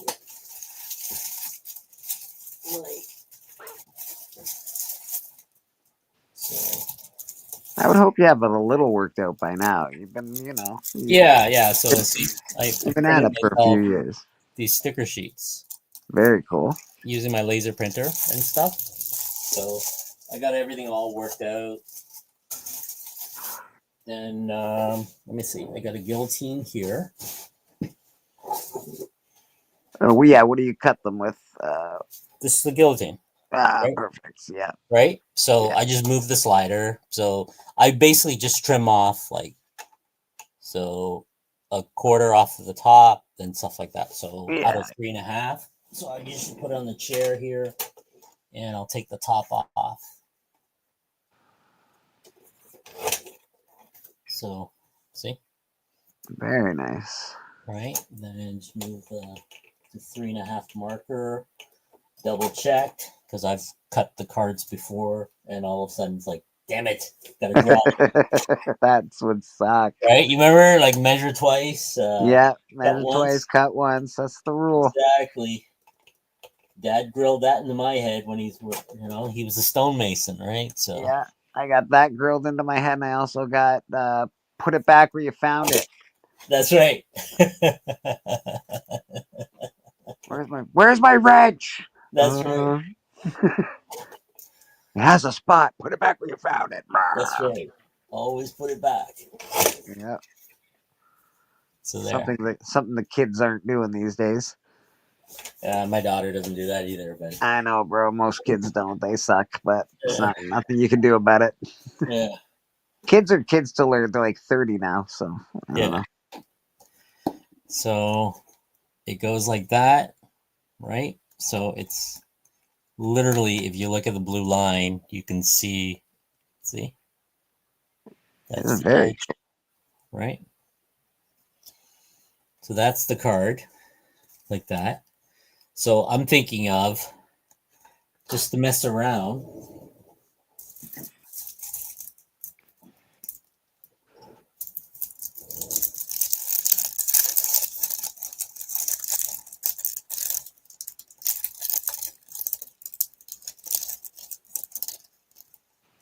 because there's no going back on this part. Yeah, what are you doing?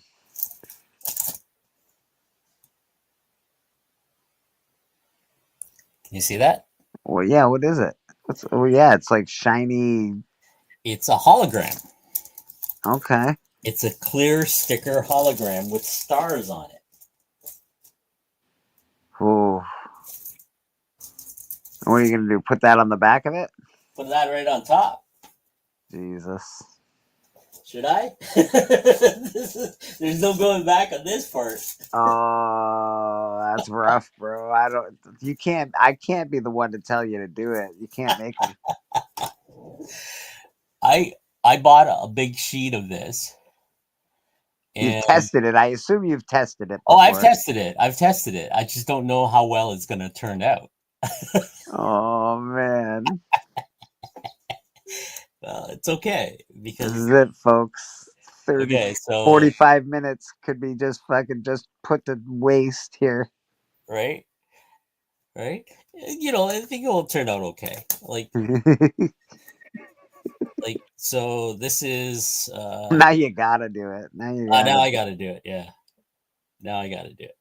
So this is like one of those steps that when I do a commission now on my Whatnot stream, I go, hey, do you guys want a refractor on it? Right? Right. That's what this stuff is. It's basically a thin film. Right? So I do a little bit of a peel.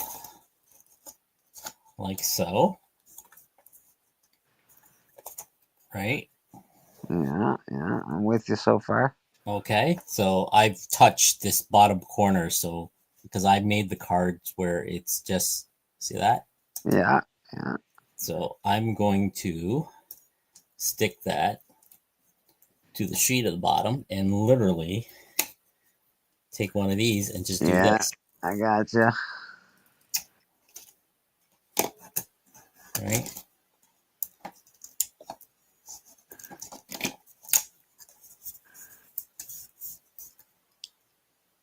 I don't hate it. I don't hate it at all. Right? So now, right, I'll just scrape the back a little bit here. I'll just use this. Okay.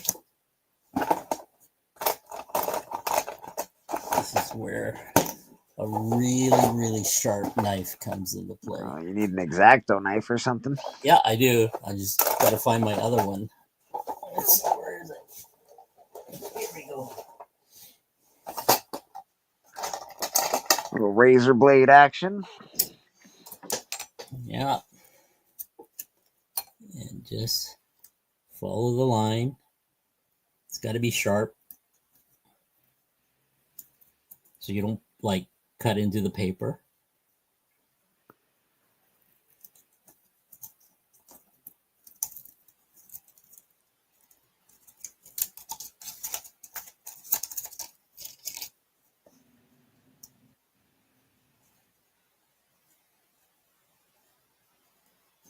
What I should have done was place it on first, then trim the card.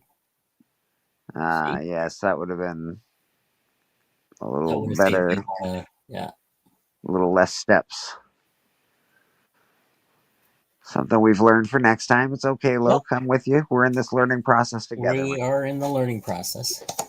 Let me get this a little tighter. I can see it a little bit. There we go.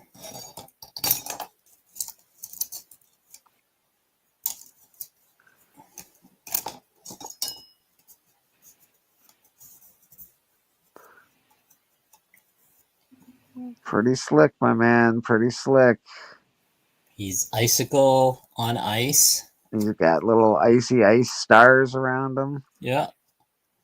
That goes right in there. What did I do with the lid? Here we go. Lid. Make sure the knife goes back. Everything goes back in its place. Important. It's important. So what I did was I bought myself UV resin. Okay. Instead of using crazy glue or contact cement where you have to work fast, right? Because at the very beginning, I was doing that. And the issue is when it dries, it frosts. You know, it has a little white frost.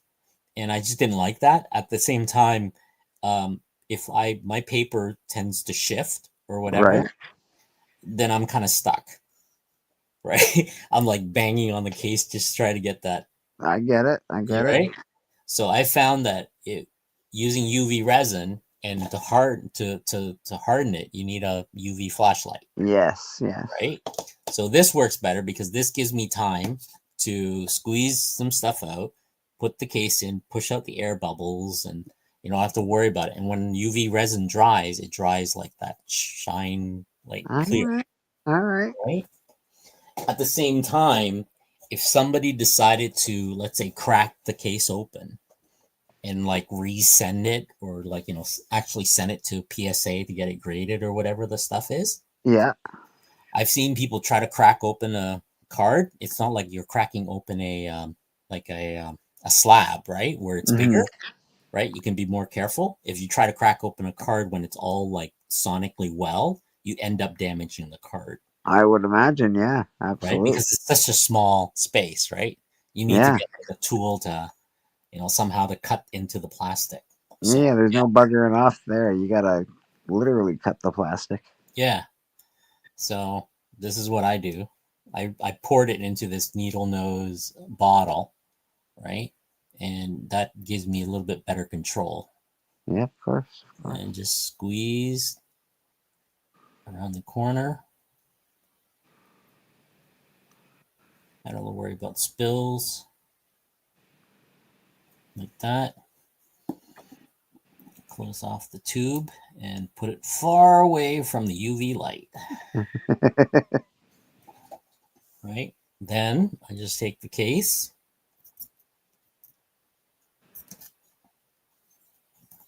So that gives me a chance to just do this. Take my UV light and just do this. That's it. That's how I harden it.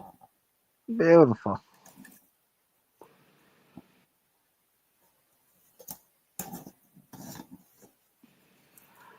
Yeah, I do dig those cases. I think they're slick. I think it's good work. The cards that you do, I think is cool. I think it's a great seller. I think it's awesome. Yeah, it's not too bad. It's not too bad. Well, for anybody that wants real art, and then it's all packaged really nicely as well. So that's pretty cool. It's an added bonus. I think that the whole time when I first did it was, it was in the top loader or it was in my binder, getting people to flip through it. Then I got to pull it out of the binder, put it in the top loader, and hand it to them. Yeah. I felt like if you're spending $45 to $50 on a card, I felt like I think I could have gave you a better presentation. And when I hand somebody this, they don't have a problem parting way with. No, that's a great presentation. Great, you know what I mean? Again, real art, well presented, beautiful. So So this is it's hardened. So now you got Mr. Freeze with a refractor. It's gimmicky, but the refractor looks good. I don't know. It looks good, right? I think the next time if I do this, I'm gonna try to see maybe I'll use the X-Acto knife to cut, so you just have the background on its helmet. Oh yeah, or just around the helmet or something. Yeah, you know what I mean. Like just like like when they do these. Yeah. Right. I thought that was kind of cool. Just just one of those extra steps or something like that. But this. I just wanted to play, and this is me just messing around, trying to do like, okay, if the light was coming from the bottom, how would I light the character? That's just you messing around. Stop it. Right.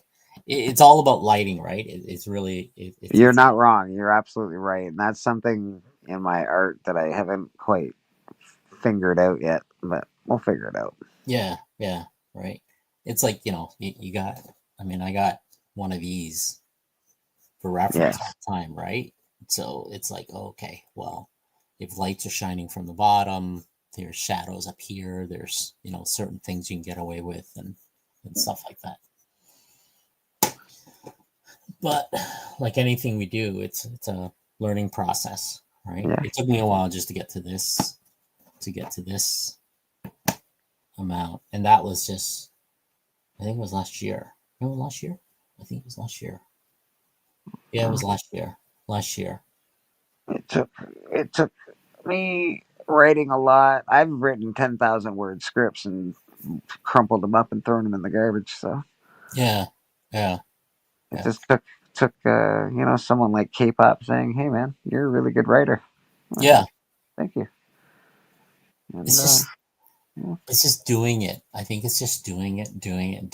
That's like I always tell, like when parents show up or with their kids at the table and all that stuff, goes, hey, my kid can draw, and should I get him an iPad, or those kind of things. And I said, yeah, if you got a couple grand, Yeah. give them an iPad, but they'll end up playing Minecraft on it more than actually draw, right?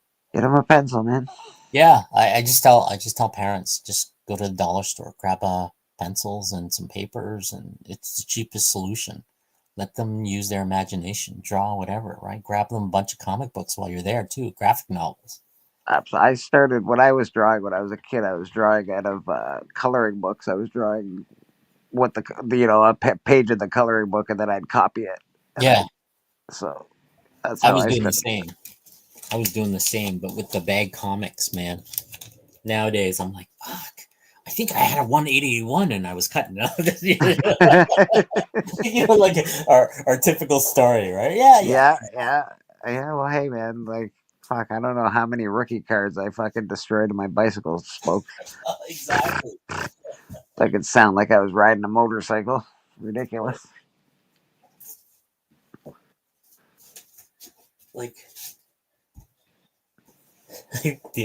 I forgot I got this.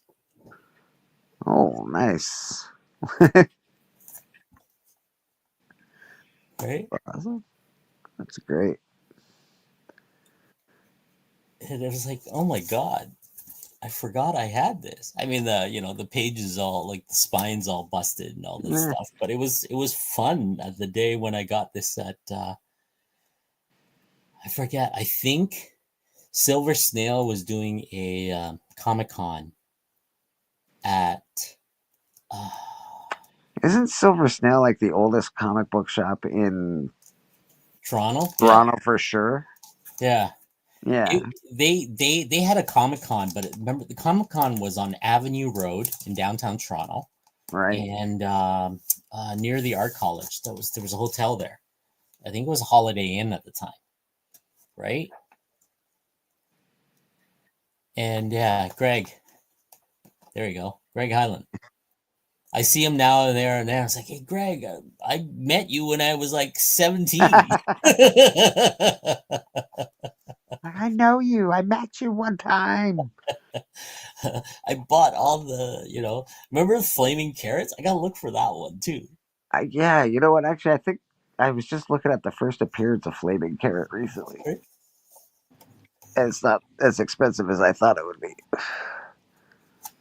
The one I saw you guys were carrying was Mr. Canoe Head. Oh, yes, Alan and the boys. Yeah. They're definitely on Mr. Canoe Head, and Do they know where that is from at all? it's from Canada. Yeah, no, but do they know the backstory of that or no? I think they probably do. Alan's pretty smart when it comes to that. But what is the backstory to Canoe Head? Well, remember Kids in the Hall? Yes. They were the one who came up with Mr. Canoe Head, with squishing your head and all the other Yes, stuff. okay. Right? That was the stuff.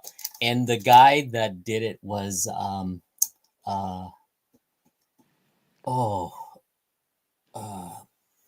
was it Rick Green or something Green? Not he did Red. this thing on TV. No, not Red Green. It was Rick something. Rick. He was called Commander Rick. He did a show on TVO where he talked about comic book and pop culture. Huh. He was what happened was he got stuck in space in a satellite because he built a car. He took his Pinto and put a rocket on it, and he flew, and he crash landed on a satellite, and that's where he's trapped. He's on a satellite orbiting Earth, and he's talking about pop cultures and stuff. Sounds pretty dope, actually. Yeah, it was 1990 something. Let me see if I can find. Let's see, it was those were turbulent years for me. Commander Rick.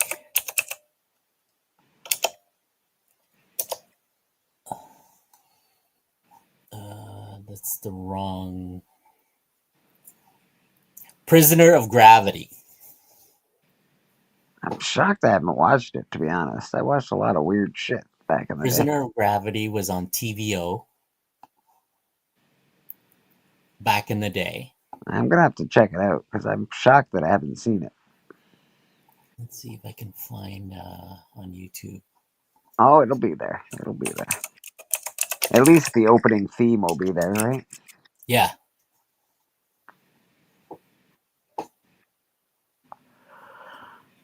Yeah, season 1 is all there.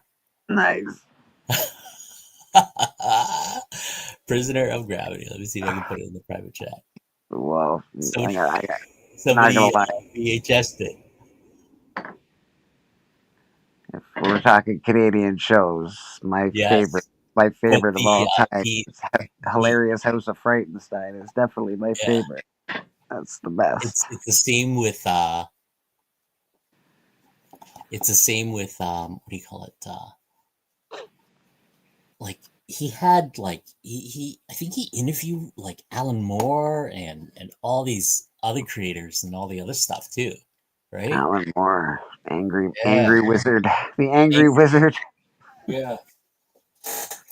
Alan, let me do your comic book into a movie. No, I hate you, and I hate movies, and I hate everything. Come on, Alan. No, I don't like it. You can't make me. All right, Alan, relax. Chill the fuck out. Right. Let's see if I can. If anybody's interested, here's the playlist for Prisoner of Gravity, available on YouTube. It's in the comments. That's awesome, man. It was one of those things, and he was at that convention, and Stan Lee was sitting at a table, right? And like literally, you can just walk up to him and chat with the guy. Yeah, Stan Lee was awesome like that. I know everybody's got issues with Stan Lee, but he was an ambassador for comic books, and I think Stan Lee's awesome. You can't have a good comic book without a fucking writer. So yeah, I mean that's it's just one of those things where I was like, yeah. He was the one that says, yeah, because I remember showing my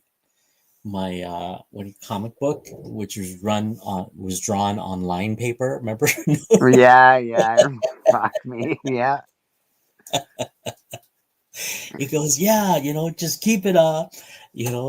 When you work on, you need to get the How to Draw the Marvel Way. I was like, oh what? God, pushing the Marvel Way. Oh, he was pushing the book, right? But he didn't have any of the thing. He goes, yeah, you got to go to like whatever. And I was like, okay. So I had to go to the Silver Snail and ask for them to order it for me.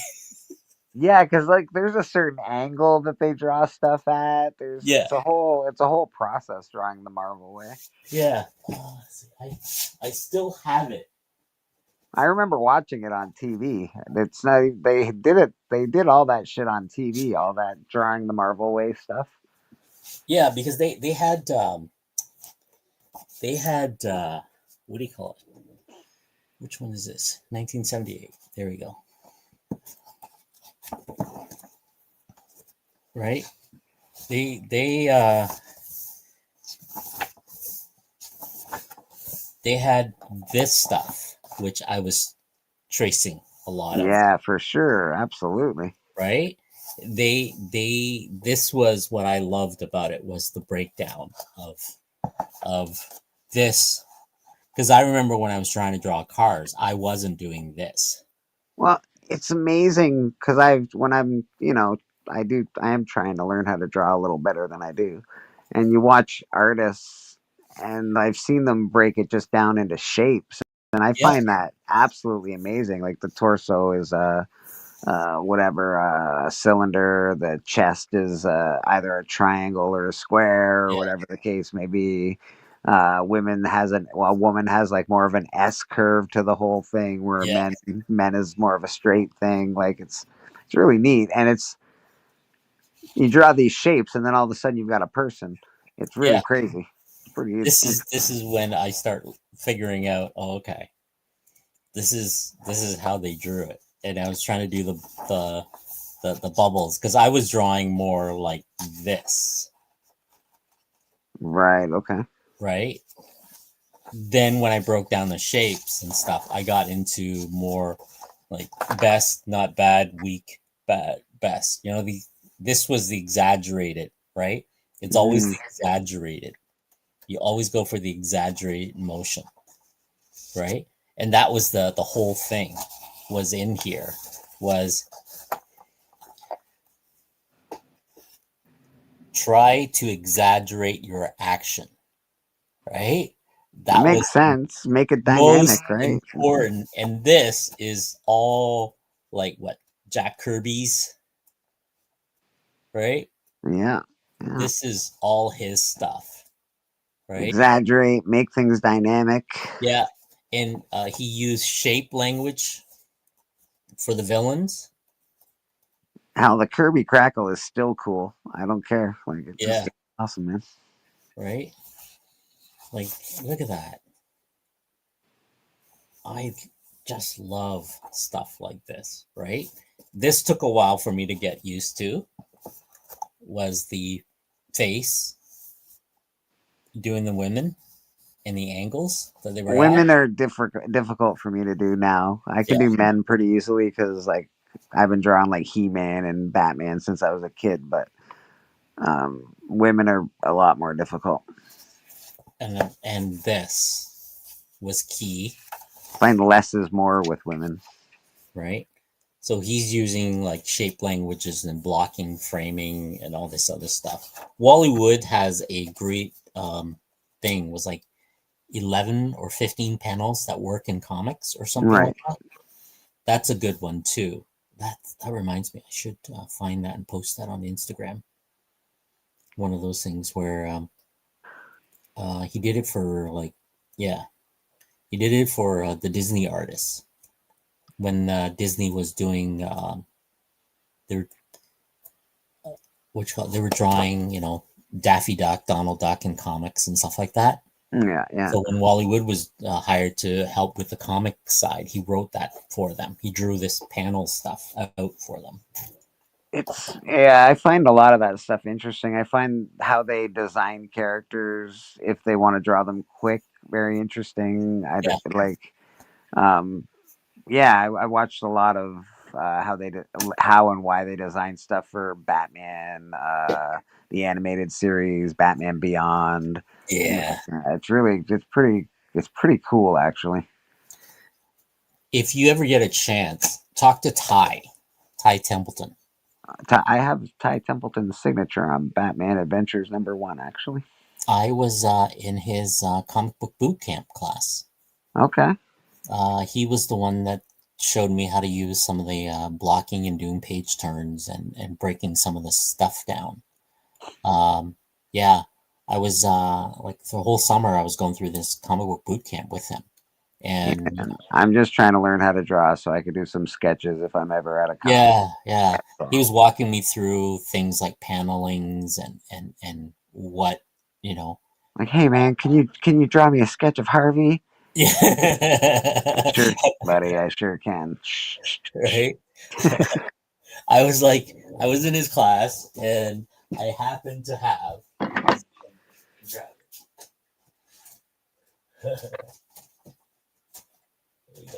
Here we go.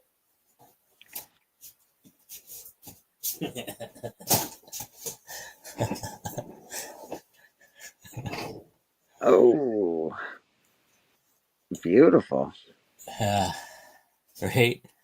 I was in his class. I literally ran out to the silver snail. Awesome, bro. Because we were down in Chinatown, right? That is cool. It's cool, man. That's Right? very I'm like, cool. Ty, he goes, yeah, I just did a new issue of 194 Moon Knight and stuff. I go, really? I literally said, I'll be back in like 20 minutes. I literally took the TTC from what you call it, Spadina. His class was at Spadina and Kensington Market right there. Yeah, I know. I know the area you're talking of. I wouldn't know how to get there or where it Yeah, is. I know it's in and Toronto, Silver but I Snail was down at Queen and it's like 20 minutes away, right? So I only literally lived ran in Toronto till I was about 6, and then like I visited there a few times, over the course of my life. So. right.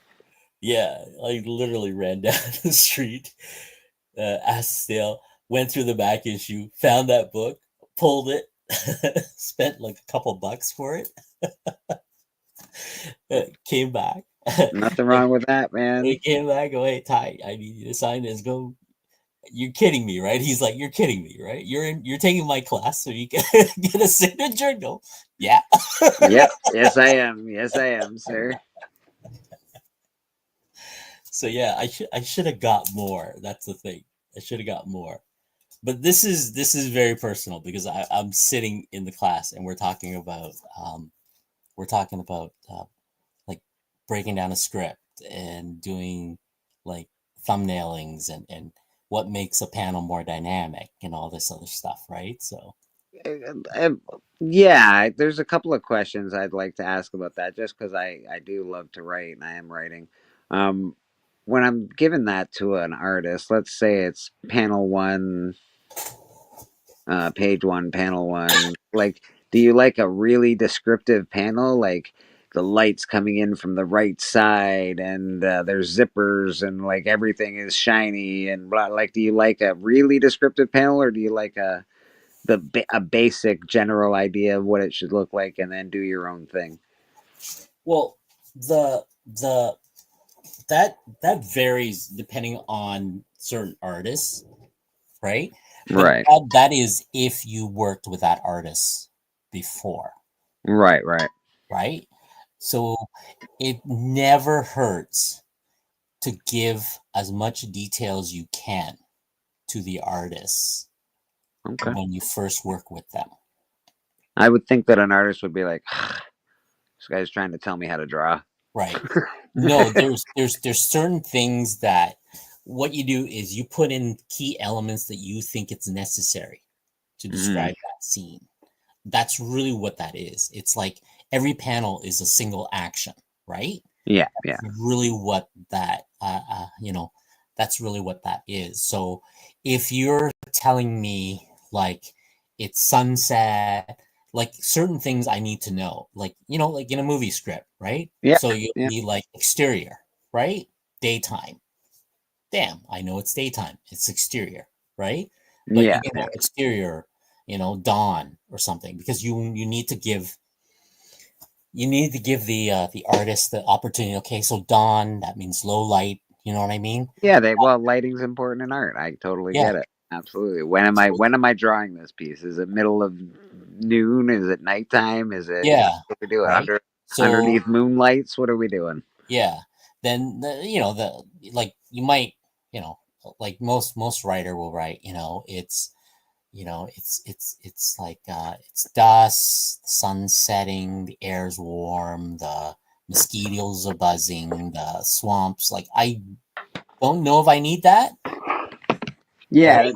that seems like overkill, right? Right, but that's most writers tend to write like that because they're describing the environment you're sitting in, right? Mm-hmm. I don't mind certain elements of that, maybe in the plot or the story to begin with. I'm reading that and go, okay, so I have in my head, right? So you're doing a horror picture or something like that. It's Yeah, but dusk, you can do that with a couple words: musky, hot, gross. yeah, You kind know. of thing, right? Mm. You can put in description things like it's a diner. It looks like a 50s diner, that kind of Yeah, stuff. yeah, Silver paneling and blah blah blah. So at least I know, right? Like yeah, yeah. if you're saying it's a diner that is a roadside diner, right? And if you include pictures, that's like, okay, now I got it, right? So you don't Yeah. write that, Huh? right? That's But fair. again, it's one of those things where if first time artists um, for me, it doesn't. I don't know. It's like there's a plus side and there's a negative side, right? Like the plus side is you're giving me a lot of information. Yeah. And the negative side is maybe that is going to constrain what I do. Yeah, I wonder what the happy medium is. Right? I feel like I don't feel like I gave too much in the one that I just wrote, and I didn't give not enough. Right. Some things I didn't give enough, and some things I may have given too much. But thankfully, Drac, he gets it. He gets me. So he's like, yeah. oh yeah, I totally get where this is going. All right, good. Right.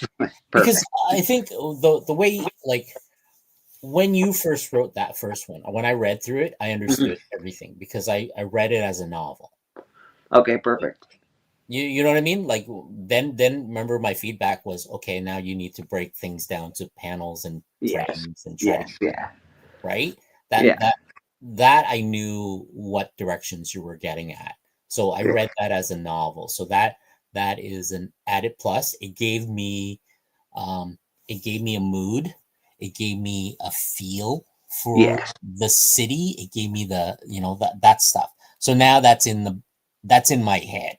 Right? Yeah, which was a big deal for me to actually convey that into the writing, that the city is a big part of this story. And like I said, like when I read it, I was like, okay, so the city is the main black part, right? Yeah. So now this guide my art style to say, okay, I need dirty, dark.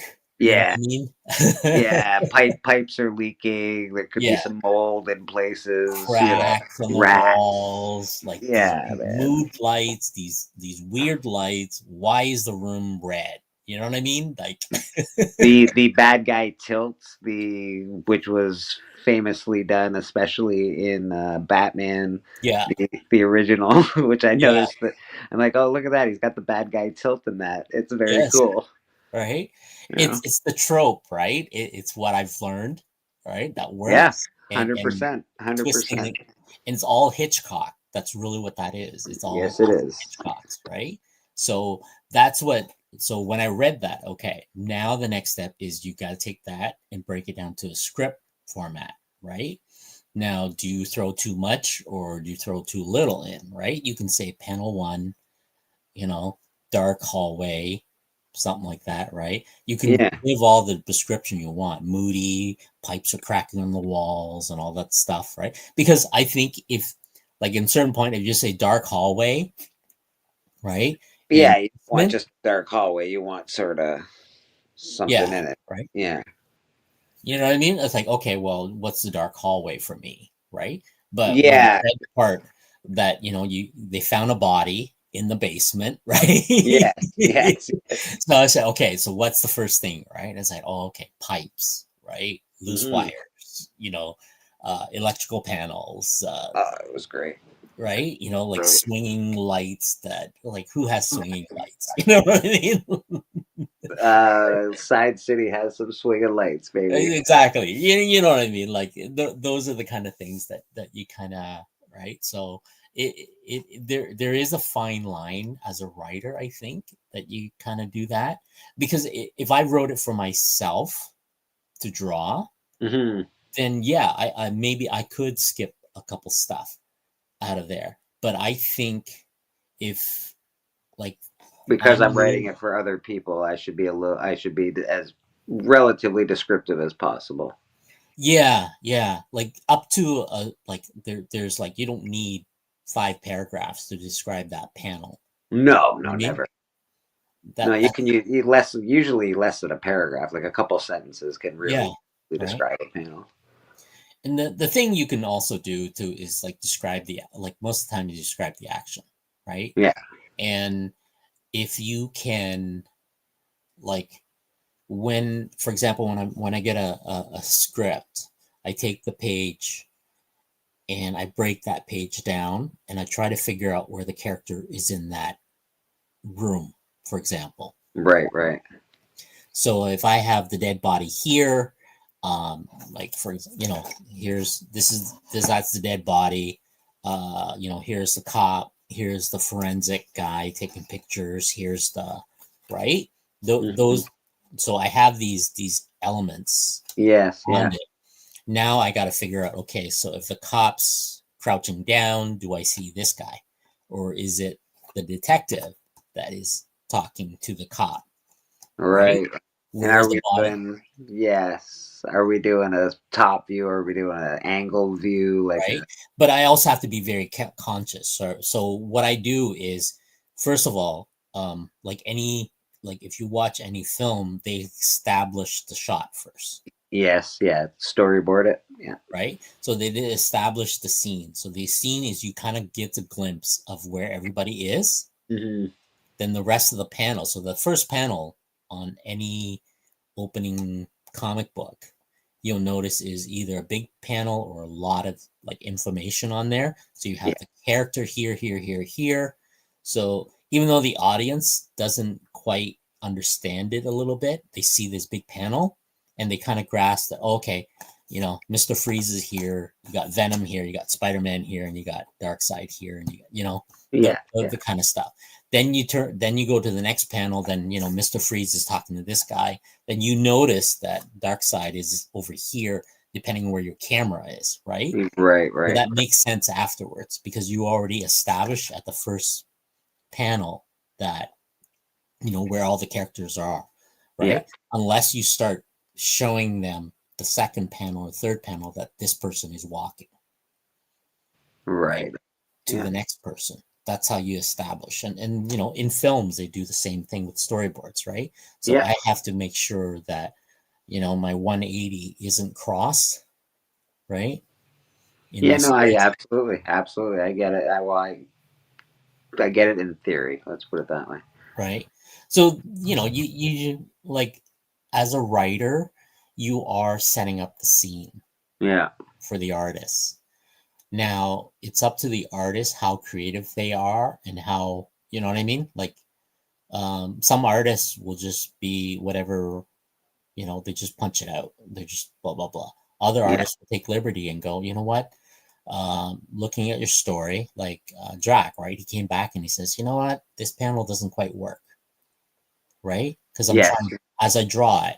So that's, some artists already know your story inside out. So they are now trying to help you tell that story that makes a little bit more sense. Yes. And I've talked to Drac about that. And, I've like, listen, if you need to add a panel without, whatever, I need to add words, let me know. Yeah. We're sort of on the same page there. Yeah. Right. So yeah, it's like, here.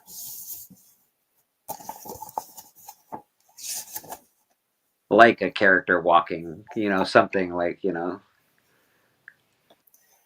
So this is a bunch of grade 12s. Yeah. Doing their story of the book. I took it and I knew exactly what they were doing from the script. Right? Right.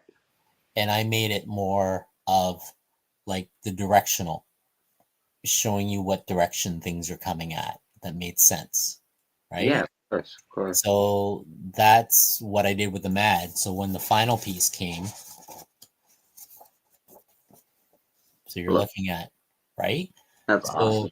They had him flying, had her flying this way, right? Which is basically going off the frame, but I have her pointing down towards so you can actually see the car that's there. Yes. Right? It's again more dynamic. That's awesome. Yeah.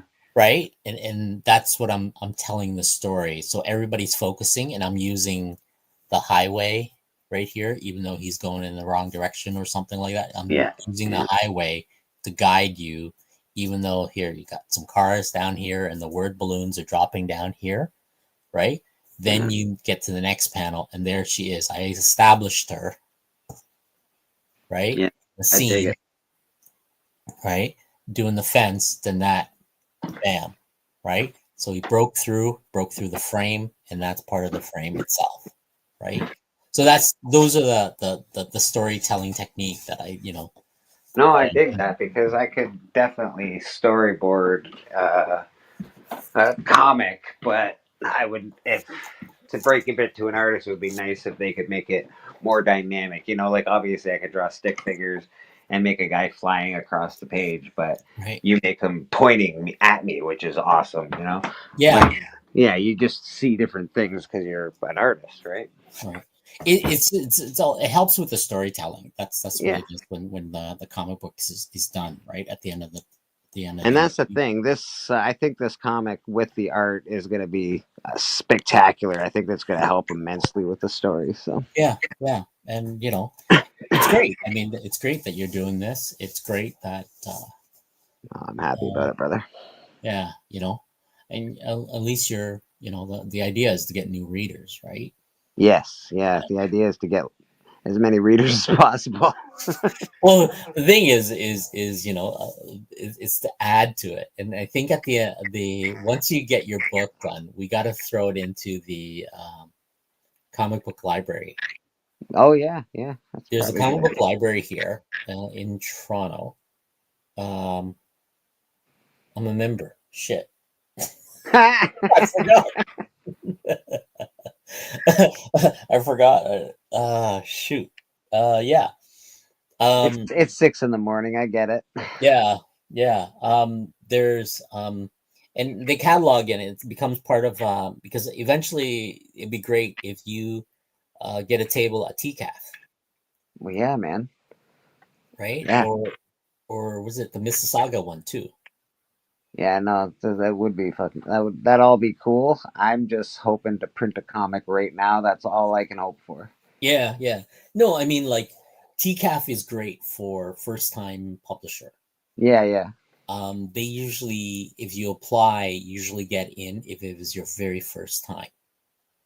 If you have a book, and it's free, right? Oh, that's cool.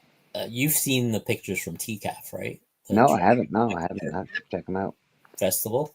TCAF. Anybody in the audience or whatever? Christine, morning, Christine. Christina Payne is in there. Nice. It's the Toronto Comic Art Festival. It's done at the Reference Library. It's always April. I think it's this month. Yeah. I swear to God, Christina doesn't sleep. She's up. She's Yeah. always. She's in everything. She's amazing. She's in everything. She's in everywhere. Right. But yeah, TCAF is fantastic. That's where I make a lot of connections. Well, yeah, I'm gonna have to start doing that because again, I don't really know anybody in the industry in anything. I know like people in our community, but that's about it so far. Right. So Because we'll I figure it want to out. bring like I think I know the raid guys there. If the book does well, maybe we can talk to the raid guys and have it published through them, which is you know what I mean? Like pick Mhm. up that publisher. Like even like Antarctic Press has the is it Strange Tales? Oh yeah, yeah, yeah. Right? So you take the first 8 pages and they put it in the book. Oh, that'd be cool. You know what I mean? That introduced you to, you know what I mean? That introduced to, it's kind of like an anthology, right? Yeah, yeah. That's Because cool. we did the Cauldron stuff with Cauldron. Yeah, I have it, but hold on, grab it.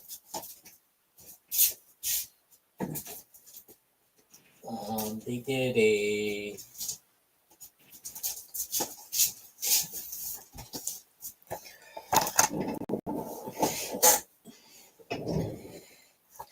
so it was Sam Noir, Casey Parson, Jason, Robert Freeman, Shane Heron, Ricky Lima. I mean, they got together, and it was like kind of drink and draw, and they were talking about like remember the days when it was what do you call it, like eerie magazines? Yeah, buddy. Yeah. Those, you know, the heavy metals and creepy heavy metal. Yeah. Yeah, right. So what if we did that in Toronto? So they formed the book. My name's in here. There you go. Right? Nice. So this was the first issue that was crowdfunded. I think we raised about 5,000, right? Casey broke out and is now doing stuff for Image, Oh, that's awesome. right? That's actually I actually want to shop the book there. So Yeah, right. Then Sam wrote the what you call it, the kaiju one, right? So we did this thing where what do you call it? It was just like a series of anthology. It was supposed to be like every quarterly and stuff, but then what happened was I think we got up to issue 3. Then people were being picked up, like Image yeah, they were and getting picked up to do their own thing. Raid Nice, Studio. Well, it wasn't that. It was they were getting gigs. nice. Yeah, that's great. That's So the fantastic. person that was in charge was like, "Oh, okay, well, we're no longer in charge." Like that, it kind of went nowhere, right? Then it went to Raid. Raid did a collective, and I think they did hardbound for it, right? Oh, there you go. Hey, I'm here, but nothing in Canada. Right? All I'm right. here, but I know So nothing funny. of Canada. Right? So this is like the Cauldron guys are the first group 2018. There we go, pre-pandemic. Right? And so what? They print the comic book and then they get like like some I got pages from 30 another. copies. Every one of us got about 30, 40 copies each. Yeah, but they did that, so they have like their comic and then like another comic book in it, like that's from No, another. no, this was all of our like Sam would write and I would Okay. draw, or somebody would write, I would draw, somebody did the layouts, somebody did the artworks, and Casey, you know what I mean? Well, that's cool. So it was just like a collective, because it we just wanted to put it on like the Silver Snail shelf, you know what I mean? Yeah, dude, I A get it. free comic shelf, and that's all we wanted to do, was just have around. If we went to Toronto Comic Con, we would have a stack of these books and we can sell it, right? We were selling it for $10 a pop, right? Yeah, man, And that absolutely. was it. That was it. That was our thing. It didn't go anywhere. It wasn't the thing. I took this and I gave it to I gave a copy to Shooter when he was at a con, kind of Hmm. stuff. I was just like, here's my portfolio in a comic book. You know what I mean? Nice, nice. Right? Beside me, right? And stuff like that. And Casey got picked up by Image. He's doing cover for Image, and was it Massive Press for Comic Tom? He did a cover for Comic Tom's book. Oh yeah, yeah.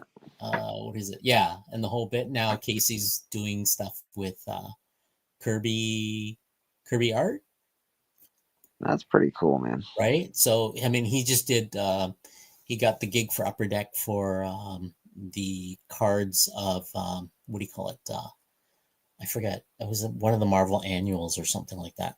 So he did all that. So from No, I know Drac hangs out with all the kayfabe people, so that's pretty helpful. yeah. I think honestly, I don't. Oddly enough, I have a really good feeling about this.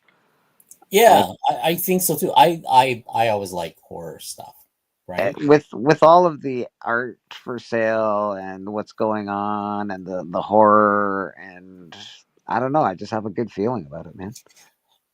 I'm thinking I think you should do it in color. I'll have to talk to Drac about that. I mean, Yeah, I would we love to do it in color. That'd be great. we did it like this. To be honest, I really wanted to do it black and white with like blood splashes everywhere, but Well, that's color. That's what I'm yeah, I thinking. know, I know. You can still do it. No, it will look good. It's just that you're going to end up paying for color no matter what, even if you get the same Exactly. color. So if I'm gonna do blood splashes, why not do the whole enchilada, right? I mean, I think it will look really nice as a black and red. Yeah, me But too. I really do think so. you're paying color prices. It doesn't matter, right? You're paying for color prices. I That's really really think it's gonna look good black and red. I really do. right. Do you want me to talk to my printer here? No, Callie's doing something he's got somebody in California. We're looking Yeah, at. it will be cheaper down there. I know that for sure. Yeah, so we're looking. It's yeah. We can get stuff done. Again, Niobe's really opened my eyes completely. Not that they were closed, but he's really opened them wide. Like, you really got to think of how many covers people are ordering, how much the mail is going to cost, how much Yep. the Gemini is going to cost, how much the extra stuff that you put in there is going to cost, like the stickers and the Yeah. all of that. And all that has to be You have quantified to. into the price of the book, right? So that's And crazy. you wait for this too. That's the thing, right? So you Yeah, need to add that. If I'm gonna give you a tier for yeah, this, you need to add that as part of the right. absolutely, So you absolutely. need to include that as part of the like I want to give you like as much funding as possible to get the book done, You're awesome, Luke. right? But you know what I mean, like just to bring that because what it's you're looking Well, at we're off to a flying start. I really believe that this was conceptualized less than 3 months ago, yeah. I and was actually pretty shocked that you guys actually wrote that pretty. It felt like out of the blue when I got that message. I was like, oh, were you writing? Were you planning that way before then, or was that? no, I just was writing. Like, I can't remember when we discussed it. Callie and I discussed it that. It like you need that push, and it was Yep. like, well, why don't we just do something together? And then he was like, yeah, why don't we? And then it just sort of spilled out. We just came up with, well, why don't we do an anthology? Like, I was like, why don't we do something like Tales from the Crypt, where it's just like a horror story, every one of them, and yada yada yada, and it's fine. And then it was like, well, what if this guy did this? Oh, but what if his brother was this? Oh, but what if they did this? Oh my goodness, but what if this Right. happened? So it just sort of snowballed into a crazy city with a lot of serial killers. So Well, no, I mean, it's what I'm like impressed with is like me and my friend always do that too, right? What if but nothing ever comes of it? uh, You know what I mean? Like we go off and we do what we do, right? But we like, yeah, let's make a comic. Okay, let's do this, and it kind of sits there. What I'm pressed about is when you guys did that, all of a sudden I see a script. I was like, hey, Locke, could you, right? I'm like, oh, really? Then, I'm reading it and say, okay, do this. And all of a sudden it's like, I'm included in this group. I'm like, what the? You guys are fast, right? yeah, man. Yeah. Again, it helped having Callie really helped. Like, if it's just for me, I don't mind letting myself down. Right, But now that it's him and I feel like you got to really push for it. So right. it helps, man. It helps. Do what you got to do to fucking push yourself forward. That's all. Yeah. And again, I don't want to be a gazillionaire. I just want to be happy. I just want to write things. Dude, we're in the wrong business. I know exactly. I just want to write stuff and just be left alone kind of thing and make money, not have to leave my house. Maybe that'd be cool. Yeah. That's you're in the comic, you know that, right? I know, man. I know, bro. I know. Every one of us artists has like a full-time job somewhere else. I It's just know. I know. I have one. It sucks. Even Harvey Picar had a full time job, and his comic was super popular. So yeah, exactly, right? It's Mm. one of those I don't know, 1 in a million. I don't know what the odds are just to get like, something like the Invincible Well, or yeah, you'd have to be Kevin Eastman, or you'd have to be the Invincible guy, same right. as Walking Dead guy. But that's not unheard of now because if you think of a comic, I'm surprised I haven't gotten a call from Sony or somebody saying, "Hey, We heard you're thinking of a comic. We want to buy it. That's right. We want to option it right now. We want to option it right now. Exactly. Because like they option every bloody thing now. Like anything that has any kind of like whisper to it, they're like, huh, what's that? Oh, that's optioned. That's optioned. That's optioned. That's optioned. I'm like, holy shit. So selling a property isn't as difficult, I think, as it used to be. Maybe, I don't know. I don't know. Depending on like, because social media stuff, it spreads a lot quicker, right, than before. Remember back in the days, I mean, the only way they knew was through TV guide, That's right? true. Or the entertainment show or something like that. It was like, how did we find out about certain stuff? Because I remember I heard the rumor of a Fantastic Four movie, and then I saw bootleg VHS copies of that. Yeah, I had like the copy of the copy of the copy of the copy where I tracking, right? It was Roger Corman. I thought it was cool as hell. Man. Yeah, man. I'm like, the thing looks awesome. So good. Right. Mr. Fantastic with the rubber arm Yeah, man. on the stick. Great. But it looked great. But, that was on a VHS quality. Oh, my God. Yeah, they have, I think it's on, you can watch that. I've watched Captain America from like the early 80s. Yeah. And I think you can watch them on YouTube, to be honest. I think you can find. I downloaded Doctor Strange. Oh God, that I forgot about. Yeah. Jeez. That weird house with the. Yes, I forgot that even existed. Oh my God. That's terrifying. So when Doctor Strange the movie was announced with what's his name, Cumberbatch there, I downloaded the movie and I told my wife, like, honey, I got the got the work print. And she's all excited. We're sitting there expecting some guy with a big huge mustache. Oh yeah, it was bad. 70s music and oh my God, you remember Nick Fury? Fucking what David Hasselhoff was. I loved it. I loved it. That was pre-Knight Rider. Remember that? He was perfect Nick Fury. If he could act, he was a perfect Nick Fury. Right? He had the cigar. He had everything. He looked just like him. He looked like the comic book. He looked straight out of the comic book, but he couldn't act for shit. 90% of the budget went to that helicopter scene that they used. They rented that Apache. And I thought so bad, cool. Bro. So bad. Like, I don't know, even the Punisher movie, and I still love it. I don't care. Dolph Lundgren. Oh man, I remember seeing that in theater. I thought that was so cool, right? It was awesome when I saw it when I was a kid. I was like, this is amazing. And yeah, not so much. It doesn't have staying power, I tell you that. Yeah. That's funny, man. Right? There was like a bunch of other ones I'm trying to remember too. I don't think we got a good one until Blade hit the theater, really. Yeah, Blade just really did it. Blade started it all, I think. Blade crushed it, then Batman, I think Blade was before Batman for some reason.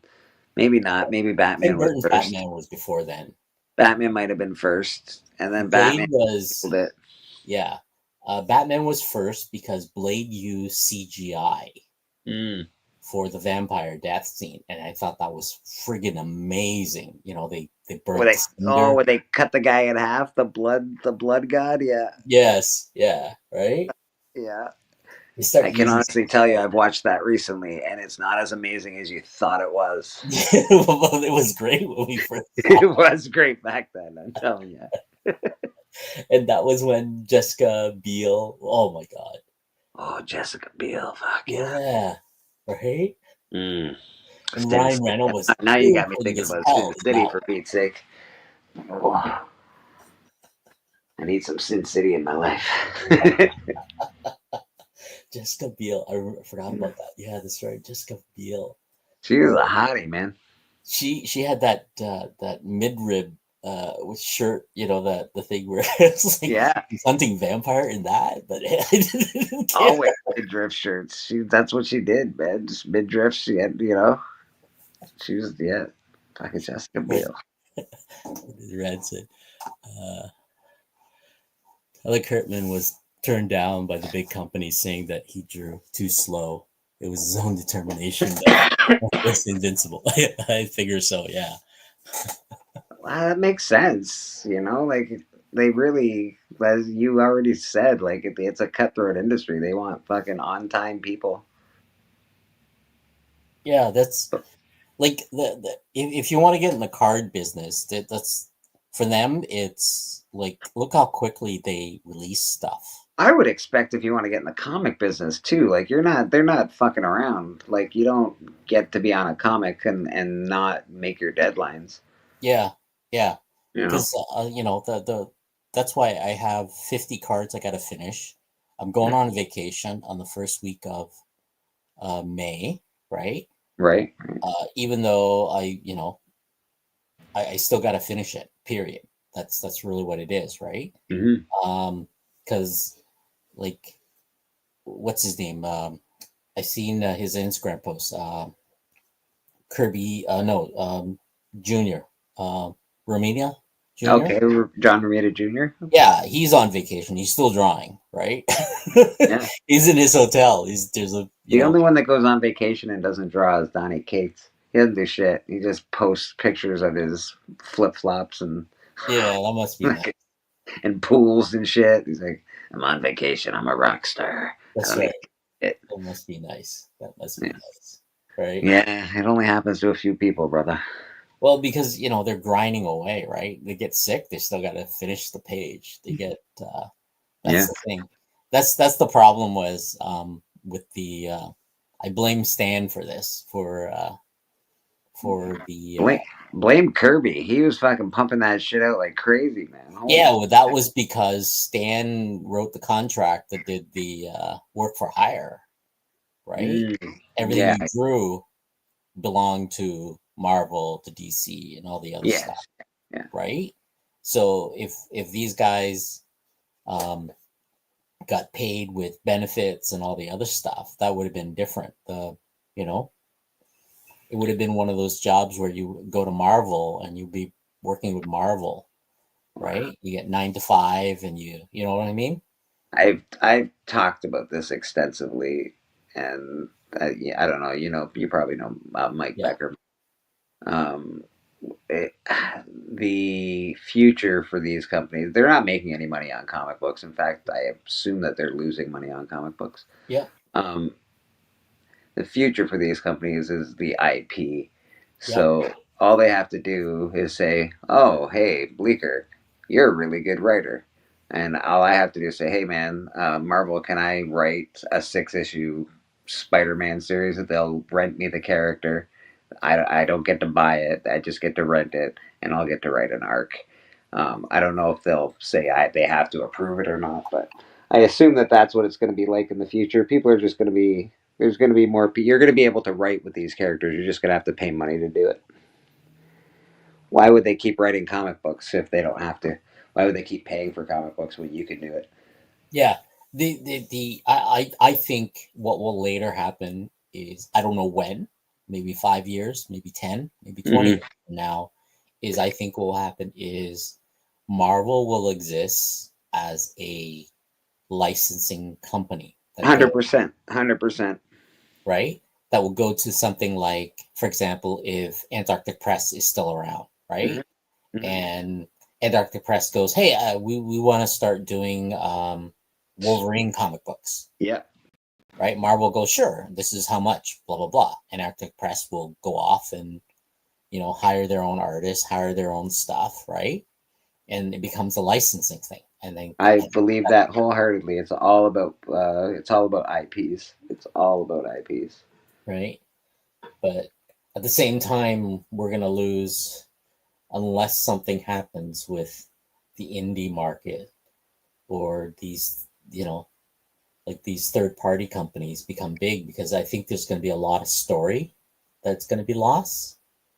The indie market, I think, to be honest, like especially if you're talking about, let's just say Image. I know there's way more indie stuff than just Image, but it's sort of thriving, to be honest, because everybody. But Image is like more of a like it's kind of like more like a like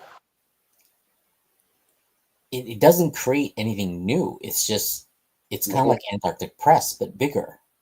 How doesn't it create anything new? They hire Kirkman created his own projects. Yeah, and like Kurtman approached Image. Image just goes, yeah, okay, we'll publish it, right? Exactly, and Kirkman gets to keep all his His IPs. stuff, yeah, and that's what Image is, and the I'm fine with that. I don't yeah, hate that at all. Antarctic Press does the same thing. I mean, beside Ben Dunn having a bunch of titles, I mean, Antarctic Press is literally a smaller version of Image. That's why Niobe comic is in their library, right? That's why he does Antarctic, right?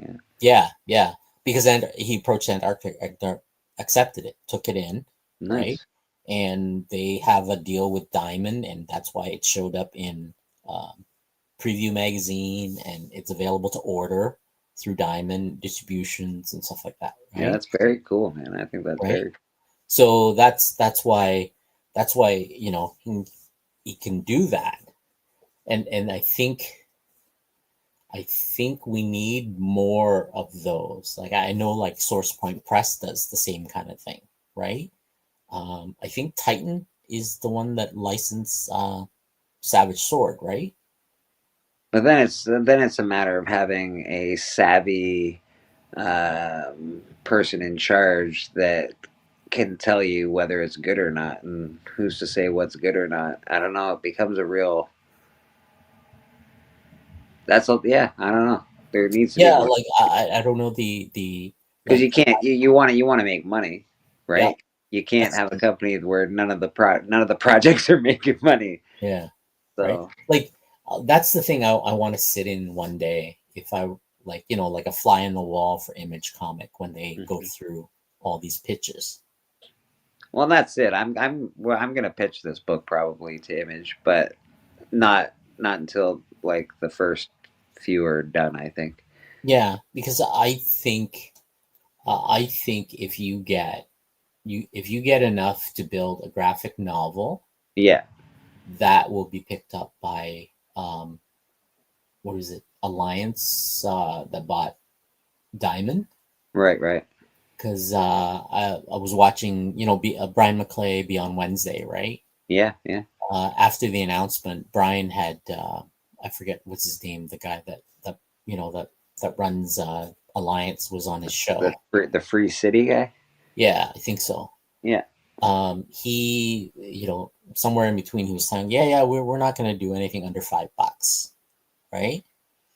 So according to that statement, when he said their plan wasn't to sell anything under $5, that means floppies, right? So I mean, they have distribution for collectibles, graphic novels, and all that stuff that goes in. So if you're, trying to bring them floppies, they're not going to take it. They'll take graphic novels because I think the margin's higher, right? Because I think what will happen is for the floppies, Kickstarter, some sort of crowdfunding will be the way to get the floppies. Yeah. And that is like I don't know how that, like, I like going into an LCS because I get to find things that I don't normally find. You know what I mean? I do the same thing, to be honest. I check the walls out. I check like the back issues that I have. I don't go often enough to like know every issue that's come out. And I'm like, oh, that looks interesting. Oh, yeah, because the internet is full of what do you call it? Of indie books, right? Yes. And the problem is, how do you weed through it, and where do we go? Right? There's no centralized database or website that says, hey, these are all the indie books that are released, right? That's true. You know what I mean? because for us to find that is basically it's through the LCS, and through the LCS, it's through the shop owner. The shop owner is the one who reads through the preview magazines. But they're only going to order those for people that preview it, or if they hear a hubbub about it. That's the only time, like, Yeah, that they order anything like weird. They're right. like, this is a little weird. They don't usually order that, so you don't actually even see it unless Yeah, you read the preview guide, right. which Or if you go to I used to specialty read. shops, Yeah. right? Like the specialty, like Beguiling. Up in Yeah, Salt- yeah. I used to read the preview guide all the time, and just for that reason alone, I'm like, oh, that's a cool cover. Oh, that's a neat issue. Oh, that's Yeah. interesting. Right. It's one of those where I was like, I don't know what that direction is, but right now for me, it's always been okay. Well, somebody's starting a Kickstarter. That's good because that's another story that is being told, right? That is going to be out there. It might be a variation of another story, but it's a comic book that's going out there, right? And I'm hoping that somebody out there is going to be able to pick it up one or two at a time, and that will survive because I don't want to see the manga style of like comic that's happening in Japan where these guys are working to death. Just comics are such a cool medium too, though. Like you can tell a story visually with words. Yeah. I don't know. The manga style is like 100 and something 40 volume like pages in you know what I mean? Oh, these guys must be fucking dying over there. Yeah, they're not like most of these guys are internship and they're working a second job too, right? Just to draw for right? But you know what I mean? And they get and the company, the publisher makes most of the money, right? The creators are the one who like you'll get one or two that are lucky. Here we go. Yeah. Right. Like I said, man, I'm gonna shop it first of all to Image because I just think that's cool. I suspect they'll say no, which I'm fine with. I just want to say that I did it. Well, you want that letter. You want I do. that letter. I want the You letter. want to frame it because that is a badge of honor right there. Yeah. That is a badge of honor. I should have kept. Well, just having that Image logo on your book would look good. Like right? it's like a promotion. Like they are a promotion just in their name. So, like, and on top of that, they'll probably promote you too. Like, I'm sure they have like some sort of marketing deal. They do, but they do take a bite too. Oh yeah, they take a chunk. They Right. do take a bite, right? But it is your property. If something, But to get your name recognized, and he's right. Just like Image is the third biggest company, and to have Yep. your name, like it's Having that little eye on your book is like someone will buy your book just because they buy Image books. yeah, especially if it's a number one. They're like, new Image. Oh, okay, that's interesting. I'll check it out. Yeah. I've done it many times, I know for a fact. I feel like there must be something with DC Comics, like because I don't think you could count how many artists started at DC Comics. Like DC had this division called Vertical. They had these indie like indie names. Like Vertical was one of those. That was my thing. I when I stopped reading superheroes, I went directly to Vertical. Vertical was Sandman. Vertical was that's because it was good writing. Yeah. Right? I just picked up the first appearance of Constantine, actually. Yeah. You know what I mean? Like Vertical was the dark side of DC. It wasn't. I almost DC feel like DC would be more likely to pick you up than even Image. I don't know, to be honest, Rad. I wouldn't know. I guess I just want to go to Image because I've always wanted to. But DC, I'm not sure if they would pick a comic book like that up. I don't think they have a place for it in their library. Not anymore. When they had Vertical, they did. Yeah. Like Yeah, and then they had Black Label, or Vertigo turned into Black Label. Yeah, And so now I let's don't be know honest. what Black Label turned into, because they kind of just quit doing Black it Label is after really what just Batman Damned. Black Label is just Batman stories, but like Well, the Black Label was told for just, you know, adults. it was Vertigo. Yeah, you're right. It was, but they really just turned it into mostly Batman stuff because yeah, Batman was not in Vertigo. That And just then was. it basically just phased out. Yeah, yeah. They did some Catwoman stories. They did a Penguin story, which was pretty good. I think I got the Penguin one where Danny DeVito wrote it. It was pretty cool. if you Yeah, don't I have that. if you don't if let's say Image turns you down. Which like again, I'm not speaking like a tall man. Let me be Yeah, clear. I am positive they will turn me down. right.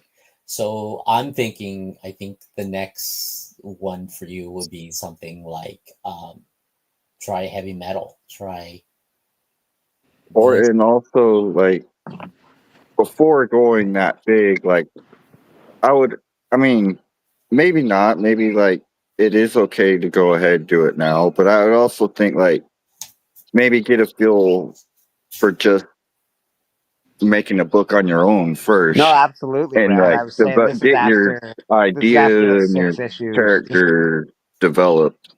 Yeah, this will be after 6 issues. So like there's a 6 issue arc that we're working on. So that's what after those 6 issues, then I would probably try and shop it around to a company and hope, and that way I have A real they see good you have grasp of they see your you have a project. following, they see you have a story, they see you have a forward momentum. And it But might help if you have a fan base and they see that. 100% it will. In order to get a fan base, you really need to push it first. Yeah, Push that's it what a lot. we're going to be doing. That we're going to be doing it. I just want to get the pre-launch page up before I start pushing it, so I can push people to the pre-launch page. Yeah. That way they can hit that remind me button. Yeah, because that's the thing is get as many eyeballs as you can. Then yeah, then when Larry is talking about um, when you first start off with, you're gonna get like all this people jumping in. There's usually friends and families and people you know. Then after that, in between, you're panicky because that's what Larry was. He went through I'm all not. the stages. He went through all the stages because there was nothing, no movements, right? There'd be like Yeah, it one sucks. uptick, and with every one or two, there would be one that would drop. You know what I mean?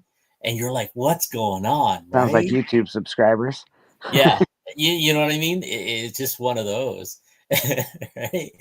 Then near the end, he's telling me this. He's oh yeah, I'm gonna right a few times like I'm quitting comics. I hate people. Like blah blah blah. Right? It's your fault or whatever. Right? But he went through the 5 stages of grief or whatever you want to call it. Right? Well, it's really hard on somebody putting your shit out there and then people taking a shit on it. Yeah, yeah, you know. right. Then near the end, just a few, he was just scrambling. Then all of a sudden, it was like 2 days before we just saw these huge jump, like bam, bam, bam, bam, 1,000, 2,000, 3,000, right? Good. I'm like, what the hell? And he goes, yeah, this always happens. I'm going, really? He goes, yeah. It's just like this always happens, right? Then why does he get so mad? Well, he goes, it's that I know. quiet moment I where know. I'm just bugging him, man. you're doubting everything you do, right? No, I get it. I 100%, 100. I would be in that same boat. 1,000,000%. I get it. 1,000,000,000%. It's crazy. Because you get your return people, right? Then you get your hopes up. You're like, oh my God, look at this. We got 50 people in the first day. This is amazing. And then you're like, this is going to really work. And then, no.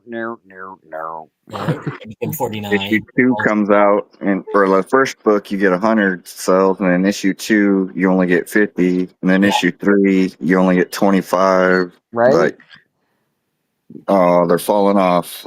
So it's like, because like I already heard Brian SCS, saying he was gonna try other projects. So I was wondering like if that's like something that's normal, like your first project doesn't go very long, like you have to be ready with another project behind that. You To should. keep going. Like I guess if you it like I You guess you don't. kind of want to set a plan for yourself. Like, how far do you want to take it? How far do you want your project to go? Is this a one and done? Is it gonna keep going, or So we've talked extensively about this, and this has, we call them side projects because of Side City, obviously. So like, there's side stories. There's Tales from the Dark Side. There's so many things that you could. I think this can go on for 30 years if I really wanted it to. yeah? I've I'm already. thinking about my own book, and I'm just in like I'm in such an early stage where like everything's still flexible to me. So I'm like I don't know how far I want to go with a project, and like I'm an artist. I've been an artist my whole life. I've wanted to make comics my whole life, but I'm like, what's my best approach? Should I just do a short story, like just do a short story and I see think how what that goes, or do yeah, I work because on something big? Do I do a long, right. like several issues and try to take it far? Or This is what I would do, Rad. When you first start off, do a one shot. This will give you like a practice? one shot. It will give you a beginning to like a conclusion or a cliffhanger or whatever it is you want to do for that story. That will give you a gauge of what's going on, because what you can do with that one shot is you can stretch that one shot out further Yeah. if you find that there's an engagement, there's interest in it. I think that's the best way. Is when you write your first story for your first issue, you Or have a maybe beginning, even a series of one shots. Like, That's what we're doing, is basically a yeah, series of one shots. Mind you, they all sort of connect loosely, but yeah, right. because And then maybe something can take off from those. the one shots, because you can take that one shot story and stretch it out. yeah. You can make it longer, you can make it whatever, right? Because the one shot stuff is, it gives everybody a snapshot of the universe that you want to tell, or the story you want to tell. At the same time, you also end up with like, if you decide to do the second part of that one shot or whatever the stuff is, at least they don't need to worry about getting the first issue to continue on. With Larry's case, he's got a 5-issue series, right now, because he's done 3-issue series, 2-issue series, and all that stuff.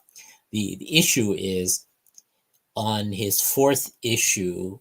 Right now, he needs to get enough funding to start on the 5th issue. But if he doesn't get to the 5th issue, he's off for a whole year, doing, getting a job, and saving up for the next book, to pay for the artist, to pay for the writer.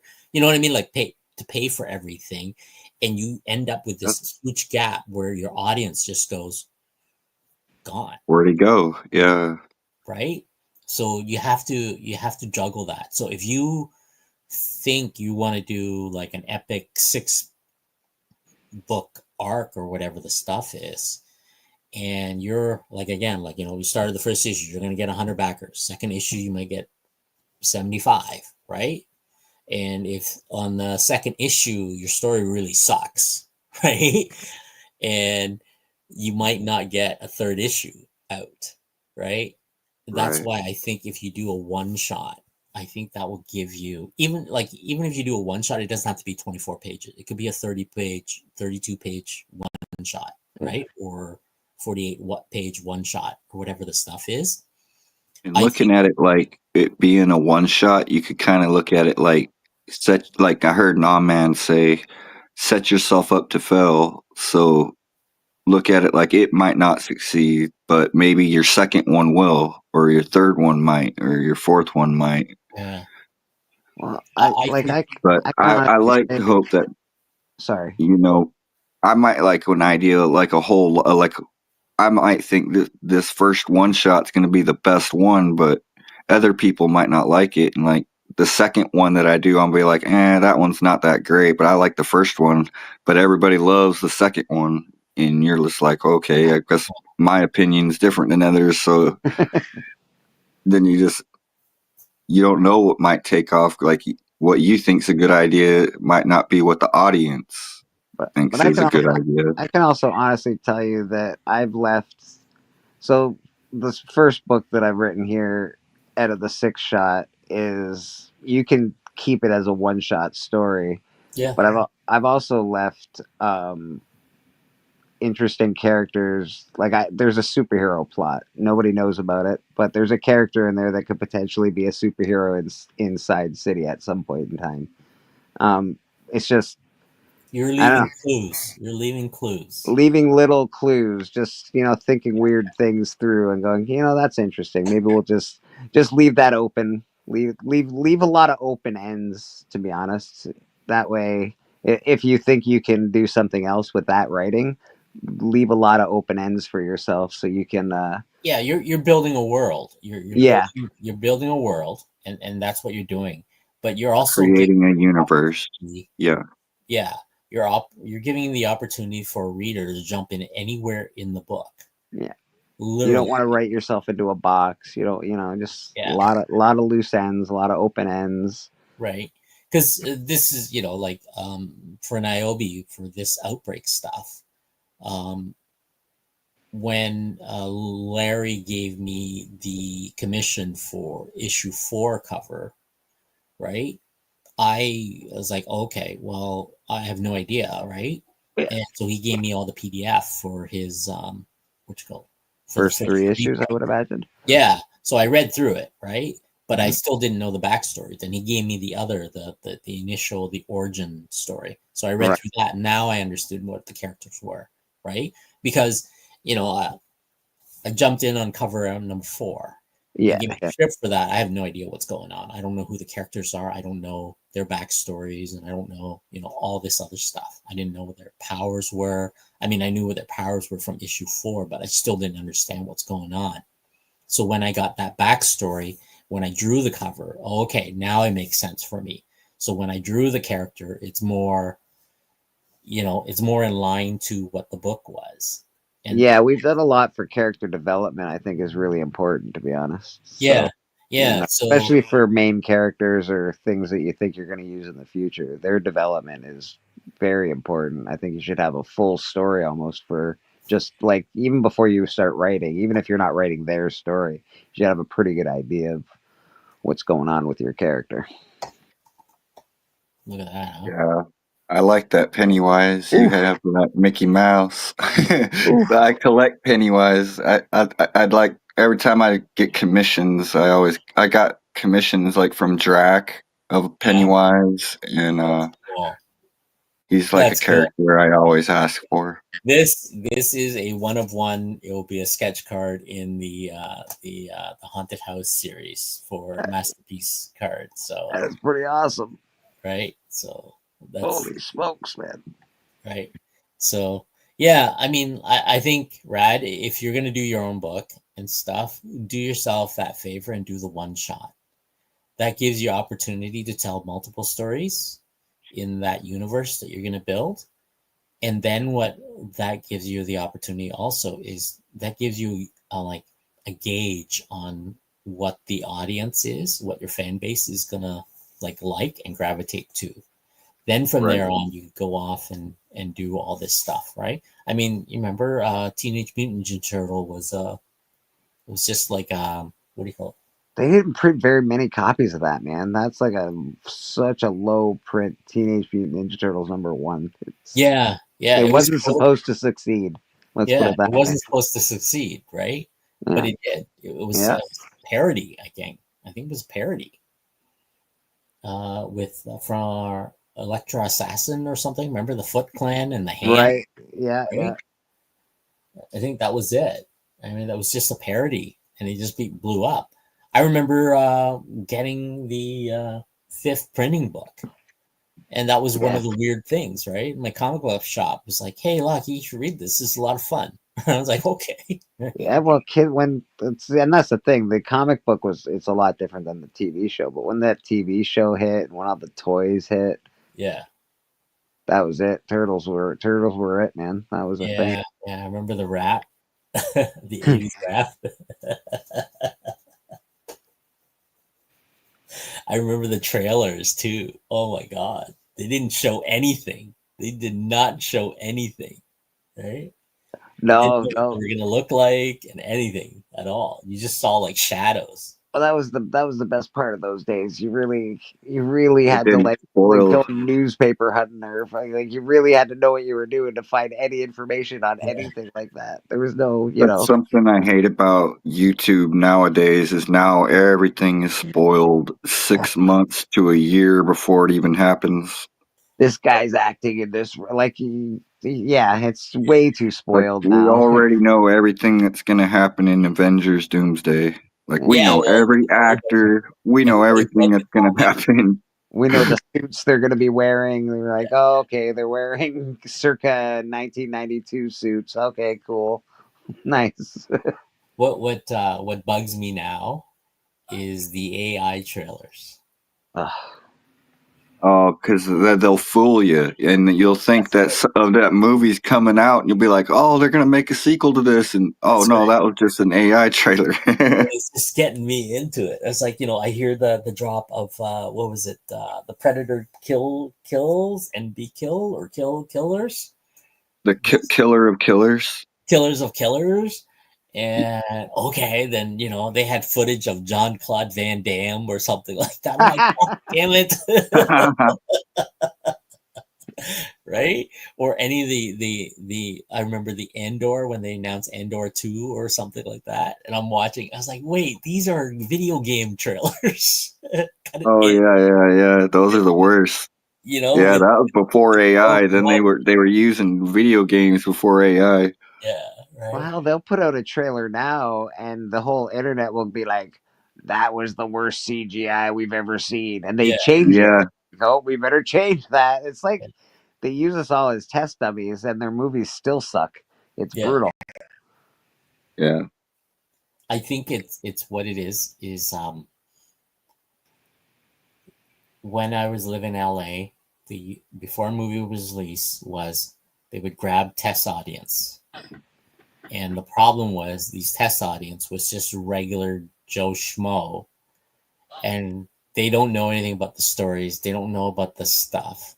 Yeah, They would just write, whatever at the end of it. It was like, yeah, I didn't like that ending. It wasn't very good, and blah blah blah. So they assumed that this 40-year-old guy who with 3 kids or something is gonna every 40-year-old guy with 3 kids is gonna go see it. Now they're gonna change like the ending of Star Wars or something like that, right? you're not wrong. You're not wrong. Instead of actually, because originally when they used Hall H at San Diego, because they were targeting all the audience were that, right? Yeah. All the comic book fans, and they were using that first. Then Which is a smart plan, because that's you get huge reactions from your comic book fans when they see awesome shit. Like, oh my god. and that's what happens. And I think now it's just all like it's all like what what these test audience responds, but it's like, but most of these test audience aren't fans or something, because they're just trying to find the middle of the road to make as much money as they can, right? And a lot of it is based on like decision by committee, right? That's why you have, And that committee doesn't even like the stuff that they're selling. They just they have mathematical, like they're like, this sells, and this sells. Why isn't this in the movie? Why that's do right. why isn't this color more predominant? Why isn't it's very corporate. It's Yeah. very corporate. That's why if you notice, Pixar's movies aren't that great anymore. Pixar's always I hate what Pixar did. Yeah, To cartoons. Pixar used to be so good. I worked when I was in Montana. I was working a job in construction, and it was for one of the head executives of Pixar. He was the number 2 guy, and I would talk to him. He would talk to us all the time on the job site. He would come through the job site and talk to the workers. And I would talk to him all the time about Pixar, but yeah, they used to be so great. Like, I love all the Pixar stuff, with really exploring computer graphics and animation.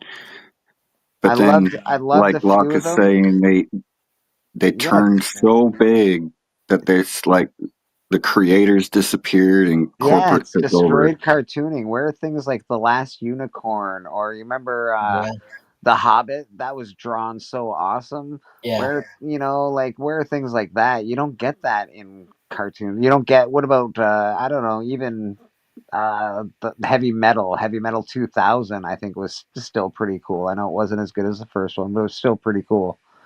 You don't get that shit. Pink Floyd, The Wall. Oof. Oh yeah. Oh yeah. Yeah. Because what happens is when a large corporation takes over. This is just my opinion. A large sector takes over. It becomes a decision by committee. It's no longer the creative team that behind it. That's why you get things like the Zack Snyder edit of the movie because he got what I mean. I actually thought it was really good, to be honest. I know I thought it was pretty good too, but A little long for a movie, but it's still pretty good. they edited it down to a point where we went to the movie and we saw it and was like, what the hell is this? Right? There's Yeah. piece missing. When did that character showed up? When did that character? You know what I mean? The one Then, thing I liked the best about the movie was his scream when Doomsday killed him was the thing that opened the box. Because I never understood why the box opened to begin with. yeah, that was the. I was That's like, why I so needed to what? see the long edited version of that. And it was The like, box oh just the box just opened because Superman died. I don't yeah, understand what happened. What I didn't happened here? understand it. Yeah, That was some very convenient timing for that box to open. yeah. Because there's a lot of stuff that was cut it out. I'm like, why, right? Even That's some of the music was changed, what I thought was great. Some of the scenes that they did that were still the same, but they changed the music a little bit was really yeah. good. Yeah, they did a good job. Because Granted, they should have done the good job the first time, and I wouldn't have to be pissed off that the movie sucked. But whatever. yeah, that's why I deleted the other one and I kept the long one. I'd rather sit and watch the long one than the stuff. That's why I like the extended version of Lord of the Rings stuff. Oh, that's the best. Those are the best because you get to see what you read too, right? Like I Yeah, read all the yeah, Lord. yeah, They yeah, missed a few things, like what is it, Bumbandali isn't in them, but yeah. there's a lot of scenes like them smoking their pipes at the end of the movie and stuff, and looking through all the like finding the weed, the Hobbit and weed and stuff. That's right. Yeah, Yeah, Peter Jackson went into big. I like Peter Jackson's King Kong. that was good actually. Yeah, you're right. Yeah, But I like Peter Jackson. He did what's that alien movie, the District 9? yeah. I thought that was really really good. I thought the acting was good in it. I thought the story Peter was. Jackson did that? I thought that was Neil Blomkamp. No, I thought it was Peter Jackson. I'm pretty sure. Maybe I'm Let's wrong, but I see. thought it was Peter Jackson. But then I I didn't think think we were it's going to get Neil another one. Blomkamp, but let me check. Well, It's apparently we're getting another one. I didn't ever think we would because it's he did. Neil Blomkamp. Oh, it was just produced by Peter Jackson. That Yeah. he just paid for it. Mm. He didn't work on it. Ah, interesting. Okay. A producer So is the one who wins for best pictures and stuff. A producer is the one that picks the story. A producer is the one that picks the director. Just let you know. fix everybody. Yeah, Yeah, a Yeah, producer but is the one who's in he charge. thought that this movie was going to Neil be it, and it just Yeah. Neil flopped hard. Blomkamp. Yeah, he's good. It was a good movie, but it flopped big time. And apparently, like I was upset because I didn't think we were ever going to get another one because it sort of ended on a cliffhanger. They went back to space and like, what's going to happen now? Are they going to come Yeah. back and kill humanity or what? Um, and then it did so badly. I was like, well, that ends that. I guess we're never seeing another one of those. So. It's like I know it did so badly in the theater, but it became a cult classic. Yeah, they're doing another one apparently. He has confirmed that the sequel to his 2009 District 9 is in active development. Yes. It is titled District 10, and the script is being pinned down by Blomkamp, the original writer, Terry Tatchell, and the original actor is going to be in it too. Yeah. He's a good actor. He was good in that. Yeah. Very cool. Very cool. I'm very curious to see how it ends. Active development. Yeah. That's about what the Spawn movie's been in for the last decade too, but the problem hopefully we'll get it. It's 2009. What is it now? It's 2025. By the time that comes out, it's going to be 2030. Is anyone going to give a fuck? Like it's going to be totally forgotten. They're going to be like, "What is this?" Yeah. I think it's just a fan. I think that's the only thing left, right? It would have to for be, sure. Right? The cult fan and the few cult fans left that still remember. Dark City. I love that movie. Dark City was cool, yeah. I loved it too. That's why I bought the script. The creator of Dark City, what did he make before that movie? Did he make Event Horizon? He made another movie that's very famous. Event Horizon was really good. Is that it? Real scary movie. No, this is another one. Luke Benson. I bought the script for the Fifth Element too. Fucking Fifth Element script, really? Yes. Are they original? Awesome, Are they original they're or copied? They are photocopied. Okay. But they still cost a little bit, I'm still sure. Really cool. Yes, it is very, very cool. But are they limited print? Is the one I really would love to get a hold of is Fifth Element with Luke Benson's note in it. That's what I want. Right? You really got a good grasp of how scripting works. Well, I used to work in the film industry. Right. That helps.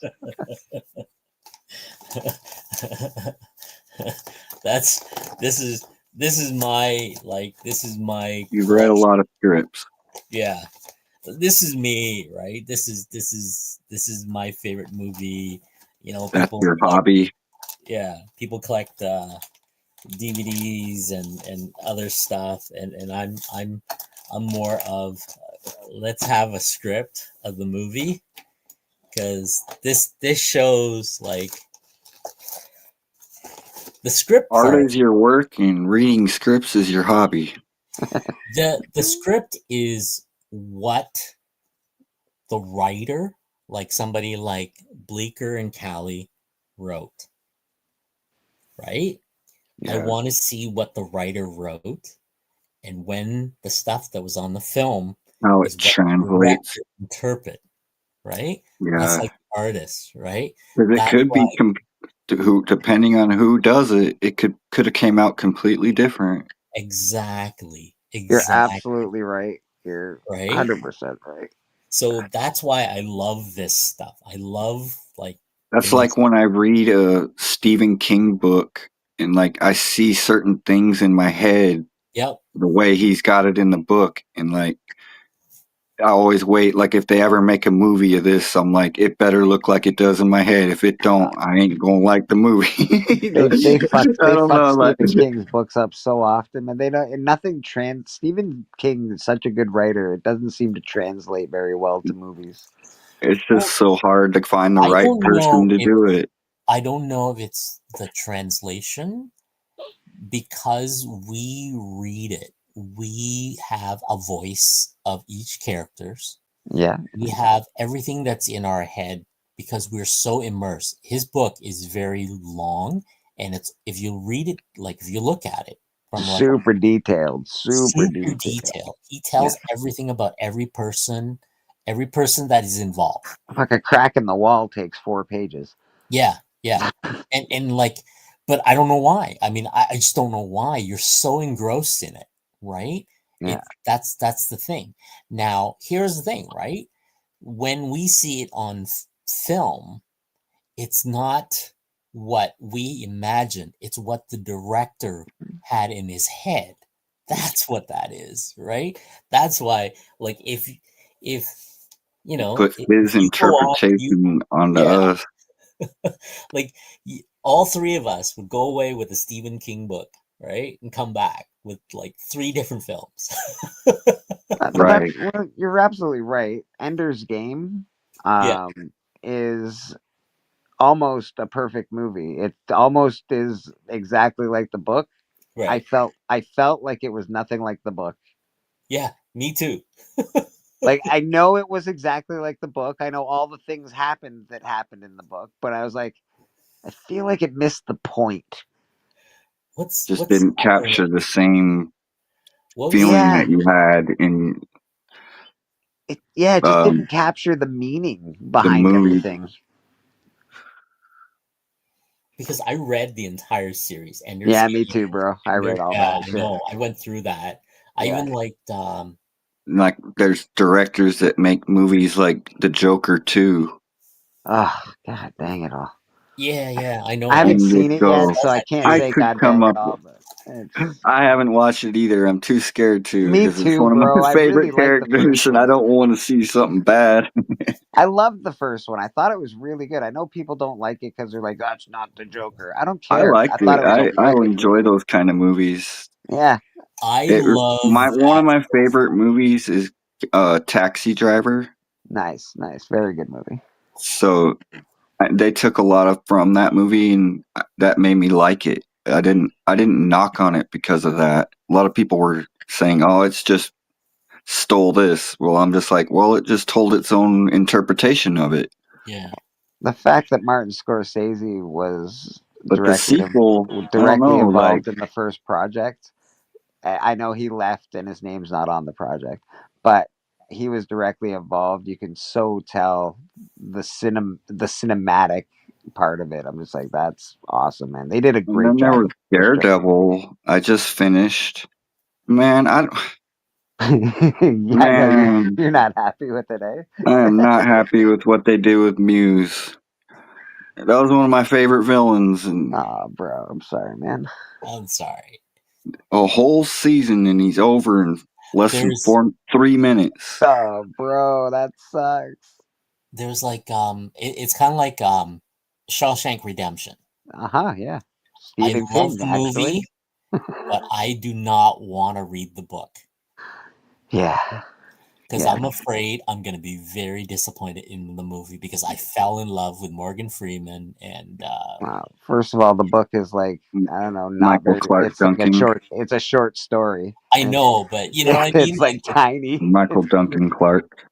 It's kind of like it's like reading The Shining, then watching The Shining. Yeah. I'm Right. thinking The Green Mile. Yeah. I always get those. So no, it's the other way. Sorry, I saw The Shining first, right? Mm-hmm. By what's his name? Zubrick, yeah. Whatever. Yeah, Kubrick. Yeah, Kubrick, Stanley. thank you. Stanley. Yeah. Then I read the book, and I was like, Whatever. Yeah, Kubrick. Yeah, Kubrick. Right? And I read the book after, and I was so disappointed in the movie. Right? But I liked the movie. I like Stephen what Jack King Nicholson did. hates that movie. Right? He does hate that Stephen movie. King hated that movie so much that he made his own version of it. Right? He made a know what TV I mean? Like, movie. Movies now, I like, okay, if I like the movie, I'm not touching the book anymore. Well, have you ever seen the TV show Wings? Yes. Yes. The guy from that was in Stephen King's Shining. He was Jack. Right. That's right. He was Jack. That's right. The TV. The goofy guy. The goofy guy on Wings was Jack. Yeah. I can't read Ready Player One. I really like the movie, and I know that the book. I know, and people. I read the book. I love the book. I know. I think that movie would have been better if it was 2 or 3 parts. Okay, you think it should have been longer? I get it. I think it would have been longer. That gave you enough time to cook with each character, because the characters did play the character is the book, right? Hmm. I think they rushed it within that 2.5 hour period, because there's a lot of little things on those quests that made sense if you stretch it out to 3 or 4 movies. Yeah, and they changed some stuff too. They changed things. I understood the change. I Okay. understood the change because it was really hard to It's conceptualize. really hard to fit a Stephen King novel into one movie. That's something I've learned through all the Stephen King books I've read, because all his books are so thick. So they have to at least, like Locke's saying, be at least 2 movies, if not more, to cover a Stephen King book. You can't do a Stephen King story in one movie and give it real justice. Well, but that's the thing with Stephen King.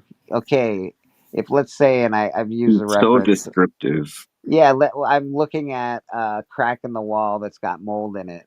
But with Stephen King, like I said, that's going to be 4 pages of me looking at this wall. It's got mold in it. It's green. It Yeah. You're reminds gonna me. know the color. You're gonna Yeah, it know the reminds me of smell. You're Smell. gonna know part of how my many days it's childhood, been there, right? who touched it. And the movie gets it. The movie gets it. They do a pan to the shot, a pan to the crack, and then move on. Like it's not. You don't get the Right. thought process. They cut out all that filler, a lot of the Yeah, filler. because that's all in somebody's mind, so you But don't get even a then lot of that. still, like, his stories are so elaborately told that, like Locke says, it still needs that extra time that other stories don't, because a Stephen King Yeah, story usually needs that extra time I think Stephen to cook. King lacks cinematography. Most people that do his movies, Stephen King famously allows people to do his scripts for like $1 or something like that.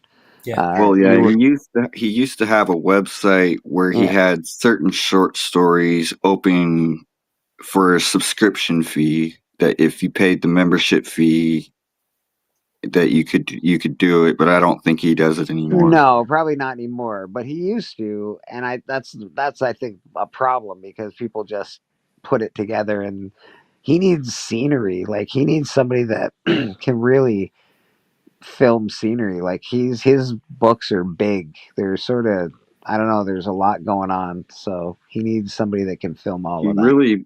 He really builds a universe and puts you there where you're living and breathing in that universe. Yeah, where you can feel it, right? You can feel what's going on. It's cool.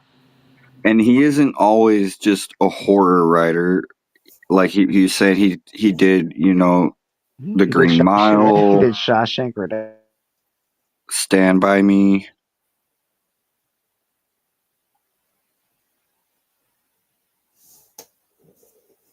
Richard Bachman, right? That was his thing. Yeah, he Yeah. went under the code name Yeah. Richard Bachman, and he tried to see how long he could go before people figured out it was him. Yeah. And I think it was like the 3rd book he wrote as Richard Bachman before they figured out it was him. And he was a #1 seller as Richard Bachman, because he wanted to know if it was just his name, because they were, you would see The Stand, or you would see The Shining on the book, but instead of The Shining, all you see is Stephen King. Just like that's all you see on the book, Stephen King. So he's like, is it just my name selling the book, or can my story sell it too? Oh, we lost Bleecker. Did we lose Bleecker? Yeah. I have Battery might have died. cell phone probably died. Mine. This would I like to see a film of, but his stuff is Zero really, history. Hey, yeah. this is the year to be a Stephen King fan. I'm telling you, I don't know if he's ever had so many movies and shows coming out in one year. There are so many things coming out this year. I'm really hyped for The Life of Chuck. Oh yeah. That's right. That's right. from a short story. What's that movie? Darker Than Dark. It's got a whole bunch of short stories in it, and The Life of Chuck is one of them. And it's kind of like the Truman Show Yeah. type story, but it's about a guy named Chuck, and it's going to be played by Loki, Oh, the actor. Yeah. Tom Hiddleston. Yeah. Yeah. There was like I'm really looking forward to that. And then there's also what's those? The Long Walk. Didn't Stephen King get a bunch of his IPs back recently? Yeah, he did. I thought so. I didn't know that. Yeah, they because studios could only have them for a certain amount of time. Oh, and the rights went back to the author. I can't remember how much time that takes. must be what the director. Oh, what is his name? I'm brain farting now. The director that made Midnight Mass. Right. Yeah. He's gonna do The Dark Tower. He bought the rights to The Dark Tower, but for some reason he was waiting. That must have been what he was waiting on. Yeah, there was a lot of the stuff. I was kind of disappointed with the Matthew McConaughey's. Yeah, it was terrible. Dark Tower. It wasn't. It was terrible. Yeah, it was pretty. It was pretty horrific. Yeah, it was. They tried to cram 8 books into an hour and 20 minutes. Yeah, it was discombobulated. It was disjointed. It was. And people were super excited about that, man. Yeah. I was so hyped. Yeah. Like I even knew it was gonna be bad. Like from the moment production was started, I knew it was gonna be bad. But I was just like, you know what? Maybe not. And it still was bad. Oh well. Yeah, I know one day it'll be told right. It's gonna be crap. Yeah, because the thing with the Stephen King novels now that's doing well is that now we have streaming, and the TV movies is with the budget, right? Yes, that could be longer, so that is allowed because that's what I'm hoping for. Yeah. Because his name is still not coming to my brain. I don't know why I can't think of it. Right. Because I do got to admit, I still like the older versions better, though. Like the older version of It, I like better. Yeah. The older version of The Stand, I liked better. Yep. There were parts of the new Stand that I enjoyed, but I like the older version a little better. And it's not because I'm old. I think it's the cinematography makes it. Mike Flanagan. I remembered it. Mike Flanagan. Mike Flanagan. The original Stand I like because it felt very 80s. They nailed Randall Flagg. Like Randall Flagg on The Stand was way better than Matthew McConaughey. Yeah. Yeah. He was so cool in that miniseries. I was creeped out by that dude, by the walking dude. Yeah. Man, he's so cool. Like, Randall Flagg is one of my favorite bad guys. Like, he's a cool bad guy. I liked, what's his name? Max Headroom guy who played the bomber. Yeah, the suicide bomber. The actor guy. Oh my god. He had a name on the. I'm trying to remember the name in the movie. Yeah, I know, but I liked him. And I also like what's his Gary Kinesis or whatever his name was, Captain Dan. Oh yeah, yes. Hey, he does good charities for the military still today. Yeah, I know. I mean, I liked him as he came. He's a good guy. He's a good guy. Across, like as that. And I like the guy that was dumb and deaf. What was that? Yes. I forgot his saying that he kept saying over and over. I know Apple, and you spell it EELLO, or MMON. That was it. Wasn't he in Wings? Yes. Gentlemen, I actually should get going. It's fucking late as fuck. I gotta Oh, go to fuck bed. yeah. I got I to see you've drive to been Gary going 7 hours. 3 I've hours. been up for 24 hours, man. I gotta go to bed. All right, we're gonna end the stream. Thanks, everybody. Good night. Good night. Good morning to others. Good morning. Yes. Have a good day. Have a good one, guys. Ending the stream. There we go. Here we go.